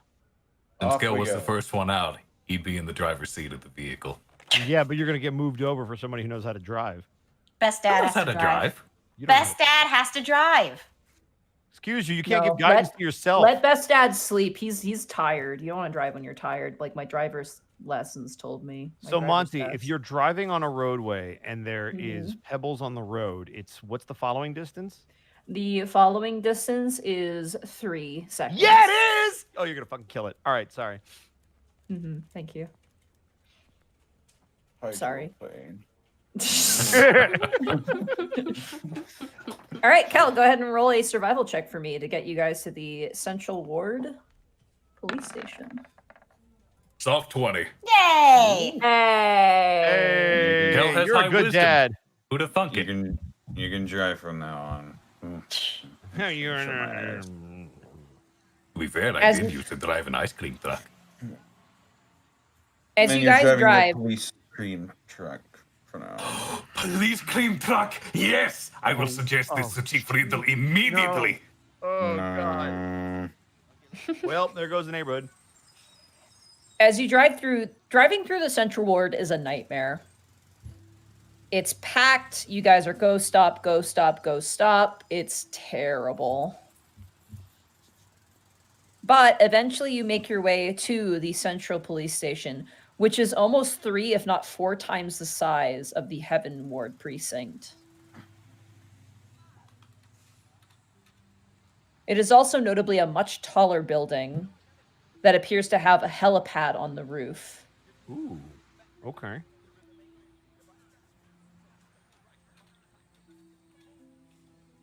As you guys park the car and step out, notably a lack of protesters in the front of the building compared to Chief Riddle's problem. Great.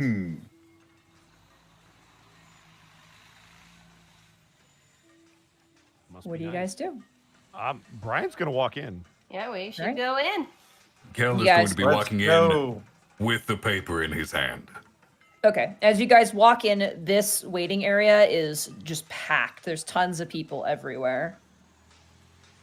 You see that there's 3 people working the desk instead of just one. And there's a lot of people going in and out, and a lot of officers going in and out as well. You guys take a number and you sit down. Excellent. Ah, jeez. Now serving B32. Yeah, exactly. Doot, doot, doot, doot, doot. Now serving N19. Doot, doot, doot, doot. Doot, doot, doot, doot, doot, doot, doot, doot, doot, doot, doot, doot. Now serving C4 at window number 5. Are they doing all the letters of the alphabet? Give me text, Sturzub. I hate lines so much. You get a response saying, "When you're big and scary, there ain't no lines." I text back, well, we're in a police station, so I don't know if that'd be the best idea. You get a response, "Oh yeah, not a good strategy there." Excuse me. Eventually, after 20 minutes, your number is called. 42? 42. Yeah, we'll get up and approach. Dude, it's the meaning of life. I'm down. You guys, the four of you approach, and the officer is a dwarf, female dwarf, tight bun, blonde hair, glasses sitting on the bridge of her nose. And she kind of turns and goes, hello, how can I help you? Hello, officer. I am Officer Khel Zouren, badge number 014 of the Prince Division out of the Heavens Ward. We have a referral to speak with the captains, if possible, concerning a Ginye. Oh, you want to meet with the Petty Crimes Division then? Yes, ma'am, if possible. Okay, excellent. I will page Joker, and he will come out and speak with you. What is your name, ma'am? Huh? What is your name, ma'am? Anvilweld. Officer Anvilweld. It is a pleasure to make your acquaintance, Is Officer. this a Anvilweld. dwarf? Is he a dwarf? Yeah, she's a dwarf. This is a She's woman. a dwarf. Even better. Yeah. It's a pleasure to meet you too, sir. Oh, hello, Prince Division. Go away. Stop. You guys are guided to the side, and you watch as she goes, Officer Joker, we have some other officers from the Heavens Precinct. They wish to speak with you. And she holds up. She'll be here shortly. Thank you very much for your assistance. Some time passes, not that much time, and you watch as turning around the corner comes a green dragonborn.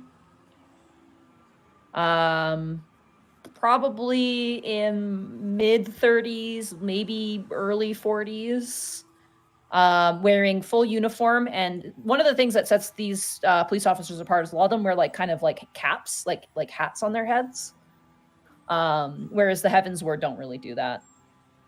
And you watch as she turns the corner and she goes, "Hey!" Hello. Is she yelling at us? Yeah, she's telling you guys. Oh. Come on, don't be a stranger. Yeah, we'll approach. Yeah, I guess we go. Yeah. What? Brian is gonna. Oh, come on. I don't bite. What? Come on. Let's go. Oh, that's a shame. All right, I'll approach anyway. You watch as she brings up her badge to the door. The door is heavy and locked, and it unlocks, and she pushes it open for you guys. So, what brings a bunch of schmoozy Heavens Ward cops up here, huh? You have a person of interest in our current investigation. A murder case involving a prince. Yeah, you need him to sign some paperwork? She kind of laughs a bit. Well, Ah! we were hoping you would transfer him into our custody. Well, we'll look into that. Come on, follow me. I just sort of Thank look you at. very much for taking time out of your day to meet with us, by the way. I kind of poke Tanis, and I'm like, "Are we schmoozy?" Probably just another generalization. Oh. Khel is following close behind. Yeah, you Yeah. follow behind. We're all following. She's definitely athletic. She's a lot more lithe than you, Khel. Like you're a big guy. She's Khel a is lot big more boy. like, for a second you thought she was a lizard folk with how small she is, but she looks capable. That's for sure. Eventually they lead you into an office where you see a bunch more officers kind of on the phone talking. It's crazy. It's like almost 3 times, if not 4 times the amount of people you guys would have in the Prince Division office. Like you have 2 people. They have like 13 to 14 people in one spot. All right. So she sits down at a desk and kind of kicks up her feet and goes, "Who are you asking about?" We are looking for the person called Ginye, a street artist, I believe he is. All of you roll insight checks immediately. Oh. Here I go. I'm gonna be useless. Natural 20. 1. 17. Ooh. Okay, Bryant. Okay, Bryant. And then Gibby with the 9. Unfortunate. Khel and Brian, the moment you say Ginye, you see her eye just twitch slightly. And the teeth kind of grit a bit. And she goes, "Ah, I see. And what would you have with that vandal? To be completely honest with you, the sole witness we have to a murder case, she will not speak until we have secured access to Genye. Either his freedom through bail or transfer. Oh, no. She sits up at her desk. No. And she presses a finger to your chest. I've been trying to book this motherfucker for months. Okay. All right. Let's calm down. What exactly did he do that you are trying to book him on? She goes over to a file folder and just opens up a file and slaps down the thickest file you've ever seen in your life. Okay, hang on a second. Do you want part 1 or the extension of part 74? Can we look through and just see what some of the crimes in this folder are? Sure, yeah. As you kind of like open the folder and flip through, tons of trespassing charges and just an abundance of vandalism charges as well. It's almost impressive. What kind of vandalism? I assume for painting, right? Vandalism of private property. Yeah. Vandalism of private property, and like anything else, like not having a permit to do basically the art that he does. So the vandalism though is the painting, right? You get the sense of it, yeah. Ma'am, this is certainly extensive, but it appears to be mostly painting and trespassing. This seems to be, forgive me, a little not that big a deal for the response you're giving us? Oh, she leans back her head. Okay. She leans forward. Who has to clean up the mess that an artist like him makes? Assume local fire department, people with hoses. Us. Oh, all right. We failed to do our job. Paying for covering this shit up comes out of our pocket. We get it. They're enthusiastic kids who are trying to share their soul with the world. But bottom line, if they want to do that, they need the permits to do it. And he does never buys the permits. Okay. So, that's messed up. I hear you. But, murder case. He's going to put his hand way up here. Vandalism. His hand's going to be near the desk. You can see there's like little puffs of like not poison, but like little puffs of smoke, like the beginnings of an acid breath there. Look, I get it. This guy's probably been running circles around you for months, and he's smug about it, and he's a piece of shit, and you want to lock him away for no other reason than to wipe the smile off his face. I get it, but we kind of need your help because somebody's dead right now, and we've got one lead, and it's through this guy. Officer Joker, we would not be bothering you if it were not important.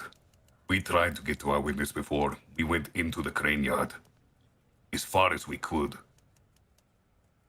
You went into the crane yard? Are you fucking crazy? Apparently, but we did. Anything. We are dedicated to our jobs. Roll a persuasion check. Can I aid who's ever going to roll that by showing the scar that I have left? Khel, go ahead with advantage. With everybody else assisting you and vouching for you. So Khel We with will advantage. do anything we have to secure justice for this young man. With advantage, you said? Yeah. We won't even Never mind. Don't need it. That's Woo! Woo! That was good. Okay. She leans back in her chair and just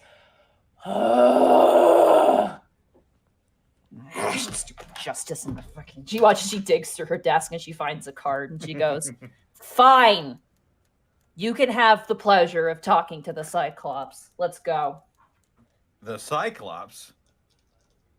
Well, come on! Show to a fucking minute. Hang on. Yeah, that's the guy who does all the famous art, Gibby. Right. We've heard this name before. We have. He's a very famous street artist. Get out. Oh God, I had it in my notes the whole fucking time. Yeah. I'm Yeah. stupid. Yeah, I'm kicking myself a little bit. That's also the artist who Haley was taking the picture of when she was on the camera. Yeah, Okay, she's a big fan, which makes sense okay. why she would want him free. All right, let's do it. All right. Oh, wait a Khel minute. is following Wait a close minute. behind. Right. She's a fan. Do they even know each other? We're gonna find out. We're probably not, but we're gonna find out. Oh my god. So wait, does that mean his art's like supernatural and shit, or good? Who cares? We'll find out. We're gonna find Oh, out. Jesus. All right, here we go. Oh jeez, oh jeez, oh jeez. Okay.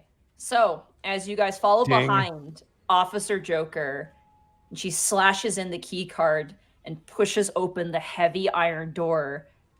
You watch as she opens up the door, and you guys walk past various different cells to one at the end, which contains a probably 20-year-old man, human, who's kind of looking down at his feet. And as he looks up, you see that one eye is visible and the other eye there's no eye. It's just flat, and tattooed on it is a big X mark where an eye would be. And he kind of looks up and smiles, and his teeth are very like kind of sharp, like almost pointed. He looks up and smiles and goes, "Evening, officers." And that's where we're going to end our session for tonight. Oh. Bye, Austin. Goodbye, Austin. Hi, Bye, Austin. Austin. I'll have to message Austin about the 2-part. Ooh. I kind of figured bringing the crane yard into this would have been effective. Because no one goes in the crane yard. Episode 31, right? Yes, 31. Yeah. Yep. Cool. He's been arrested for petty crimes, but we're psychopaths. We go to the crane yard to get our witnesses. I date an orc mafia member. Do you know We've got a copper ring right here. I had Whoa, a slumber party with one of the hey, orc mafia. hey. You know, This Don't guy look- talks to ghosts. You don't even know. Can we not? Guys, it's taken me 31 episodes to get here. Can we not in one conversation? That guy can make ice cream out of nothing. Okay, that's fine. You could go that route. You think that's scary?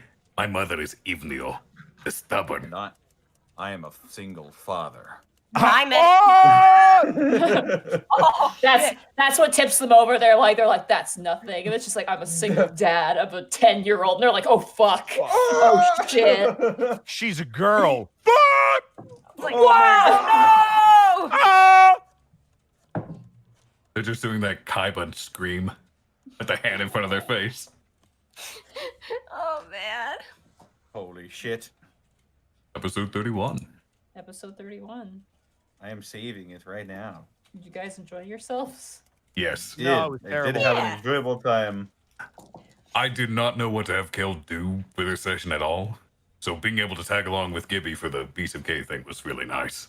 I had an idea, but I'm like, that feels kind of railroady. I'm not going to do that. And I opted out of it. Oh, what were you thinking? I was thinking that I don't want to say now because you could be using it. Yeah, she might want to use it again. later. Yeah, fair. Yeah, I might use it later. Just, So I can't if something say. like this ever comes up again, feel free to use it, because I typically don't have anything planned. Unless it's case related. Then I have things planned. Very It's good kind at of knowing. patting- Very bad off the script. I kind of want to pat myself on the back. I don't really want to pat myself on the back, but the scene where it's just like fucking Lady Odelia, I don't sneeze, and then it cuts back. It's just- That was good. Please was make great. this more anime. I just enjoy the visuals in my head. I don't yeah. I do not sneeze. All right. It's like a freak. Actually, it's more like a freakazoid cutaway, honestly. Yeah. Super Teen Extraordinaire. Freakazoid. Freakazoid. Runs around in underwear. Freakazoid. Freakazoid. I'll have to message Austin and be like, sorry, my dude. All right. So let's go around the horn and get everybody's plugs in. Bosco, where can they find you? Find me at Bosco VA, both Whoa. Instagram and Twitter, and then right here on twitch.tv/Bosco.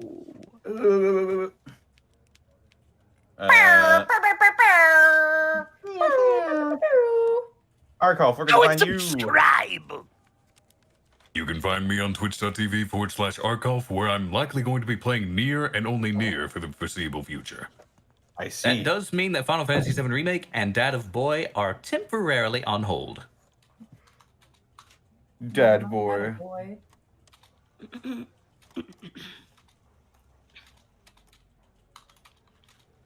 Citric has it right for the near future. Yeah. Sarah, where can I find you? I'm on Twitter at Sarah with an H and with an E, Willia. Yay! I see. Burr. Happy birthday! Yes, reminder to chat. It was Sarah's birthday. Yeah. Yeah. Happy birthday Yeah. to you. Birthday is a doodly-doo. Monty, where can they find you? You can find me at MontyGlue on Twitter and at twitch.tv/MontyGlue. Tomorrow, Monster Hunter Rise with Connor. Yeah. And then Tuesday should be the Arcadum game. And then Wednesday is Unexpectables. And then Thursday is Ocarina of Time. Yeah. Woohoo! Woohoo! And of course, you can find me on Twitter, Twitch, and YouTube.com/Distortion Devil. I stream Tuesdays, Fridays, Saturdays, and Sundays. Be sure to check out Deadhouse Sonata. Be sure to check out my DM's Guild. And I'd like to thank our sponsor for this evening. Good, I heard it. Whoa! There's Oh dice god, they're dropping. everywhere. They're dropping. They're dropping. They're dropping. That was a mistake. Crap. Where'd it go? Oh my god, I hate this. Monty's about to pick up her Die Hard dice. The very, very durable, colorful, and stylish Die Hard dice that she dropped all over the floor. You can get your hands on as well. You can also get dice towers, carrying cases, and folding magnetic dice trays to keep your dice and your rolling surfaces safe for years to come, whenever they do, in fact, hit the dice tray. You can find all that and more at dieharddice.com. And if you use the affiliate code EXPECTAPR, which you can find as soon as we go over to the art showcase screen here.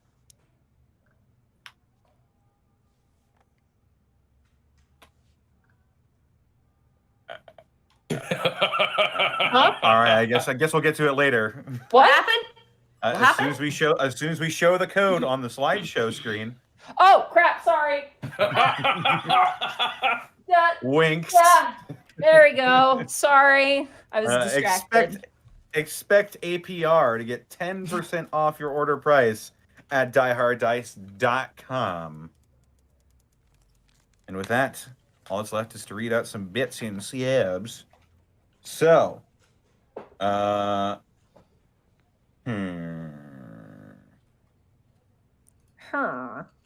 I think we're on. Was it?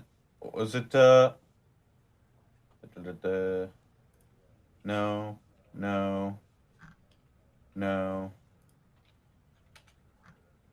Was it Khel the Third? Khel the Third.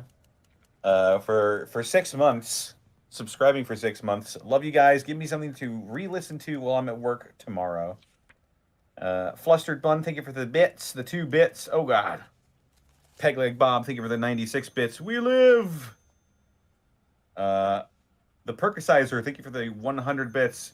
Since everything has been done over or around a metal today, episode title, Soul Food, or a meal, not a metal, a meal. Episode title, Soul Food. Timitor, thank you for the 12 months of Prime subbage, a whole year of great stories. Papusa Monkey, thank you for the 100 bits. Bosco's Pact demands payment. Zacko Duo, thank you for gifting a tier 1 sub to Ghost Shenanigans. Ghost Shenanigans. Stellar Coyote, thank you for the 100 bits. In other news, local sports ball team managed to take the game into sudden death when the puck hit the 7 pins, but faced disqualification when the pitcher was thrown over the top ropes. Also, I'm pretty sure it was on roids, so it was disqualified anyway. I see. Well, that's juicing. nothing new. He was juicing, never juice. Yeah, Let's juice. just sit Right, King. Pitch Drake? You don't want to juice. Juice. I smell something. Zenlita, thank you for the 300 bits. I can't believe tennis fucking exploded out of nowhere. Right, when I rolled the death saves. Yeah, you should probably avoid rolling death saves in the future. Just let Khel pick you up. Yeah, there's a reason Panic has died once already. Well, that was mostly my fault. Mostly, it was entirely your fault. It's true. Well, I blame the dragons invading a little bit for it.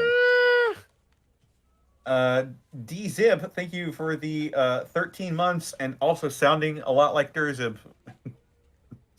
That's the nickname.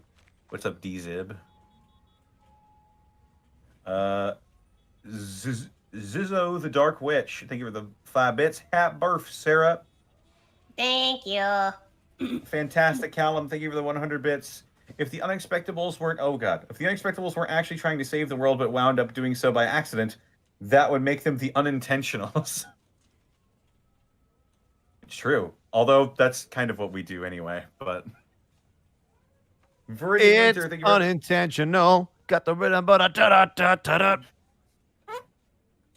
Viridian Winter, thank you for the 1,050 bits. Happy birthday, Sarah. Thank you. And finally, Magic Ninja Go, thank you for the 1,000 bits. So an hour into Connor's first stream of Kiwami 2. I'll be getting there. Hopefully, I can get caught up on Connor's Yakuza streams before Rabbit streams his finishing of Like a Dragon. Throws more seeds at bosco, sending a swarm of pigeons at him. Also throws a bat at Bosco. And that's it for the evening. Excellent. Okay. I don't have that many people on streaming right now. I have Draco and I have Therapod. Yeah, I'm seeing that as well. I think we know what to do. Do we do Draco or Therapod? Therapod, always. Okay. I'm okay with that. Also, there's so much lizard talk. He has to. People are going to want to see the reaction. True. That is true. Yeah. He's gonna be devastated that Lucy doesn't like. Fuck, man. I'm so angry at Avulaga and Lucy now. I used to like them.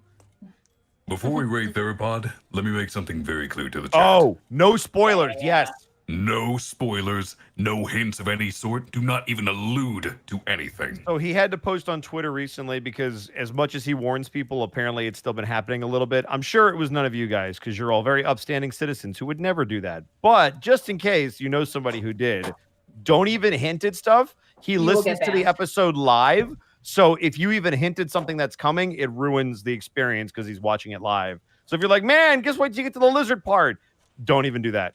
Just let him enjoy it. Yeah. That being said, feel free to comment on stuff that's already happened or that is happening. It's like, yeah, he works hard, you know. He wants to enjoy the show. Let him enjoy. Yeah. So the raid message will be no spoilers. No spoilers, all caps. No spoilers. All right, get out of here. Go. Go. Go away. No. Bye. Leave. No.